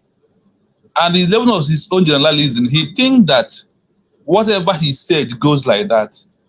That is who he is.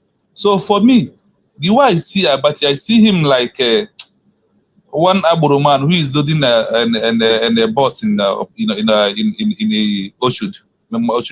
That is the way, and I don't even pay attention to Abati 5 past 1 minute. I work with whatever he's saying. And because of that lady, is an Igbo lady. Look at the way he just bring. In fact, he could have just used cutlass if they are easy possible to cut off his neck. Her neck, that was his neck. But the issue is this: did Igbo sells land? Yes, so I have a Yoruba guy who is a teller. I even be a witness to the land he bought in my community. He built shops there and he also living there. He has also helped us train some of our brothers and teach them the handwork. Even I know two people he teaches handwork free because we help him, the youth help him to secure land where he built, and he's even living there till now. And it has passed more 10 years. So because he never traveled down to Southeast and spent 2 or 3 years, that is why he can open the mouth and say, and that's name called Igbos. That is how he stand on his head. So he can always say whatever he wants to say. And for me, I take it, I want to take it and let it out. So for me, Igbos sell land. That is one thing I know for sure. For those who will value that cannot come and fight me on my land. Thank you. Okay, thank you. Ego Square. Kulata is asking you, can you buy Umona land in Igbo land? KJ, let's not do that, please. Don't anybody who is going to be, if that person wants to talk or contribute, should come to the show and open his face. Let's stop doing that. Actually, I was going to say that. Let's stop giving people free pass. Okay. No, hold on. A lot of questions are coming on that, so I want to deal with it. Not because he's the one asking the question. No, don't pick. You're picking. Why? Okay, there are other questions of other people you can pick. Yes. Why is it his own that you're picking? No, it's because I have seen more than 10 different other questions. The same Please thing. Forget that and just hold on, focus on Chim, hold on. I want to explain the concept of Umuna. Umuna in Igbo language. Now, do we have to go back again? No, hold on. I want to be certain about what I'm saying. Umuna land, as you heard, Umuna is an Igbo language for family. And Umuna in Igbo land is not one single family of your father, your mother, and your brothers. It is the clan. It's like a clan. In my own family, we are like over 200 of Umuna living all around the world. So if we, like I gave an example of our patronage, which is the palm tree plantation.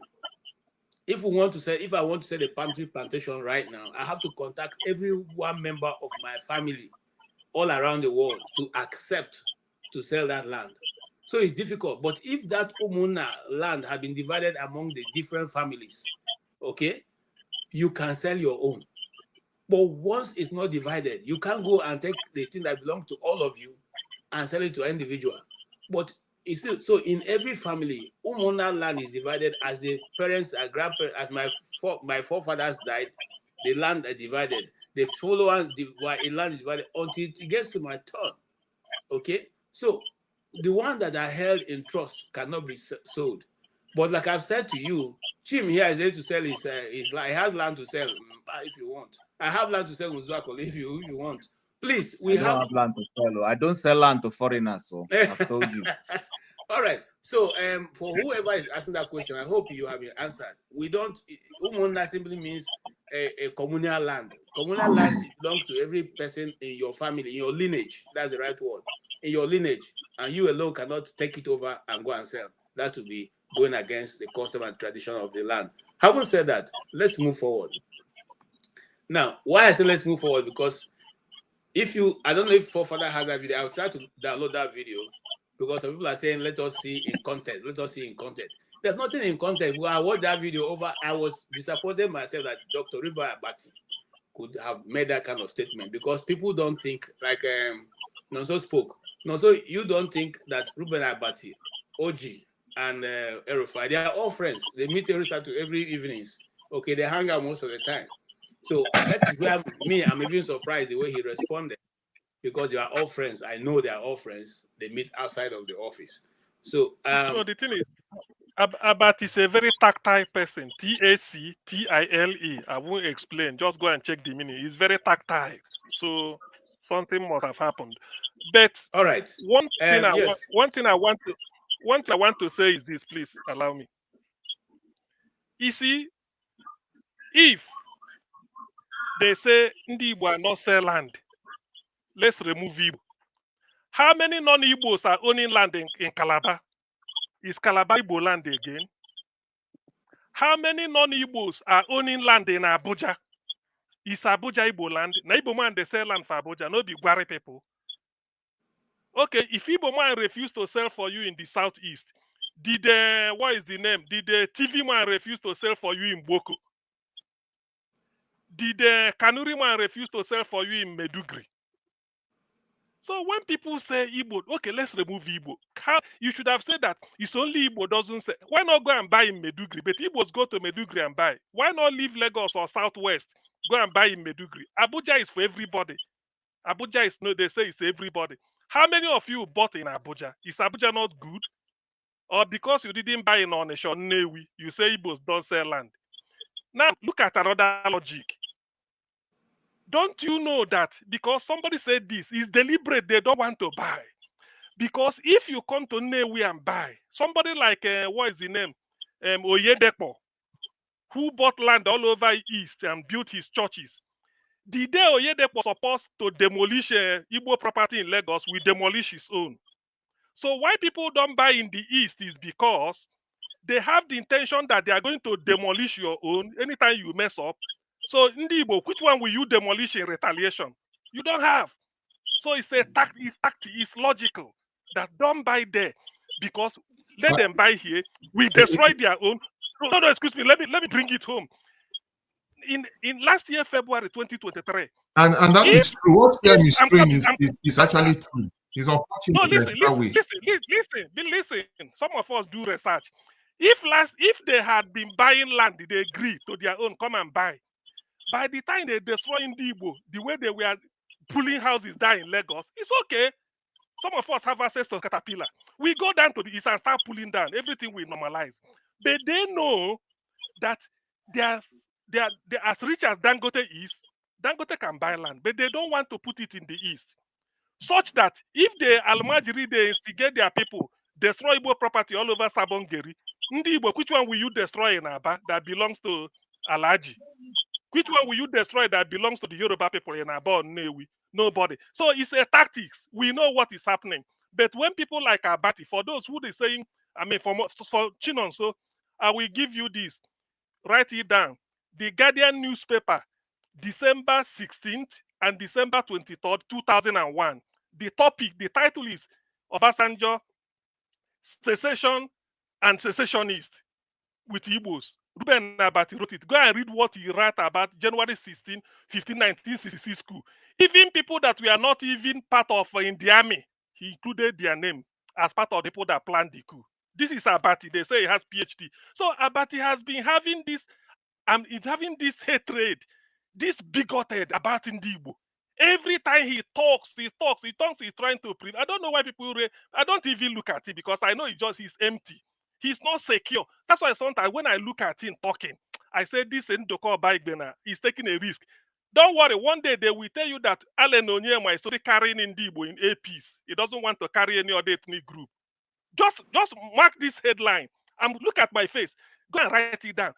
It will come one day, they say, Allen Onyema, he doesn't carry us. He just say, no, only Igbo Singo they carry. This Allen Onyema you are seeing, that have been rescuing people all over the world, free of charge, Nigerians, from China to India to to South Africa to go and carry terrorists from Sudan. People who went to Sudan to go and learn terrorism. Alan Onyema brought them free of charge when Sudan was in South Sudan was having problem. So this is the type of something Abati is doing. Why in to call Baigbena? Is still leaving him to come and be messing his things up. That is what you know. If you tell Abati, Okay, all right, Tony all right. Elumelu, No, now, if you tell Abati, if you tell Abati Tony Elumelu is Igbo, he will tell you Tony Elumelu is not Igbo. But Nzogu, Chukwuma Nzogu is Igbo, but Tony Elumelu is not Igbo. So that is the tragedy. That is the problem. Also, I want you to internalize. This is the problem the Igbo are facing. Is deliberate. They don't want to buy land because if they do, they destroy your own in Lagos, you destroy their own. That Tim, is the issue. you have 1 minute. I want to start from Father. I will go around. You have 1 minute, Tim. 1 minute. All right, thank you. I just wanted to reiterate what I said in a more refined way than I said it earlier. I don't want to go down that rabbit hole of this unnecessary ethnicization of things. But the point is remained, like I said, for those who want to hear and for those who know the history. How many major critical federal institutions do you have in the Southeast? The only people who are being transferred to the East are only people who are in the army. Maybe they send somebody from one battalion somewhere and send him to Enugu, what they call that, infantry or whatever in Enugu, or police officers. How many major federal institutions do you see that drive people in that direction? To an extent, even in the private sector, you don't have to move somebody from the Southwest to the South. It's all you simply need to do. GT Bank and then just go and have a branch in Enugu or Nomwaha and employ graduates from that area and not necessarily have to bring anybody from anywhere. But when it's a federal institution, then people are forced. If you're a federal institution, then you can move a director who is of a Nigerian of Kanuri extraction and you move him to the East, or of Egba extraction and you move him to, to wherever it is. These things are not happening that much because the federal presence in the East is very minimal and lacking, is a fact. So I don't blame, I repeat it again, there are germane people from across other ethnic groups, whether they are Yoruba or Kanurio or Boko or that want to go to every other part of Nigeria. But when it comes to moving them to the East, it's very minimal. I went to secondary school in the East. I had 2 classmates, I won't mention their names, who are Yorubas. 2 of them actually one comes from Ondo State, the other 2 come from Kwara State. I won't mention their names for privacy reasons and for the fact that, it's unfair to start pandering people's names. When I went to university in the East, it's the same thing. I had people from other places. In fact, one I can mention because he's prominent and I can't hide it.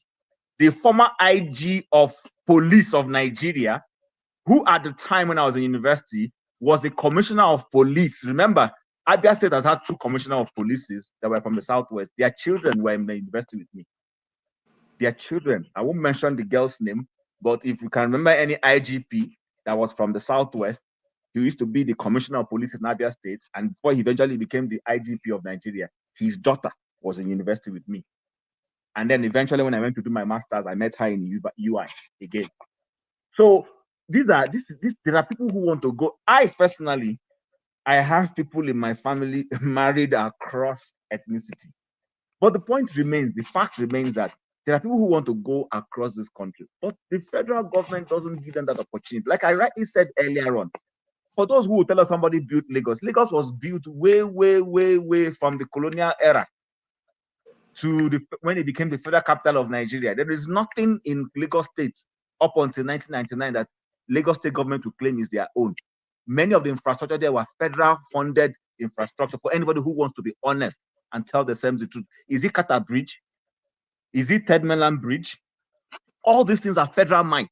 So where there is federal might, anywhere in the world, where there is federal might, people migrate towards that direction because federal might pulls people. When you cite institutions of federal worth in any place, it's going to pull people towards that direction. That's why I have said, if the federal government of Nigeria really wants to be fair to everybody, decentralize certain things, and then you see what will happen. I personally believe, not from a standpoint of maliciousness, Lagos will be a healthier place if you decongest it, especially the port structure. Open up the other ports, give the other ports in Nigeria equal attention the way you're giving Lagos, so that people who want to, somebody from a business guy from Makurdi doesn't have to come to Tinkan Island to come and clear his goods. He can clear it from Port Harcourt. He can clear it from Warri that are probably closer for him. But these things are not happening. So when you don't do these things, you congest a particular place.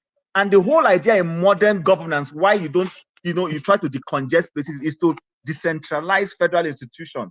Pentagon is not in Washington. It's somewhere else. And that's the same way you have to decentralize it and move them off so that people can move around and the country can have a presence of everything. But when you don't do that, that's why I'm saying, in fairness to certain people from other parts of the region, there is nothing that is going to attract them to come to the Southeast, except somebody who is genuinely, taking risk and wants to go and do business. He sees a business opportunity in the Southeast and he chooses to go there to go and do that business. Kudos to that person. Other than that, there is nothing governmental that is going to make someone say, okay, I want to go to the Southeast. It's a fact. It's a fact. So that's where I want to leave this conversation. I don't want to contribute anymore to it. As for Ruben Abati, it's very obvious. Yes, he's well educated, but his education is serving. In fact, let me be honest with you guys. I find it very, very dirty, that thing he does. And and I told somebody, who is this? I know, I've been saying it for a long time. So crude. Yes. You see anybody and saying, what is that rubbish he does? And people say, I find that thing very nauseating that he does. So he's a crude man. Yes. All right, Jim, let me stop you. Very crude human being. Let me stop you. Hey, look, Ruben Abati had his first Please, can I say something? Hold on, sir. Hold on. Ruben Abati has his first degree in theater arts. So sometimes he brings theater into it. And he's a good actor. Well, you see, some people also have said that the way he opens up the thing is what gets them to keep watching it. Whatever it is, whichever way, we can't like everything anyway. All I was saying, this particular one, he got it wrong. But I want to say something. The Bible says that knowledge pops up, and it is from him that I've come to really test that word of God. That when you have knowledge, it pops you up, makes you think every other person is beneath you, and sometimes he comes across that way, which I don't think is very good. But I heard what you said, Jim. Let's move on to Igbo Square. What do you have to say? KJ, the issue is not the issue is Igbophobia. That is what we are talking. I gave you an article he wrote. Okay, I will go check that article. Please give me that article. Yes, the article on the comment section, Chim. Is this sorry? Yeah, put it on the comment section so we can also put other people can read it, so to the benefit of every other person. Yes, Igbo Square, go ahead. Igbo Square. Yeah. What I'm trying to say in effect that when you talk about land, buying land and selling land, and whether land and a human being, which one is more important? Land is important, human being is important. What do I mean? If you have a land and nobody is lived there, then what's the need of the land? So two of them are very important. Then buying land and selling land, it cannot come to the land that is in the front of my father's house, and that's the only plot of land that only interest we have to enter into my father's house. He asked me to sell it to you, I will sell it to you. I will tell you the land is not for sale. That's the truth about it. Now, you talk about the kinsmen land. Any land that owns by kinsmen cannot be just sell out like that. There must be an agreement that concerns the land. And it cannot sell what you don't have. Though some people do sell it, but any land that belongs to kinsmen, you cannot sell it until the land is shared, because that land stands as something like inheritance to them. So probably the man that came to buy land, the land he may point at it may be the land that belongs to kinsmen that are not made to sold. and they tell him that this one is not for sale. Please, we are going to show you a place. If you need a land, show you a place where you're going to take it. That's the truth about it. Now, in concerning Ruben Abate's reaction towards the land and what he did to Ojeneka Obe, the story started from Thursday, not Friday. So the main story started from Thursday, when Ojeneka Obe carried as a trending video. That is what is trending. But sometimes we don't understand the gravity behind the statement that Ruben Abati made. Just if you understand the gravity behind that statement, you understand that Ruben Abati indirectly have paint Igbos pure black without any respect towards it. Because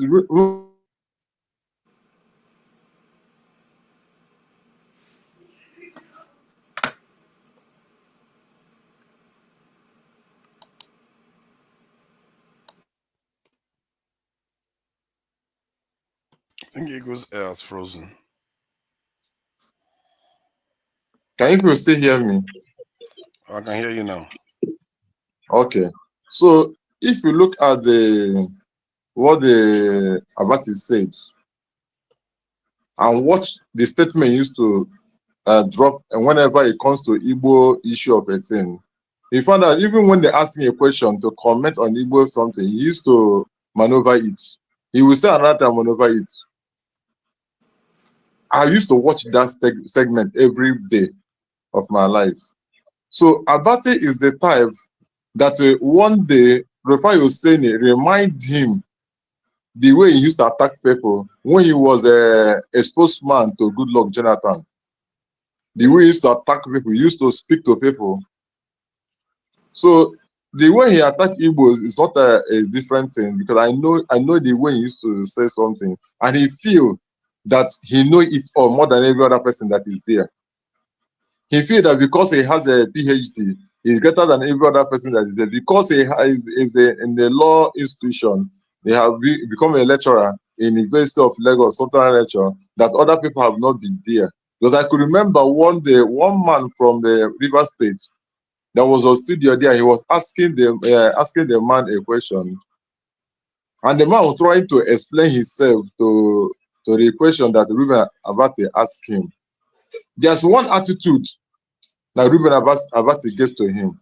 Ruben Abati said to him that I remember he said, you are not you can't teach me anything, you are not qualified to teach me anything. I mean, you are too small to teach me anything. Strongly, not only that, he opened his mouth in publicly in national, international television and said to the man, I don't know their academic level. Which the man replied to him and said to him that I have a PhD in so degree. He withdrew his statement little back. So in terms of Ruben Abati, the way he reacted to Ojeneka Obe on Friday, I feel so bad about it. I feel so sorry for her. That's why he said that they have no apology to her. Even Ojeneka Obe tried to hold herself and drop the last statement that she dropped and continue with the program. So in this context, what pains me, what I'm trying to look into it, is the gravity behind what he did concerning Igbos. And he had condemned Igbos. I have to be sincere about it. Okay. He had painted Igbos black. And this, please let me round up. And this thing he said, don't be surprised tomorrow, the thing will create a problem between Igbos and Yorubas. It will create Igbo. It will rise up in 2027 election. The thing will come up.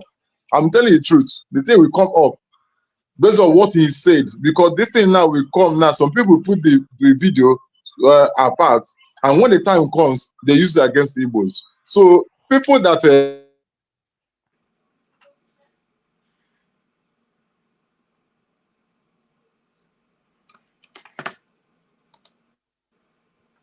surprise. Even forefather, nobody knows he had education. He always said that he grew up in River State, but he cannot say that he's from Swahili place. Even condemn Ruben Abati and what he said. So that means what he said is very bad and terrible. We have to be sincere about it. And I feel bad about it. And This will make me to have a little respect for Ruben Abati, despite his educational career and degree. In fact, the way I look at him, based on statement and what he used to do, even if Rifai was saying that he's in the same studio with him, sometimes Rifai was saying you say something, in the openly he debunk it and speak to him ordinarily, which is very bad. So personally, I feel bad about it. But one beautiful day, you meet somebody like him that will take him back. Thank you.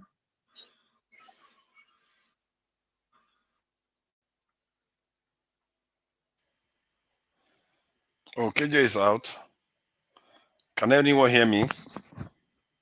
Yeah, we can hear you. So Yes. Okay, it's back now. Your approach will okay, go ahead.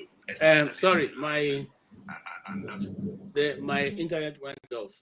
Okay, thank you so much for your contribution. Let's go to forefather. And there was something you said I wanted to also elaborate a bit. I have watched over the years, sometimes that Dr. Ruben Abachi comes across too brushly, against his colleague. I remember the lady himself after what?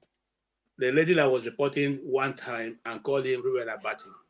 I was so angry that the lady called and said, "Look at this small girl. Why you are calling me Ruben Abati? Do you know how many years I got my PhD before you were born?" This was all on air, and I felt that was an abuse, And the same thing I reported, it just happened again. If I look at it from a professional point of view, he was not supposed to do that to Ojiokwe because she was only trying to help you launder your image that she felt was bastardized on the internet. And I think that it would have been the best for him to use that opportunity to readdress himself. Even if you felt that you had made your point, but somebody saying, "You know what, I give you an opportunity to clarify." There's nothing that is wrong you clarifying again what you said. Now, Umunna, the land Umunna, is just like saying the property of the federal government. Can one individual sell the property of the federal government? No. Okay, it's only the government that can decide to sell it. It's the same thing as the land that belongs to Umunna. And if the people say, "Okay, this is Umunna," meaning it's our collective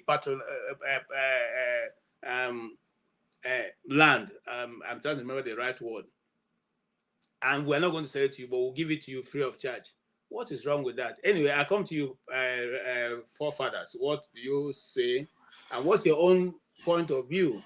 Do you have any more video to show? Because I see people, Chim sent me a video right now of the same issue being discussed on Saturday morning.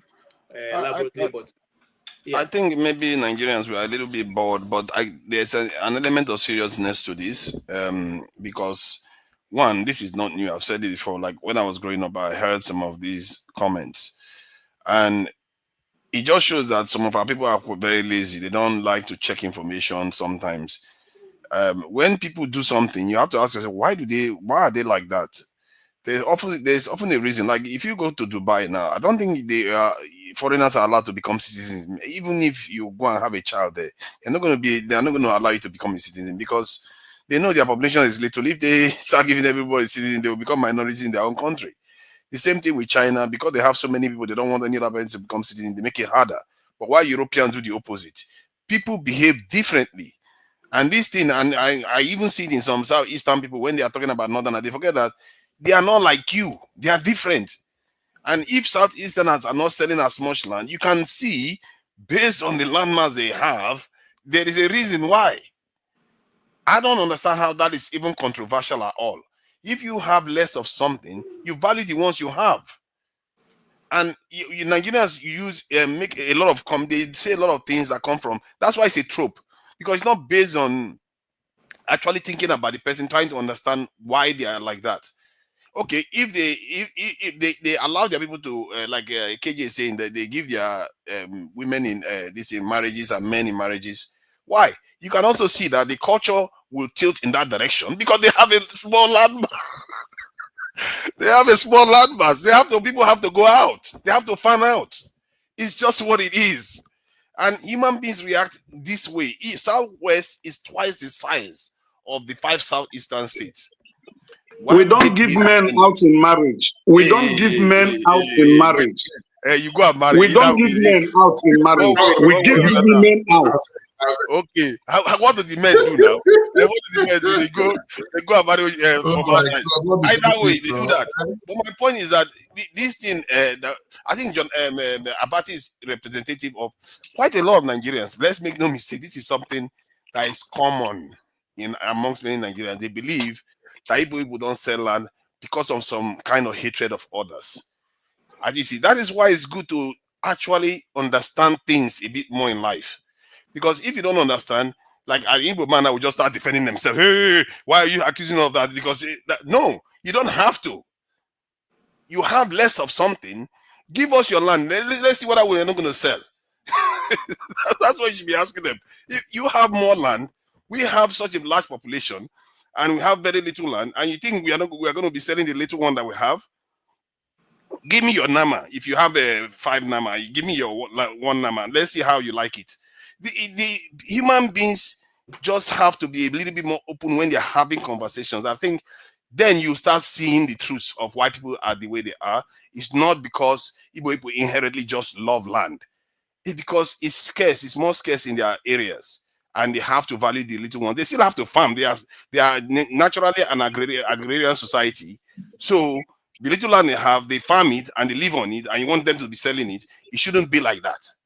You see what I mean? So if the northerners feel free to want to sell land, let them sell.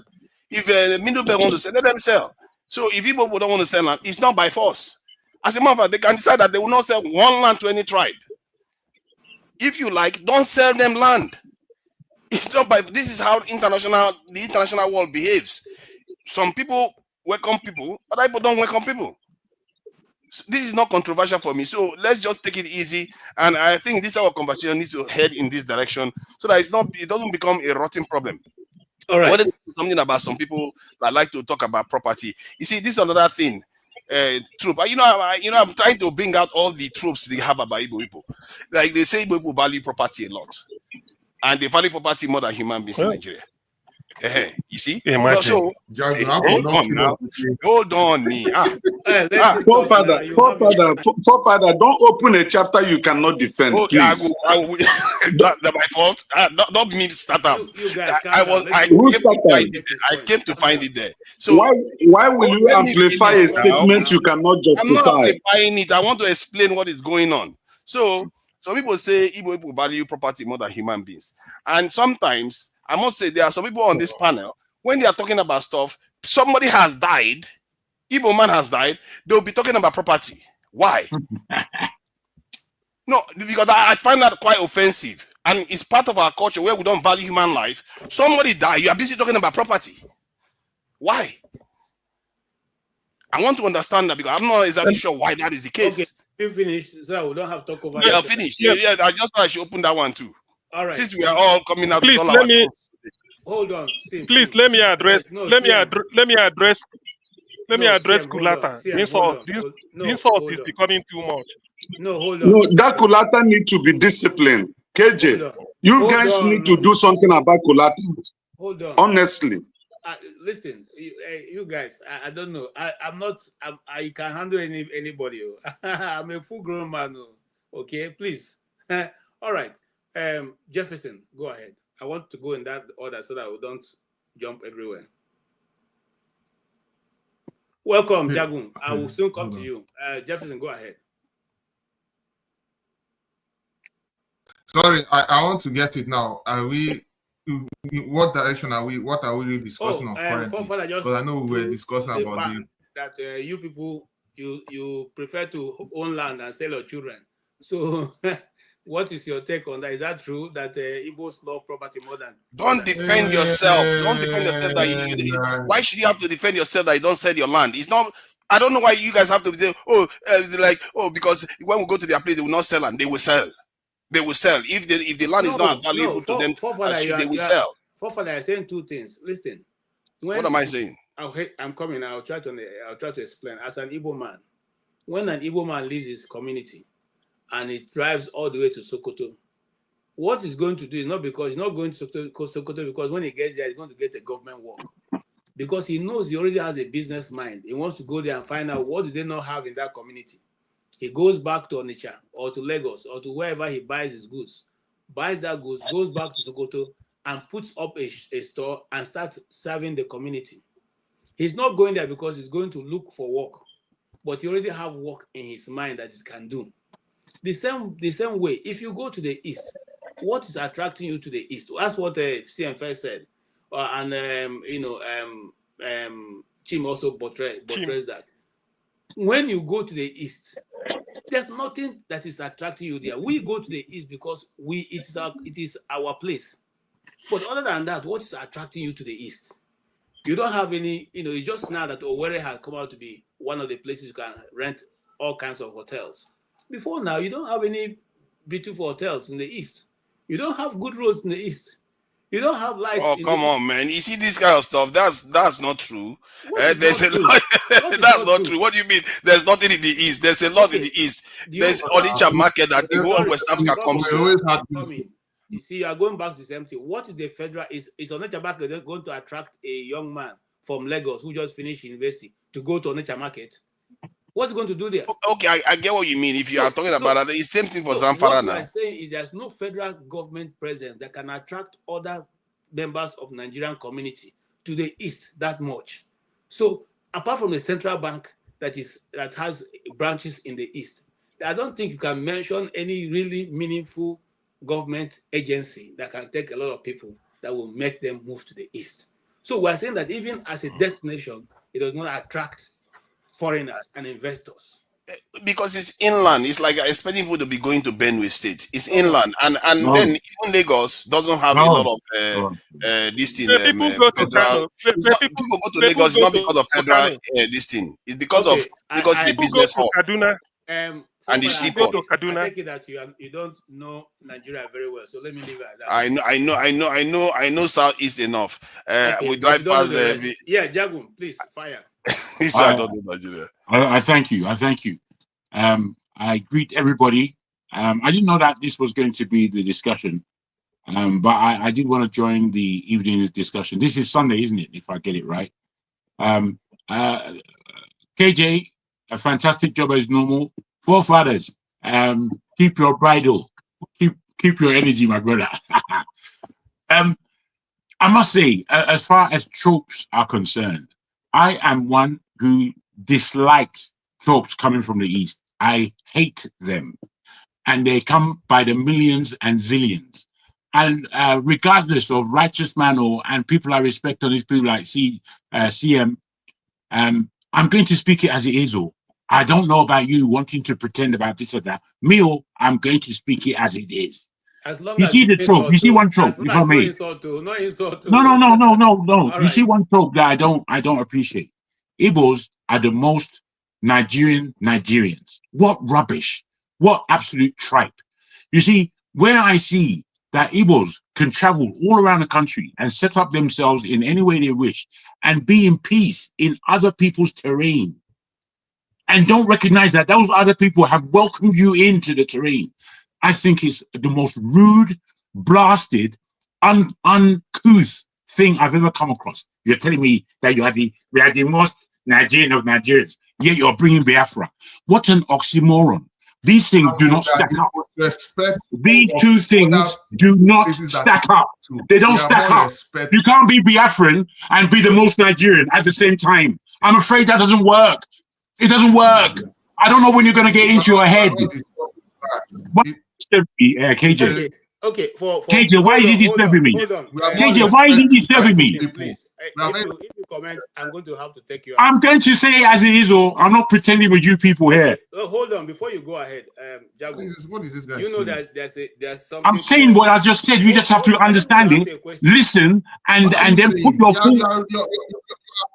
You just can't hear what I'm saying. It's very wrong. Okay, fair enough, but I'm continuing. And let KJ speak, and I'll continue because it's not your turn. You're disturbing me. While you argue on that, I agree. I see your point, but you know that in Nigeria there's a group of people called the Arewa. Okay. Are they Nigerians? Arewa. Right to bear that. Arewa is the name that the Northerners call themselves. Now Hausa. They Okay. call them. What's really the reason for calling themselves Arewa? You tell me, bro, because I'm not here for quizzing. You tell me. No, because you said the Igbos they want to be Bro, Igbos. I don't know if you recognize what I'm saying, KJ, but I don't. What I'm putting forward is not an argument. I'm not here to argue with you. You and I know very well that Igbos have said to themselves that we are the most Nigerians. Because why? Because we're in every part of Nigeria. But they didn't recognize that those people. Wait, why is this man talking? If that was me, they would have thrown me out. If that was me, they would have thrown me out. Thank you. Now, I say it like this.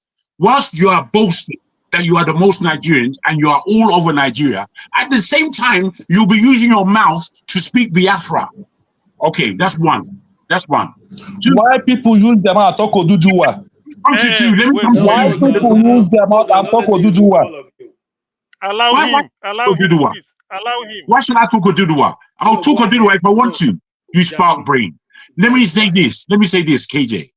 The other trope I dislike immensely because it doesn't make sense to me. It doesn't make sense. You see, you just said that why are they coming to the East? I've been to the East on several occasions. I don't see what you see. Yes, it's underdeveloped. But you see, where Onitsha is, you see, when I crossed the Onitsha Bridge, the Niger Bridge a couple of times. And when I get to the other side, I get out of the car and I stand and I look at Onitsha and I imagine what that place is supposed to look like.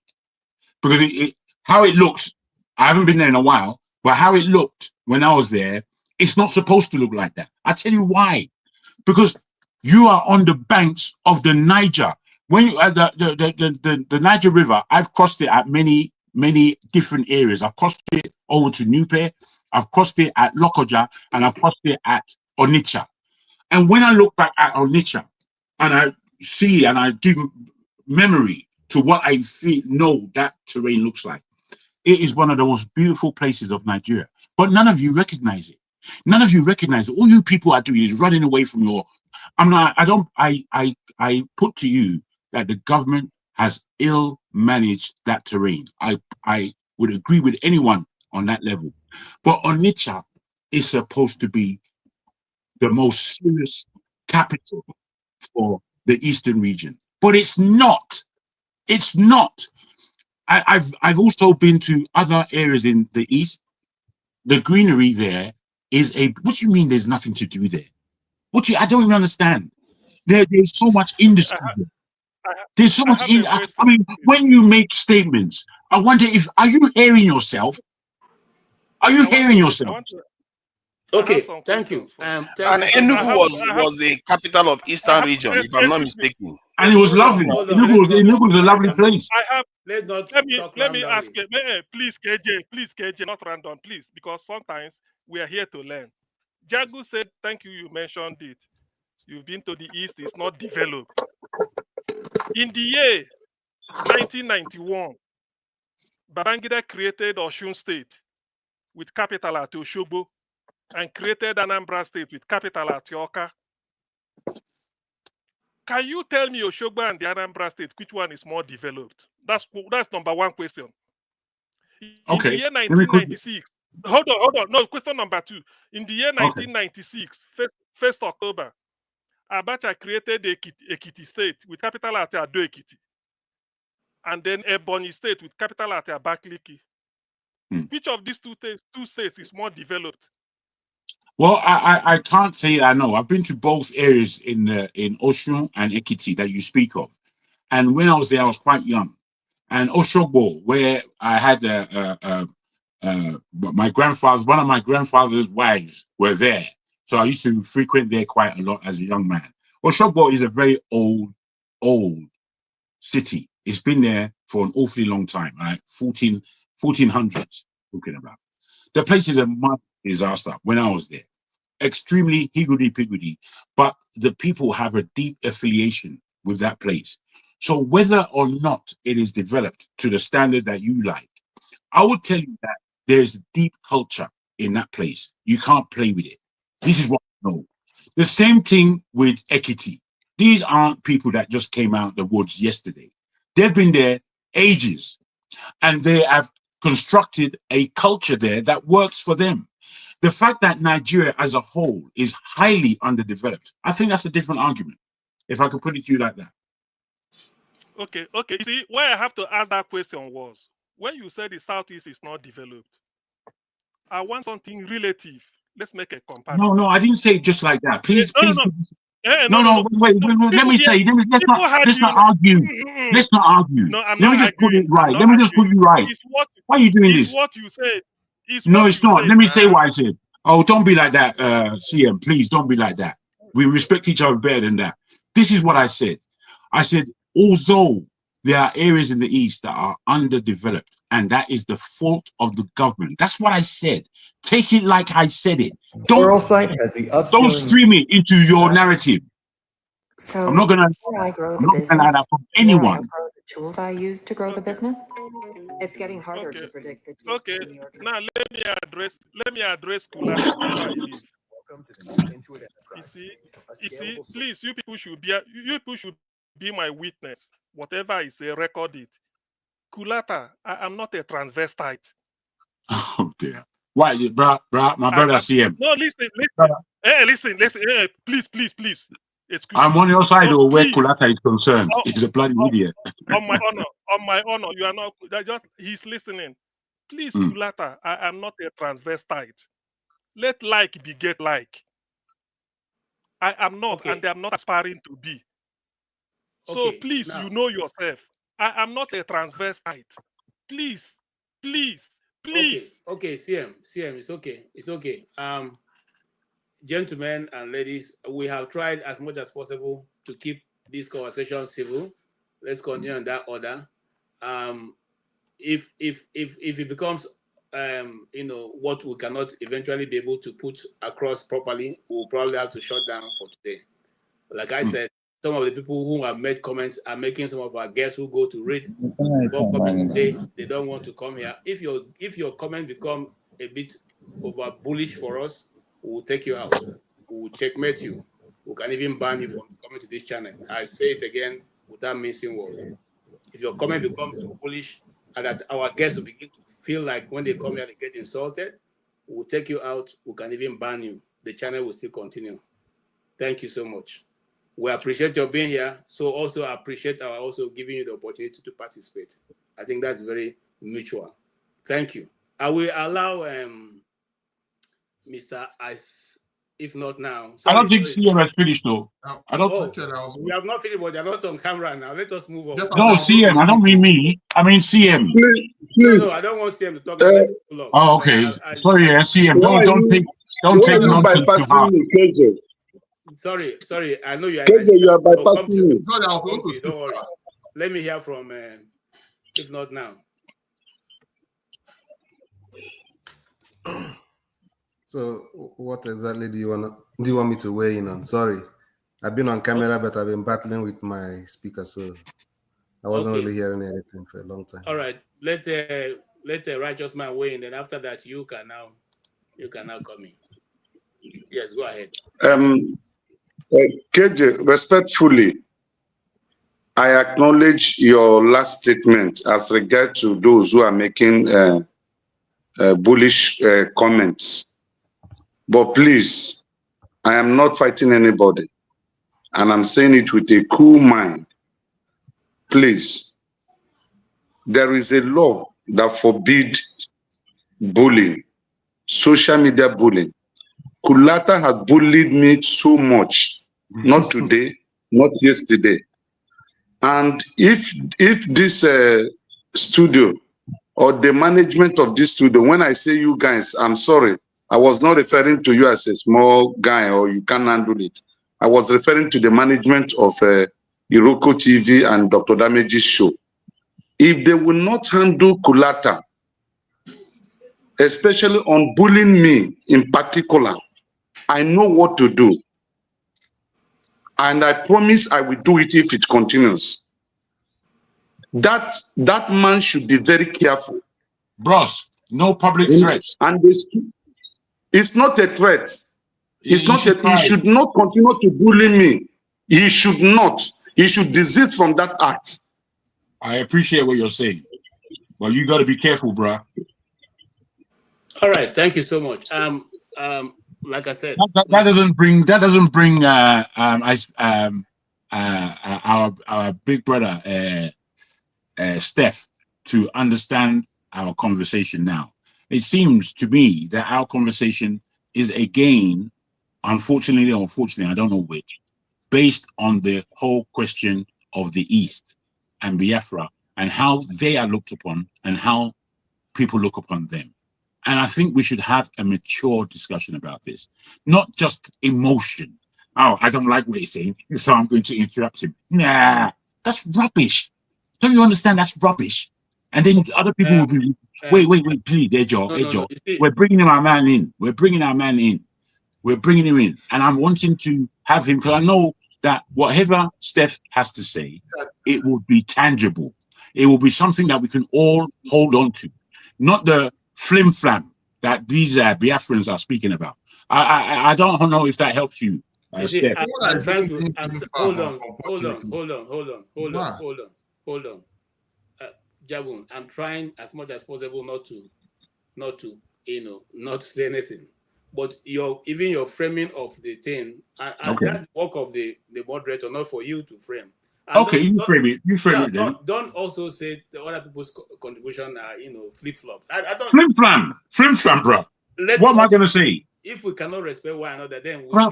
What? Tell me, KJ. What will I say if I want? Wait. Let me ask the question to you. Let me ask you the question. You're not letting me ask you the question. The question I have is, if we disrespect somebody else's position because we believe it be full of fallacy, how do we put it?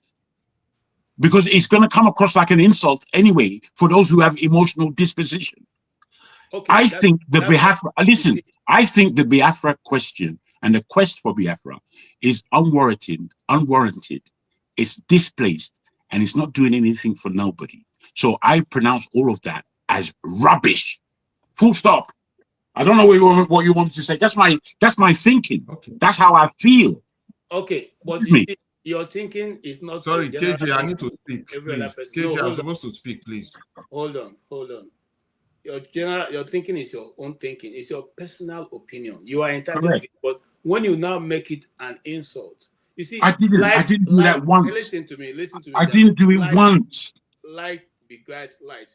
If you, for an action that's always an equal opposite reaction. Let me put this to you. If I met you, if I met you, and we were obviously going to be cordial in our meeting, but then we came across within our discussions many things that we laughed and joked about, and then we came across one piece of our conversation that we disagreed upon. Now, in me disagreeing with you or you with I, if you feel that my position is untenable,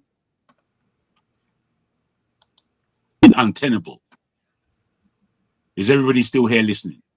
Yes, we're hearing you.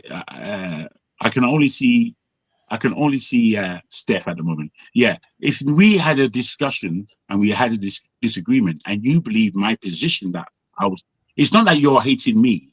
You don't like my position. That is what we can't recognize here on this platform where everybody's insulted. Oh, don't insult me because I'm a big baby. Come on, grow up and stop your stop this nonsense. We can't. Politeness is something that makes things easy to go across. That's what politeness is. But truth is more than politeness. And my opinion, I believe if we went into the moon, there is no Biafran who can handle me in a discussion about Biafran. Bring Simon Ekbao, bring Nnamdi Kanu, I'll break them into 55 million pieces. That's just me. Me. That's your opinion. Yes, it is my opinion. You don't have to repeat yourself. It does not mean that it is correct. But it's my opinion. It's my opinion, and I'll put it out, and I didn't insult anybody. That is how they behave. That is how they behave. Being too full of yourself, unfortunately. You are being too full of yourself. It's because I'm getting fight back. People to express their opinion. I have to tell you the truth. That's what you are. I'm sorry, I must tell you the truth. All right. And I want to repeat that.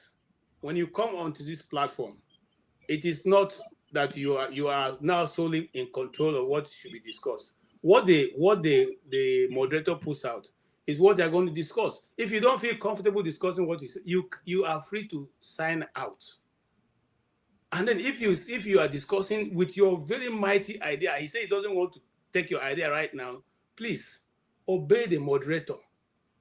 Or simply, because if all of us are talking at the same time, nobody will hear anything. And if you come, no matter what, if you are even Professor Emeritus, when you come here, it is still your idea. Allow the moderator to moderate. Whether you agree with him or not, allow the moderator to moderate. Please. And I don't take it kindly when you come and you are insulting people. Biafra is a whole nation. And there are more than 30 million people who believe in that cause, whether you like it or not, that's the truth. It's the same way we see when Republicans lose election or Democrats lose election, and those who are Republicans become enemy at their insult, they insult you, attack, you don't even want to hear. Wow, since when have the world come to a place where whatever you say should be the sacrosanct? It does not have to be questioned. Since when? Since when? And this issue are discussing, we didn't raise the issue. Dr. Abati went to TV and said Igbos don't sell land to other people. And we are the Igbos. Well, there are different Igbo people here from different states, and they're telling you that this is not true. And yet, we can't even have that discussion without argument, without even people telling you that what you're saying is not correct. Come on, guys. You see, this is the, if you're, okay, we'll do a program here. What's the Igbo question? Because this is what I see. Every time there's an issue about Igbos to be talked about in Nigeria, other people who are not Igbos have a better understanding of what the Igbos want. It's not good now. Let's leave all this thing. Let's leave all this thing. You cannot tell us that what they are saying is rubbish. People have laid their life on, for this cause. You say it's rubbish. Even if you don't believe in it, but if you don't believe in what they are doing, but that's what they believe, the cause of which they've laid their life down, at least give them some understanding. Even if you don't want to give them, also give them some sympathy that this is what the people have laid out their this thing. You are calling it rubbish and constantly insulting the people will not change that. If it was going to change it, it would have changed it since 50 years ago or 60 years ago. Because without, we're not talking about the Igbo question now. The Igbo question, the Biafra question started in 1967 or 66, as the case may be. It's not today. If the idea was going to go away, don't you think it would have gone away by now?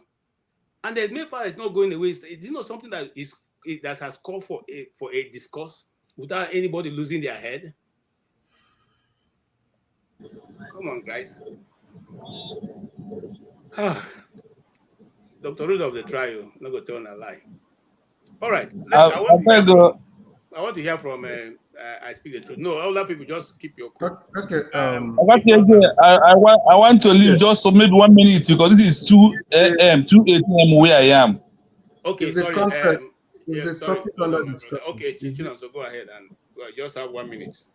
Please don't go back to yes, number one is that Oga KJ, please try. You are the controller of the platform. You have right to mute everybody. When you want me to talk, then you can unmute me, even without unmuting myself. That is number one, because to find out many mics are free. So that's why anybody can come up at any time, challenge and talk. Then for the forefathers, mute the people and they will mute themselves out. That's what they do. Yeah. So then for the forefathers in Southeast, we have a lot of land that they don't even know. In my area, we have a land that passed 1,000 acres. Since I was born, nobody has ever walked that place, and not an evil, and I saw an evil bush. And also, you think that the Southeast is only the Anambra that you see on the road.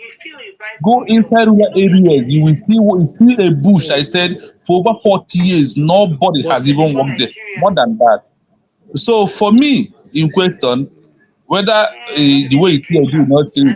Father, honestly, I want to know where you're from. But I thought because they're going to travel, make the person not going to talk, say the case go break. Because I have a where I'm from. I don't know why Father is not a proud of where he is. Father, I want to know where you from. As an Igbo man or in the entire southeast.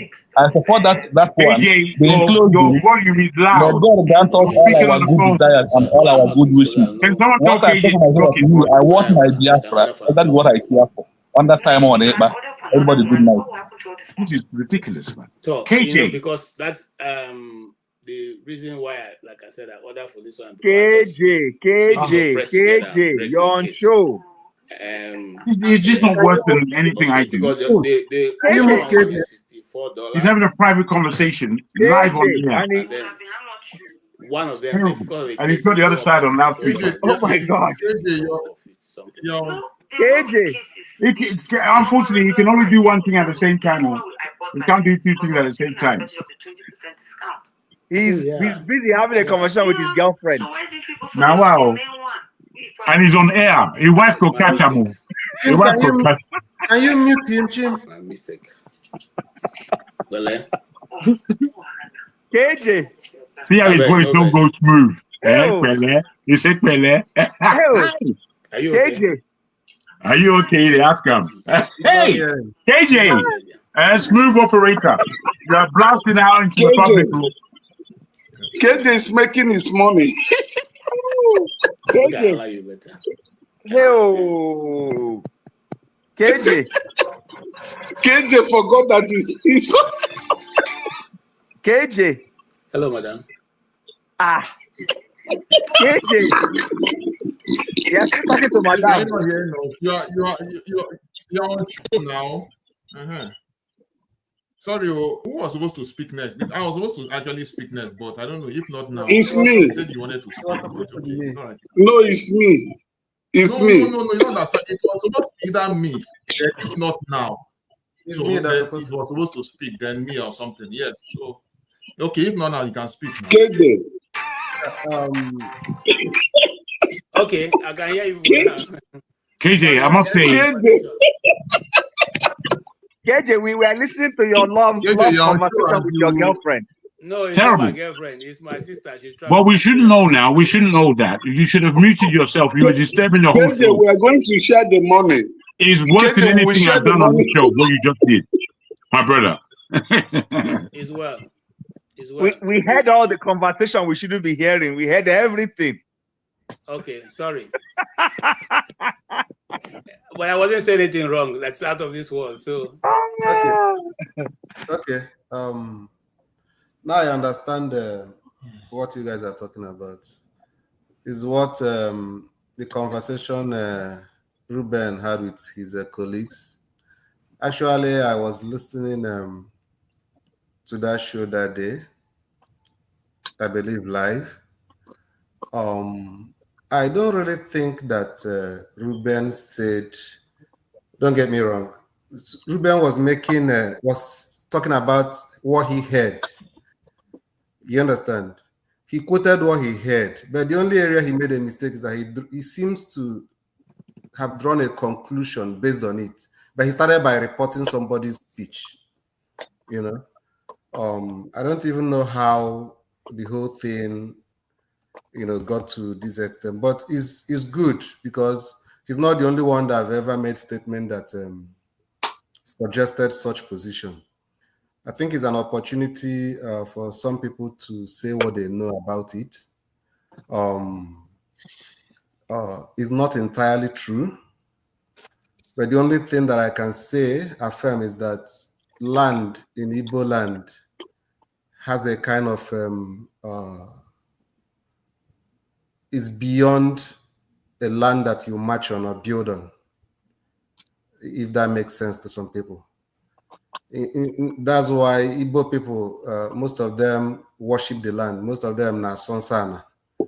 There is a kind of attachment to it. But to look at it as something that has to do with us and them, Igbo people and non-Igbo people, no, that is not correct in any angle, in any way. This same thing we're talking about, for me as a person, there was a time I wanted to buy a parcel of land in my own village. but that land belongs to, is a market for sale, but the land belongs to a different family. Even though it was in a market for sale, they ordinarily did not want to sell it to somebody who is not from their family. I'm not talking of different a Yoruba man or an Hausa man or whatever. You understand? Why? Because the land in question, the person that owned that land have died. The person has a family, and he doesn't have a child. So they wanted, as a there's how lands are distinguished in Igbo land. There's what they call Obeji, a kind of. Obeji is a land that is primarily meant to be inhabited by a member of the family as your own primary inheritance. You understand? So in that situation, they wanted somebody who is from that kinsman to be the one that is going to possess that land because of their cultural attachment or traditional attachment to that particular piece of land. You understand? So I was denied the opportunity of buying the land. I didn't see it as a bad thing. It's not because I'm not from the place. It's not because I'm not from the village. It's not because I'm an outsider. You understand? It doesn't work that way. There are so many other reasons why people that are not from Igbo people don't own land in Igbo land, and some of them maybe I believe you guys might have talked about it. Sometimes you ask yourself in the first place, in my village, is there really a reason why an Hausa person, a Yoruba person will come to my village to look for land to buy? What is he coming to do?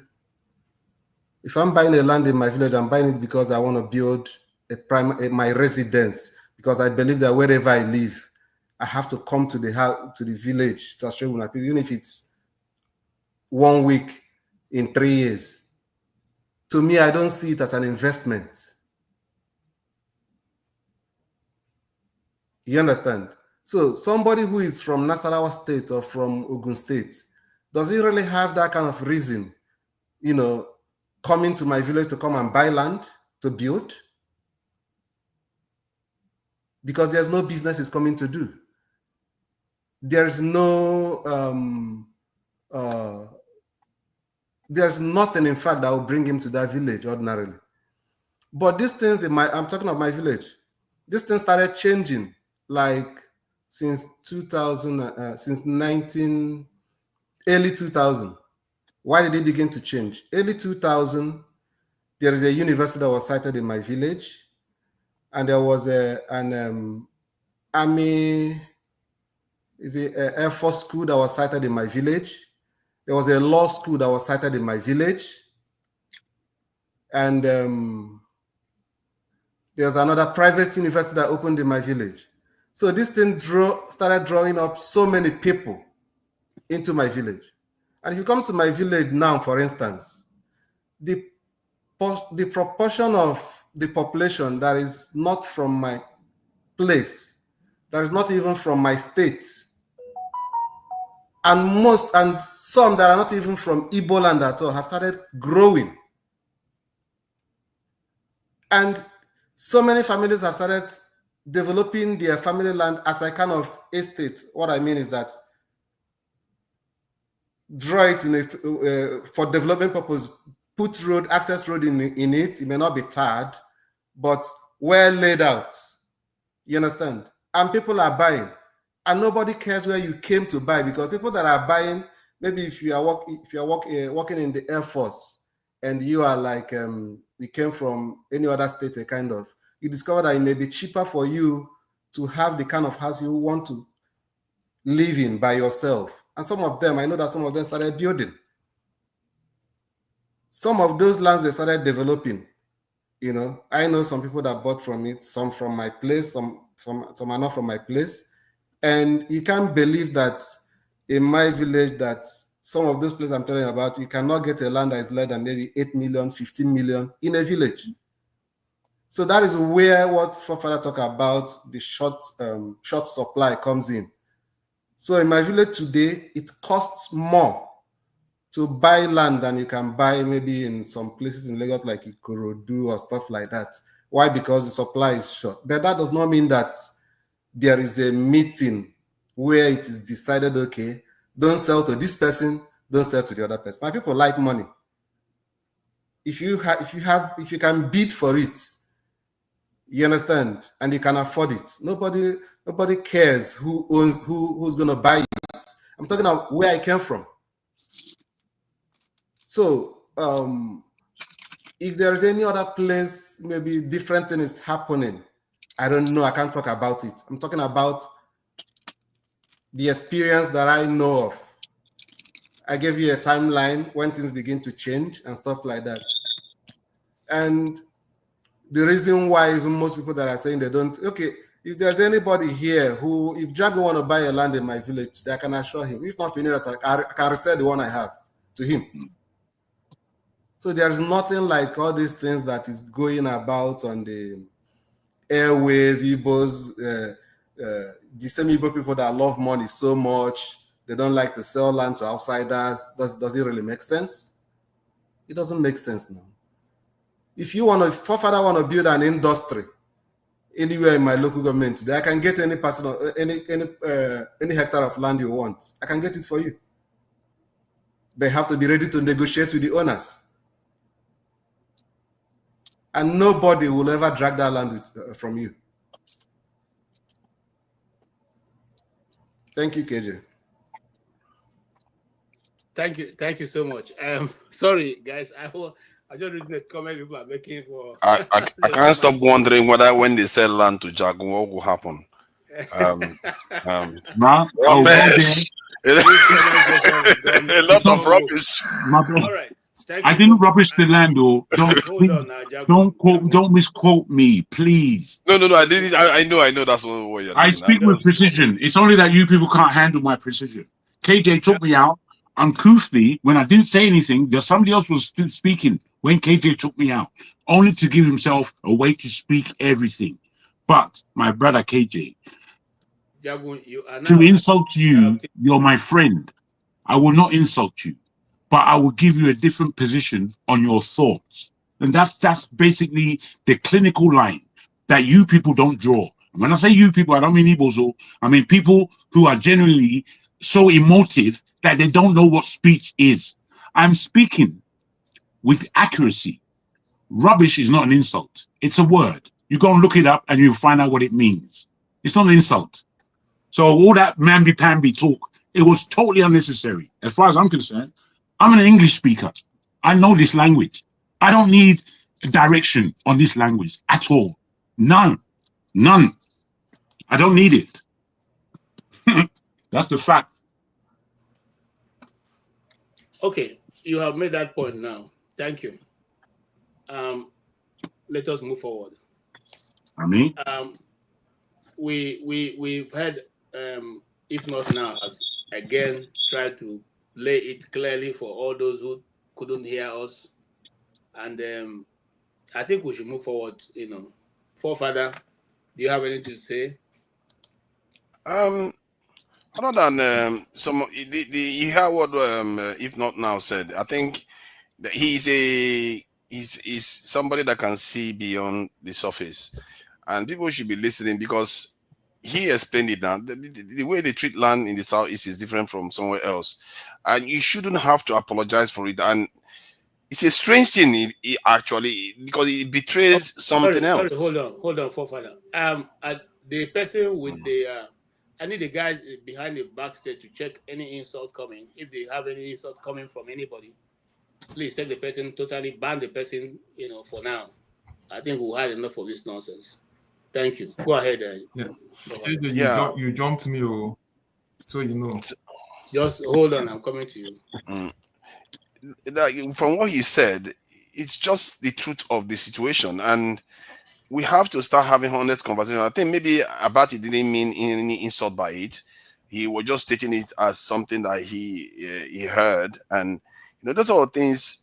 I just feel like things will be simplified if we just put things on the table. and also learn about your own area and learn about other people's area, why their behaviors are different. Everybody has different behavior. Like sometimes some people will just come here and they will be so angry that people in the north, when they write jam, their score is lower. And like, why are you that angry? It's different for them. It's not just like it's different from the southeast. The southeast don't have any apologies to make. Why they value their land? They have too many people in very, very little space. What do you want them to do? Sell the little thing they have? I think this stuff will be simpler in Nigeria. And this is a teaching moment, actually, that when we approach subject in a honest way, you will see clearly that there's nothing for anybody to be that crossed about each other. Most people don't mean any kind of harm to the next person next to them. Yeah, No, they don't mean it. Absolutely. It's just all this misunderstanding. Can I just break you a little? Can I just break you so far now to speak? No, to speak to KJ. KJ, one man has written. Please don't break in. Don't break in. Bruv, I'm saying. Don't break in. I'm not trying to break. I'm speaking. Allow him. Don't break in. Don't break in. Yeah, I saw somebody saying something about the land. The land issue is a kind of symbolic of many discourse in Nigeria, where people come in a guarded way and somebody makes a clumsy statement and it becomes something that sets people ablaze for some reason. And like this issue now could easily be misconstrued and it turns to some southeast, southwest argument again, when it's just something that anybody with insight can see that, okay, nobody needs to apologize for what they said. It's just misunderstanding, really. And it really tells us something about, for me anyway, it's telling me something that is good to learn more. And I'm beginning to worry that some of all those people that I dismiss, maybe I should be listening a little bit more to what they are saying.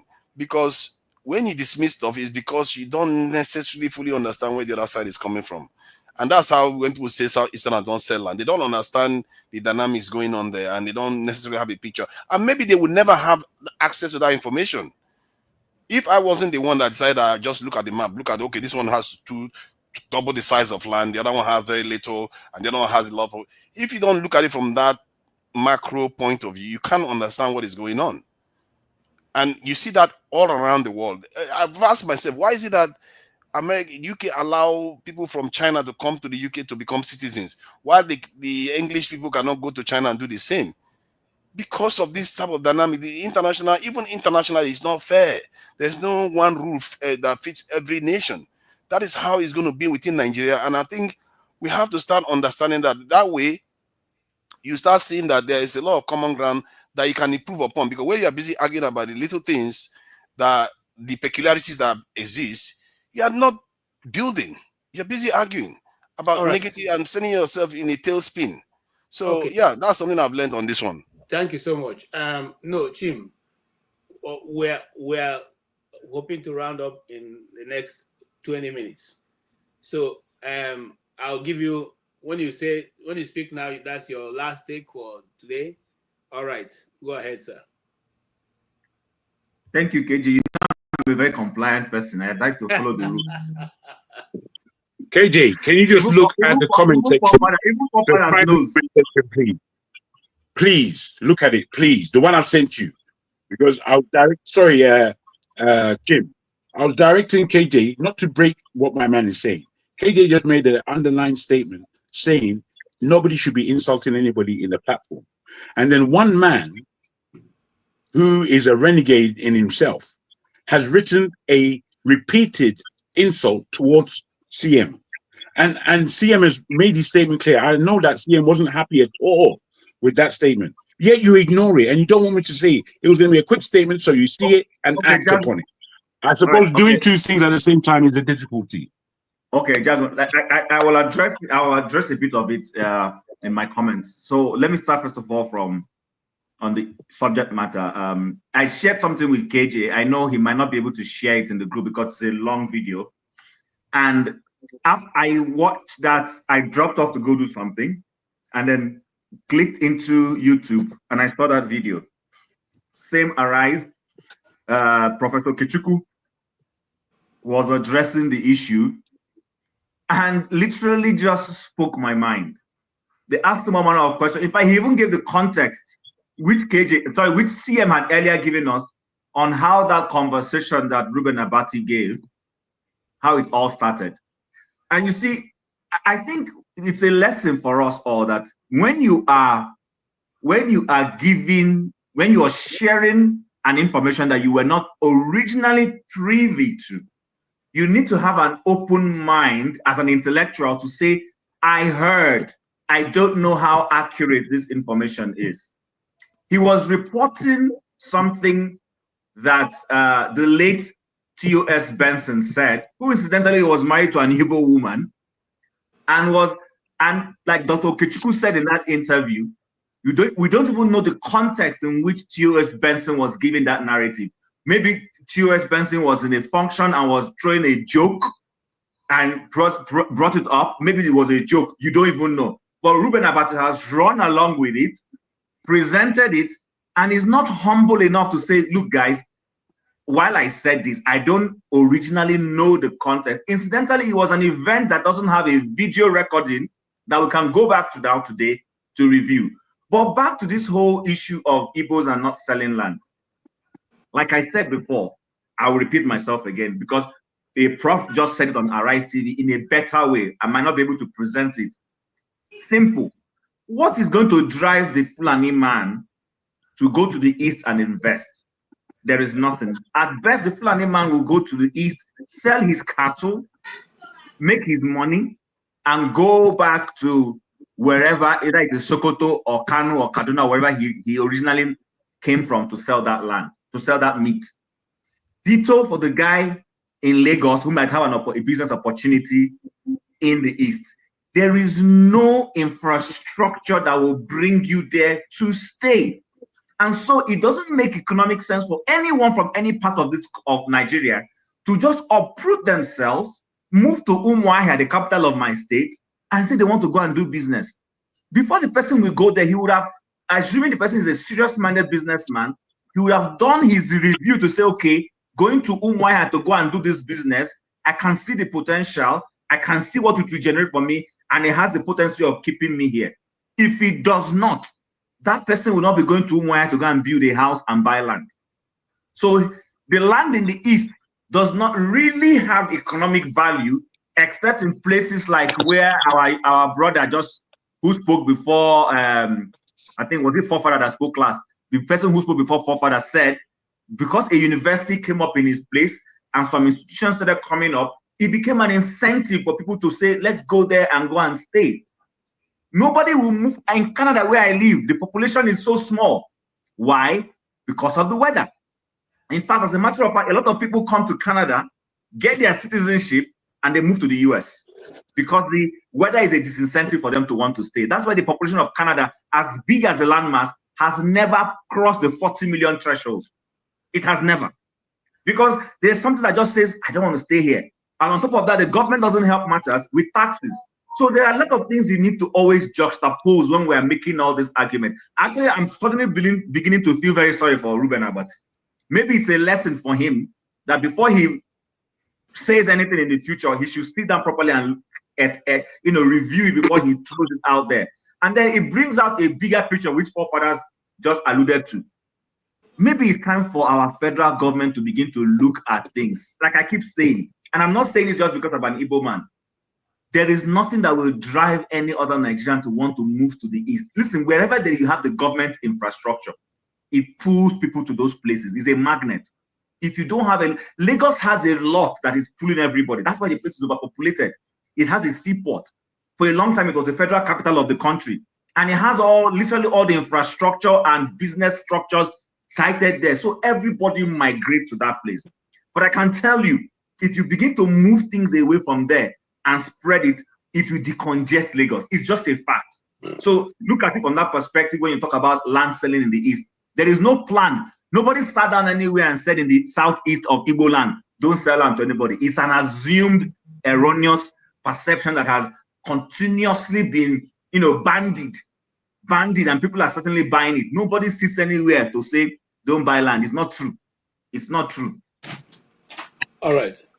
Thank you, sir. Right. Yes. Who want to go first? Yeah, no, Righteous Man, you go first since you're in Nigeria.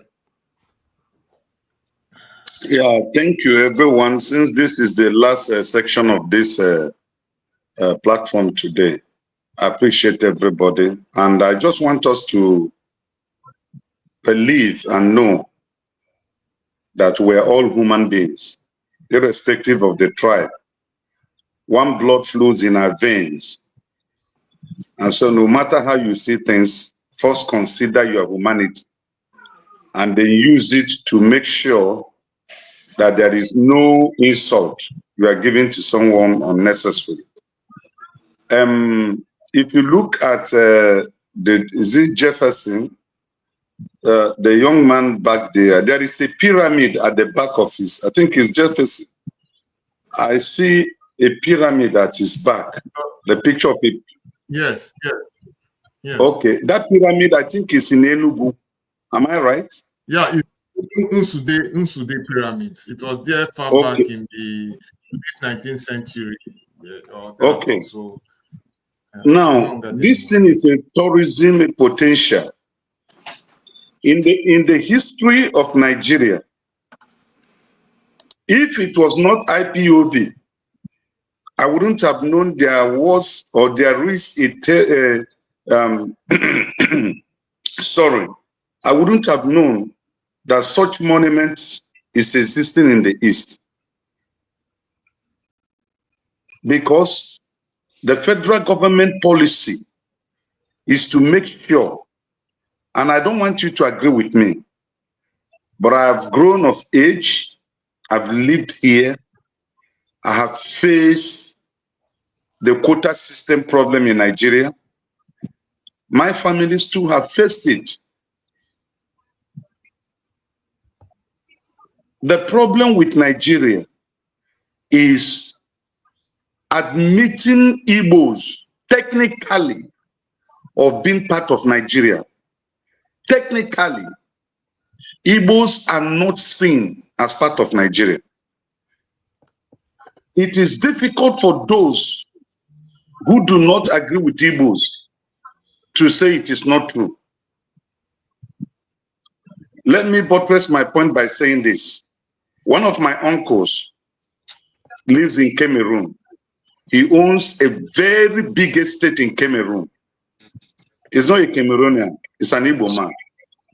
So that you were able to acquire landed properties in a foreign land does not mean that that land welcomes you. It is when the issue of politics comes in, you will know whether you are welcome in that land or not. Igbos have not been admitted to be recognized officially with the same mindset that the North, the Core North, and the Southwest they have. Before this 2023 election, there was a trending video where, as allegedly, one of the governors of the North was calling a governor in the South here, Southwest, their plans they have against the Igbos. And nobody, either from the North or the South, debunked that to say is a false video. And little by little, they have started implementing it. Let me shock you. The most popular computer market in Lagos, which is occupied by the Igbos, at least 95%, they have been given quick notice to vacate that place and to move them down to Sangota, which is Ogun State, to go and develop that place again. But the popular Mushi market that is dominated by the Southwest people, nobody have ever told them to relocate from that place. So there is inequity that shows that Igbos have not been technically admitted into the mainstream of Nigerian politics. There is what is called federal government marginalization policy. Okay, can you narrow down? Hold on.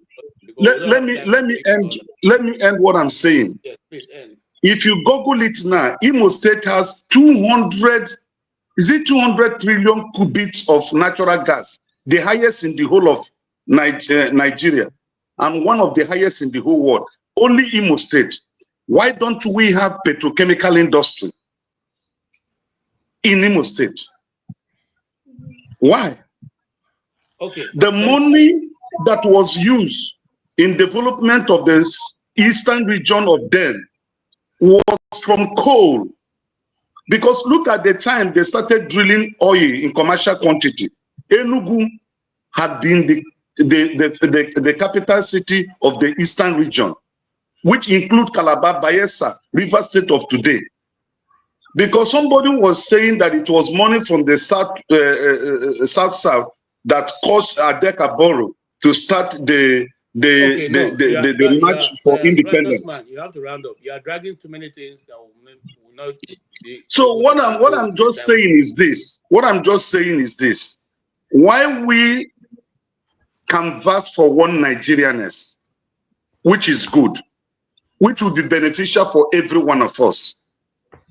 Those canvassing for it should also put things that are right, that makes Igbo man to believe that he's welcome in Nigeria as a Nigerian. Thank you so much. You won't want me to be a Nigerian when in practical reality, you are just telling me I'm not part of this. Okay. That's just what I want to say. Thank you. Thank you. For those. Most of what you raised, we're not going to go into. So maybe when we eventually decide to discuss the Nigerian question, we'll talk about those things. Mr. Jagun, your last closing words. Oh, thank you. Is there? I just want to ask real quick: is there going to be another session after this? No. No. No. Okay. And it's not going to be backstage either. Thank not even you. the women. Not even the women. No. KJ, I've not said anything. I'm about to use my time now. Now you have your What time. about forefather session? No session. Today we are on break. Make everybody go rest. I asked the question. He said no. I asked the question. He said no. What is this? What is this? Hey, is it not my turn? Let him speak, man. Come on. I asked the question. He said no. Why isn't that the end? People repeating questions. My goodness. My last comment, as that's what this is. Yes. That the subject matters that we are asking about and the way we conduct ourselves. I know everybody wants to point the finger at me and say, Jagun is this, Jagun is that, all kind of insults that you see there and you just allow. Maybe because you agree with them. I don't know. But we have to understand that the hypocrisy that comes out of all of our mouths on a regular basis is bringing this channel down. Hypocrisy from the management group is ridiculously high. It's untenable how hypocritical the whole management group is. It's terrible how communication is so difficult for us because we are all emotionally imbalanced. It's incredible that none of us is really taking a look at the mirror and taking a look at what it is that we want for ourselves, our family, and our nationhood. We prefer to look at obtuse ways of going around the back, and that going around the back hasn't purported anything in the last 30 years. We could go back further, but let's just say 30 years. So given all of this, I find it perplexing why, if it's only 10% that we might agree upon, why don't we endeavor into that 10% and see how it might grow? Because there are definitely disparate ways. I don't believe in half the things that are discussed here. I think they're nonsensical and they're not going to materialize to anything within any of our lifetimes. So whilst it may come across like an insult that I will call upon this thing as being nonsensical, I'm saying that that's what it is in my view, having looked at it over the last, God knows, 50 years. So I would like to end like this, that this platform is a fantastic platform for the people that come on it, for the people that make great great contributions to the show, both financially in the comment section and those of us on the panel, and indeed those brighter moderators. What I would say really is that apart from we've got to grow up, I really do believe that that we have come with new laws for the panel, which I think largely people have tried to adjust to, even though they may have failed here and there, they've tried. What I haven't seen is any performance that is greater for the moderators. One in particular, but largely the whole group of moderators are not speaking to themselves, and it's quite clear that you don't speak to yourself. Or if you do speak to yourselves, you are as confused as we are on this broadcast. And I'm saying this out loud. You guys need to speak to each other and perform a balance. Prior to that, I want to do something on this show. I want this show to go places. And believe me, I can take this show places in the West. I'm not talking about in Nigeria, in the West. But when I look at it, and I look, do I really want to introduce this thing into my contact base? Because right now, I can tell you, this thing that we are doing, it could be a TV show for 2 hours in British TV. And if that took place and it was successful, it would go over to America. And we would have 2 hours each of our Black community speaking to each other on mainline TV, not just in the corner here with 200 to 500 people quibbling. You see, I don't believe that we know how to grow things as Nigerians. What happens is that things happen organically, which is good. But a lot of what we are trying to approve here has to happen by design. It doesn't happen any other way. It happens by design, which comes from thought, intelligence, and process. And I'm afraid, I'll end it now. Sorry about this. I'm afraid that we're not doing this on this channel. Thank you. Thank you so much for your contribution and your conclusion also. Yes, Mazi Prince. Yeah, thank you, KJ. And I will simply say amen to what the last speaker said. When I said amen, meaning if you get it into BBC, probably gets to CNN and all that, I say amen. I agree with you on what you just said. Having said that, I totally didn't want to weigh into tribal stuff, because even as we are speaking, somebody already told me that I'm not even from that tribe, as if it's only that tribe that actually voted for Peter Obi, or he is the one that gave back to me to know that I'm not from that tribe. But I'm not gonna go into that. I simply came in. I want to first and foremost, Chim, you don't know me. And when I say that with all honesty. Whatever that I'm doing now has nothing to do with the election. I'm over it. It has come and it has gone. That Trump is coming has nothing to do with me. It's not gonna change my source of wealth. It's not gonna change the air that I breathe. It doesn't. That be it.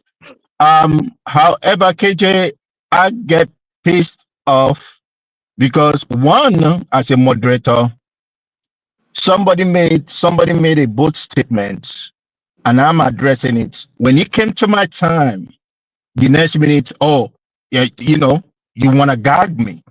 First, you did not time every other person. You did not.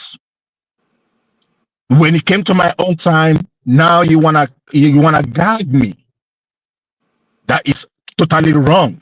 And even when Jefferson was also buying into my time, I was trying to tell you, this person is buying into my time. Can you control him? No, you wouldn't listen to me. Sometimes my voice can come as if I'm shouting. I'm not shouting. I have earplugs in. So sometimes some people on the platform leaves their mic on, and what does it do? It he makes it in such a way that as if I'm repeating myself. You know, and why did you take John Abba? I wanted to come, I wanted to greet him as an allergy that he is. I didn't take him out, though. He took himself out. You see, that's what you say. Okay. As an allergy. And please, those people who work on the background, when I was the one being interrupted, I was the one being taken out. That's not right. That's not right. And when I say the F word, I did not say F-U-C-K. I said F off. I know the rules about social media. And I know the work that I do as a public officer. I know the words that I cannot use on social media. So please, guys, let's endeavor to listen to people. That's all. When I got off because I felt that's my coping skill. I don't need to be on and with the whole thing continue. I have to practically, use my coping skill. And I got off. Okay, I got you. Rest for the matter. Don't pass. Forget it. Just boom. All right, thank you. I'm okay. You could just take it back a bit with KJ because he was trying to moderate. He was just trying to do his job. I understand you were upset about the way he did his job, but for the sake of the family and everybody, if you can take it back, that would greatly be appreciated. Take what? F off? Yes, now young people watch this. Is it a cuss word? Is it local P wahala? Hey, mind your business. Hold on. Look at me. Wait a minute. I just want to, forefather. If I say F off, I did not say you should go and buy.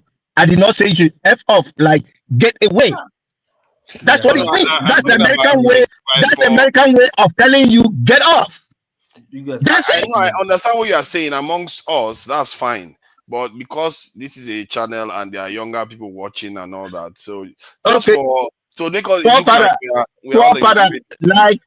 KJ have told you, KJ is my friend. If I want to tell him, if I want to cuss him out, I will call him personally and I will cuss him out. He's my friend. But for the sake of peace, everything, if take it in a bad way or whatever it is, I sincerely apologize for saying F off. Is that enough? You're a big man. Thank you. CM, why are you laughing? Close your all right. Why you laughing? Your turn, please. Toko, you just face your own turn and leave people alone. No, I was reading something. Like peace. Let it go. Please. Okay, it's your turn now. Speak, sir. Speak. Who, me? Yes, you. No. I'm not that you were trying to speak. I wanted you guys like Akwati was coming back to this issue. Don't pass. Like, let it go. We have gone beyond that. Make your own contribution. Make your own final thoughts, sir. Okay, is it final thought we are in right now? Yes. Okay. Me, I keep the vent trouble. It's Steph. I saw Steph with your baby. Steph, what did happen? Longest time. Where have you been? You understand? Where have you been? I just keep the vent trouble. You guys, they chase me away with all on Igbo, Biafra, whatever. I've been my brother. You see, people like us, it's not Igbo. That's why we are coming here to make people like you come. The people like KJ and CM with the headmaster cap, they make you people like us, they want wrong. So please, everybody calm down. We love each other. We are guys, we are mature men. We want to see each other. I've been on this platform for a long time now, and KJ is still there inside. Now, wow. Yes, so please, everybody. Janaba, you come up, what did happen? Sure.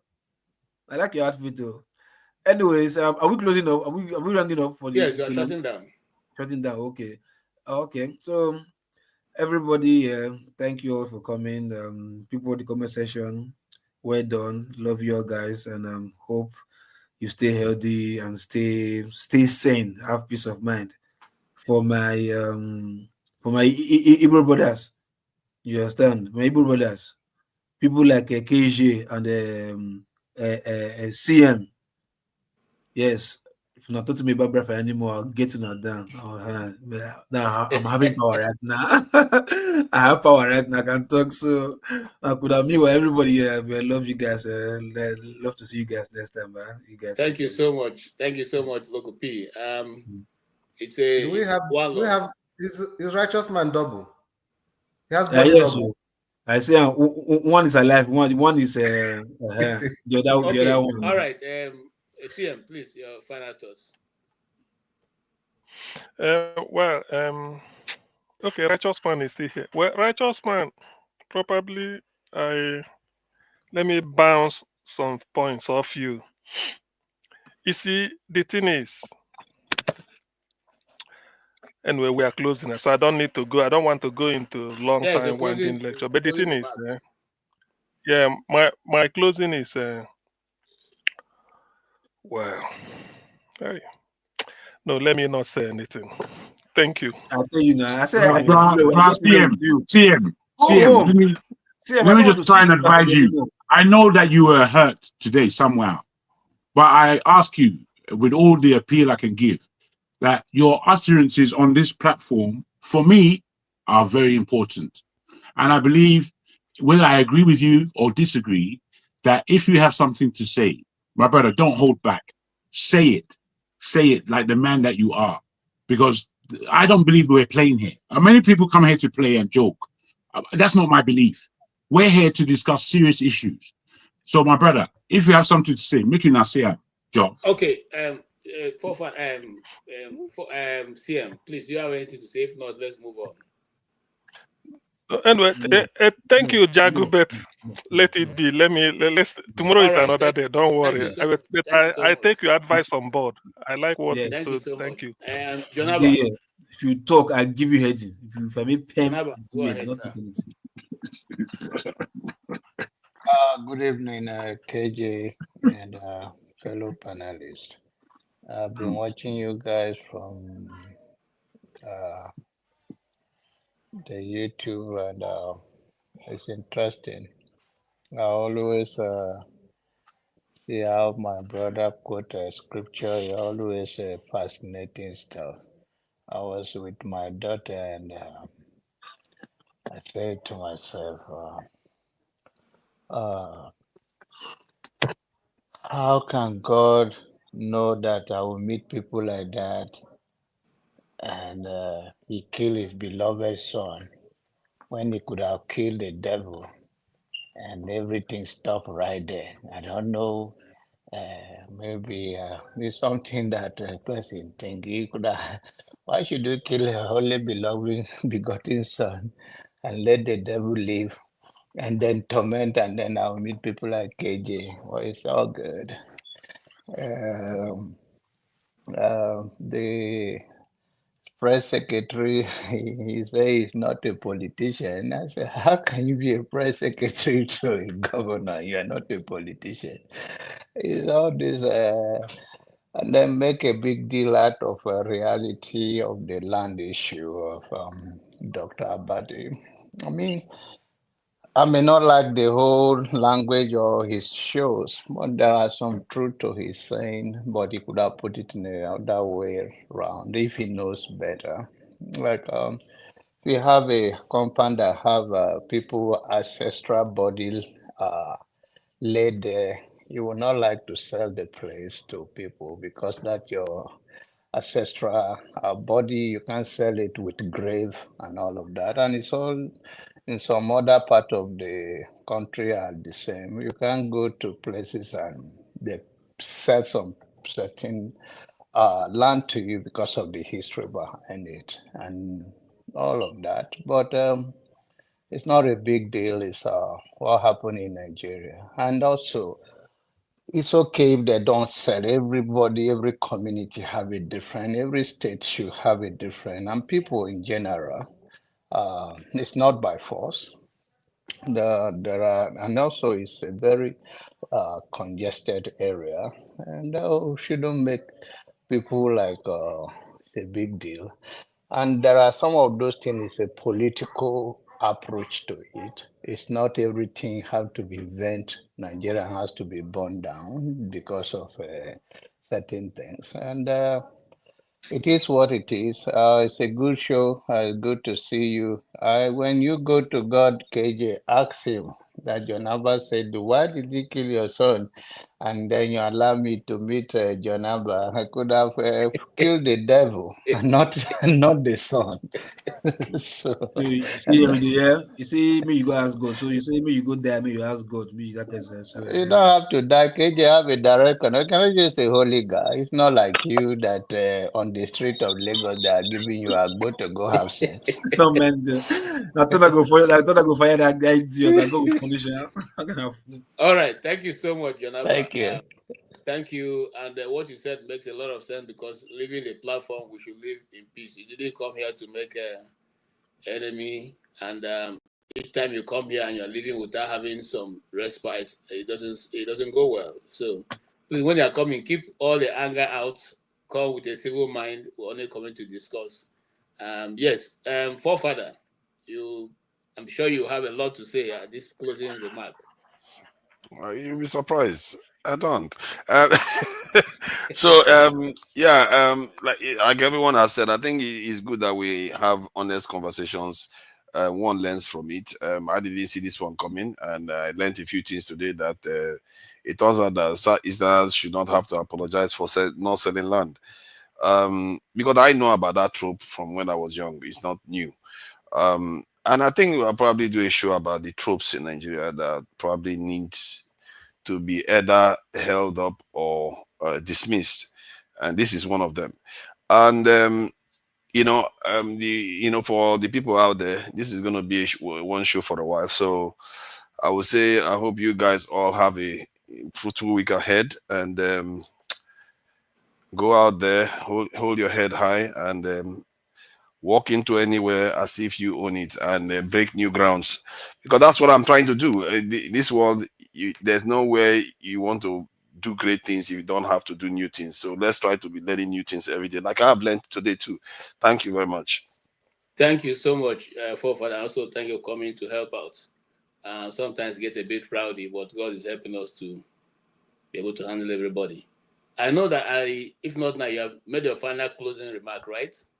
I've not made my final remark. He just left Jefferson. I talked just once.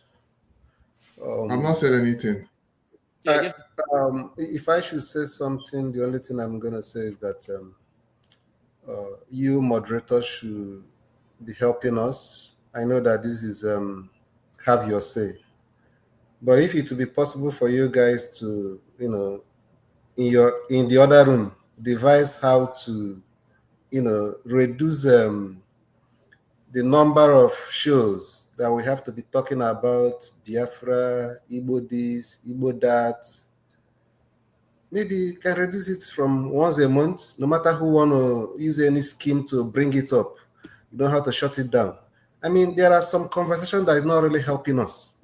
And for some of you guys that really have the mindset that you want to promote some certain things, when you appear to be encouraging some certain kind of conversation, that monthing, weekend, that these things is not really leading us anywhere. Because there are different things. Okay, let's not shy away from this. Let's discuss it. But you've seen that you've been discussing over week after, month after.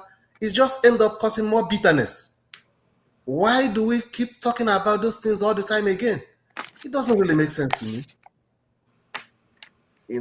So if there's a way you guys can discuss it among yourselves, at least to reduce the frequency so that we can concentrate our energies on what matters most.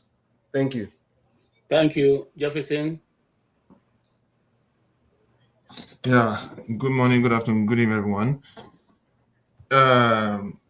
It will be more of a closing remark and a comment on a commentary.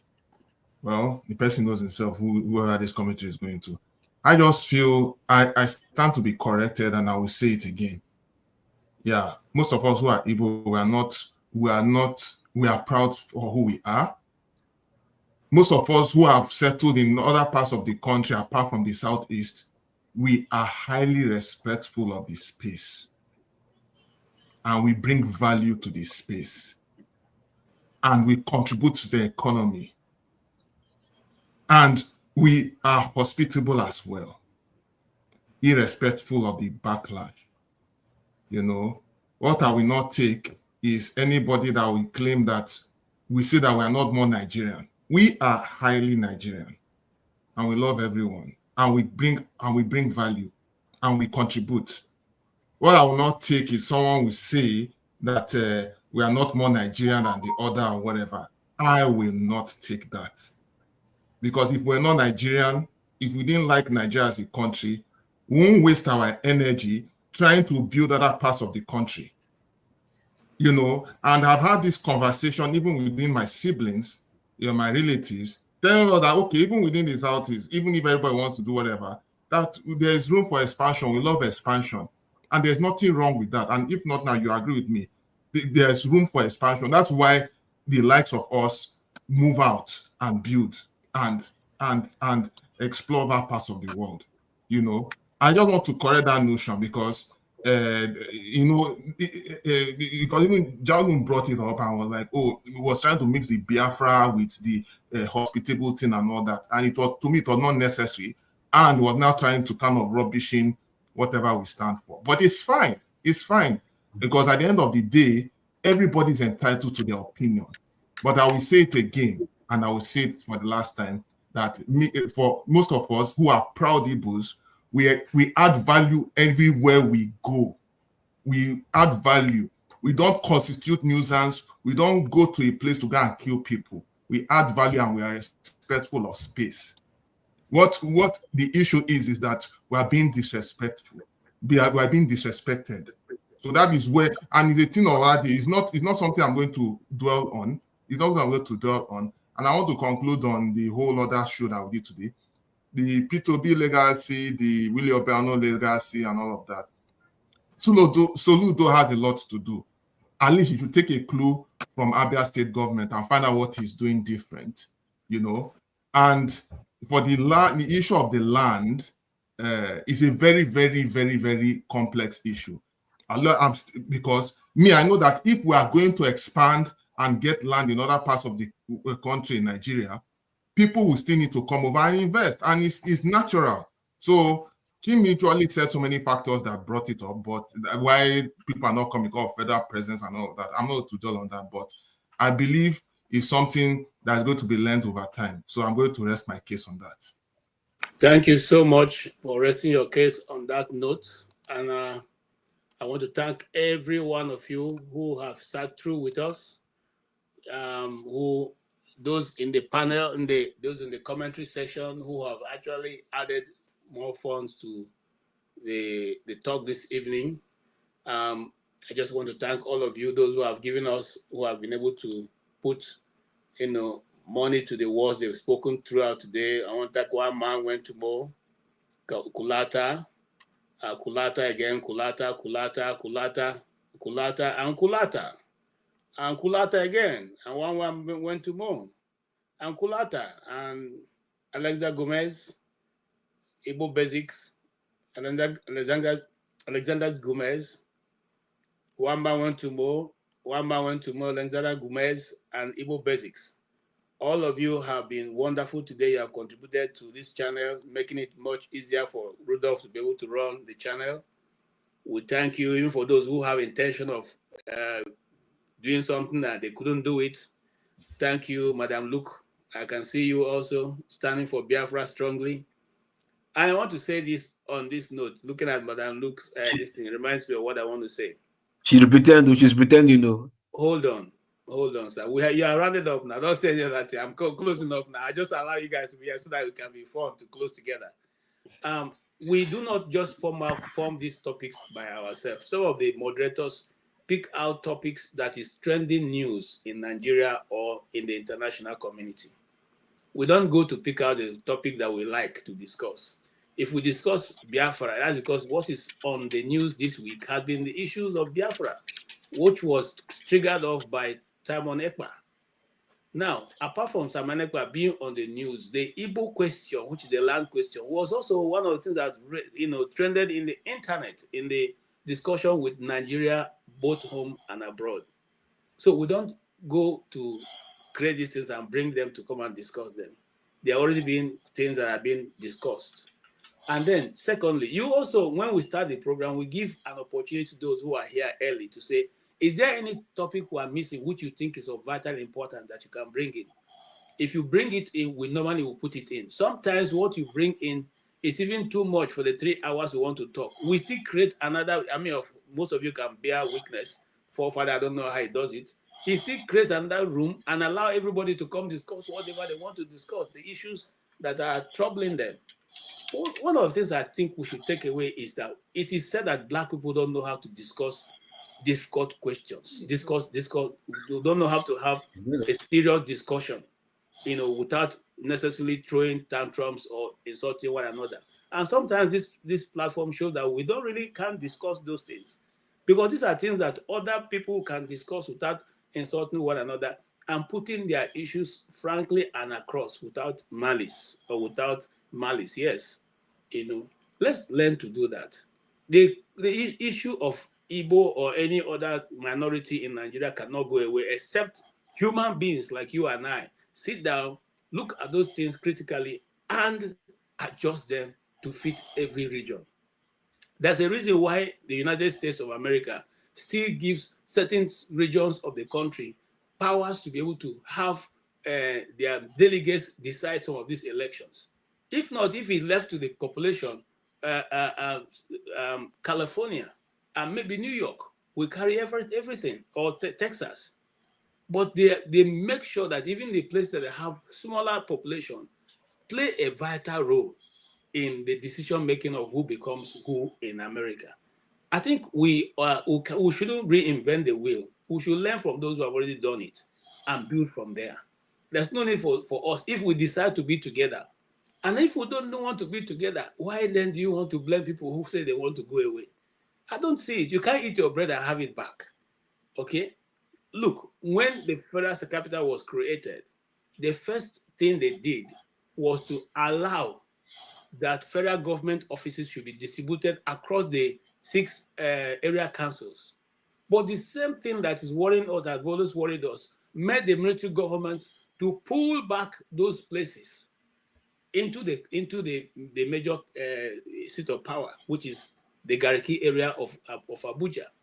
Instead of allowing the custom to be in Gwagwalada and immigration to be in Gwagwalada and other places far away, Jam and all that, distributed across, so that there is not going to be any place people are converging at a particular time, too many, and the development can go around the federal capital. But today, if you go to Abuja, you find out that development is just in the city, in the place called the Municipal Area Council. It's not supposed to be so. So when shall human beings who have brains made of God, in God's image, sit down and have a tough conversation on how to move their nation forward? That's what we try to bring here. And we hope that we're going to continue to do that as long as God gives us the ability to do. At times, every one of you who have done, you have all contributed. Those who insulted, those who did not insult, everybody has contributed, and that's part of life. And we enjoy every one of you. Thank you so much. Can I just share one breaking news? Yes, please. Let's do it professionally.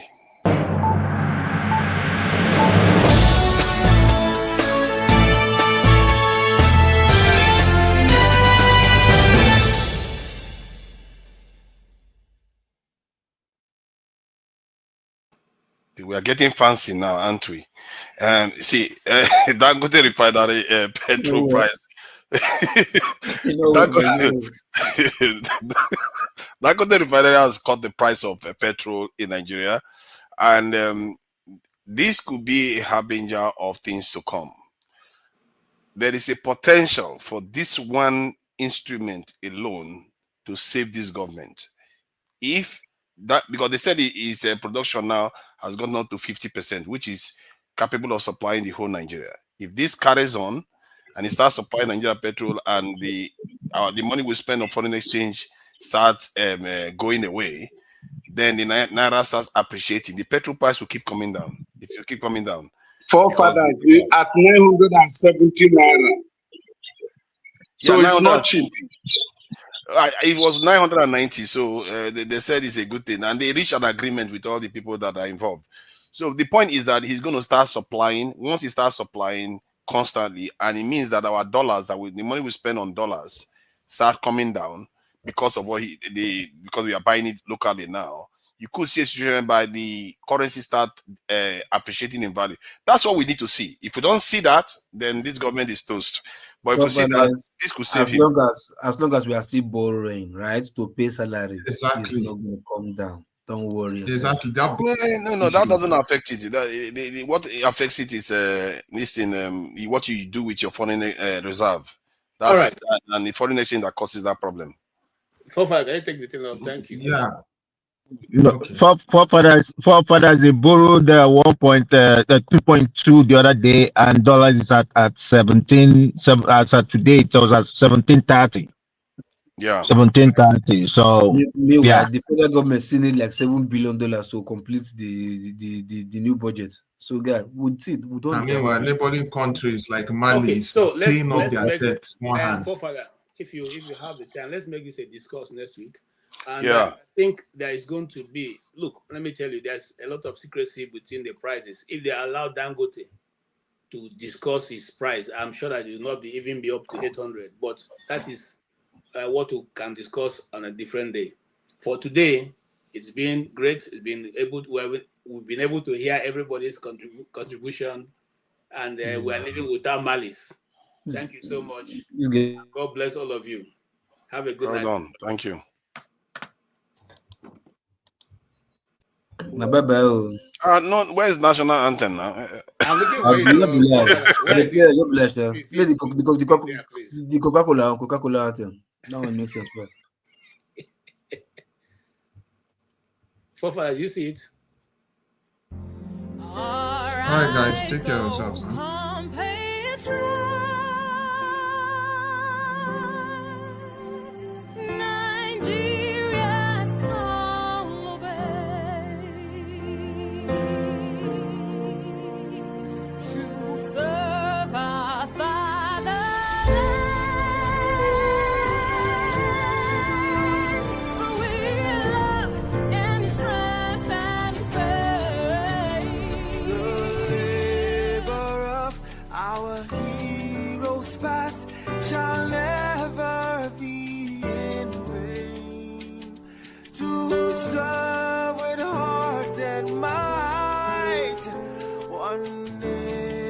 Bound in freedom, peace, and unity.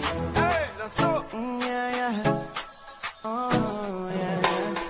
Arise, oh, compatriots. Nigeria, call obey to serve our fatherland with love and strength and faith. The labor of our heroes past shall never be in vain. To serve without our might, one nation bound in freedom, in freedom, in freedom, peace and unity. Arise, my people, arise, my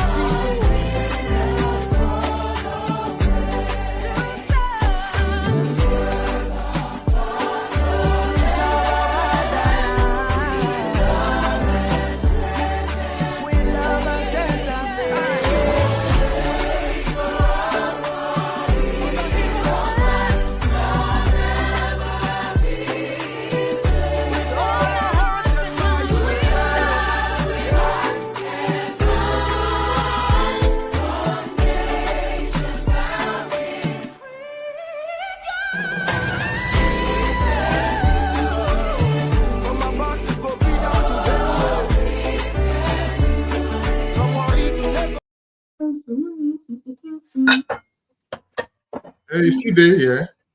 JJ.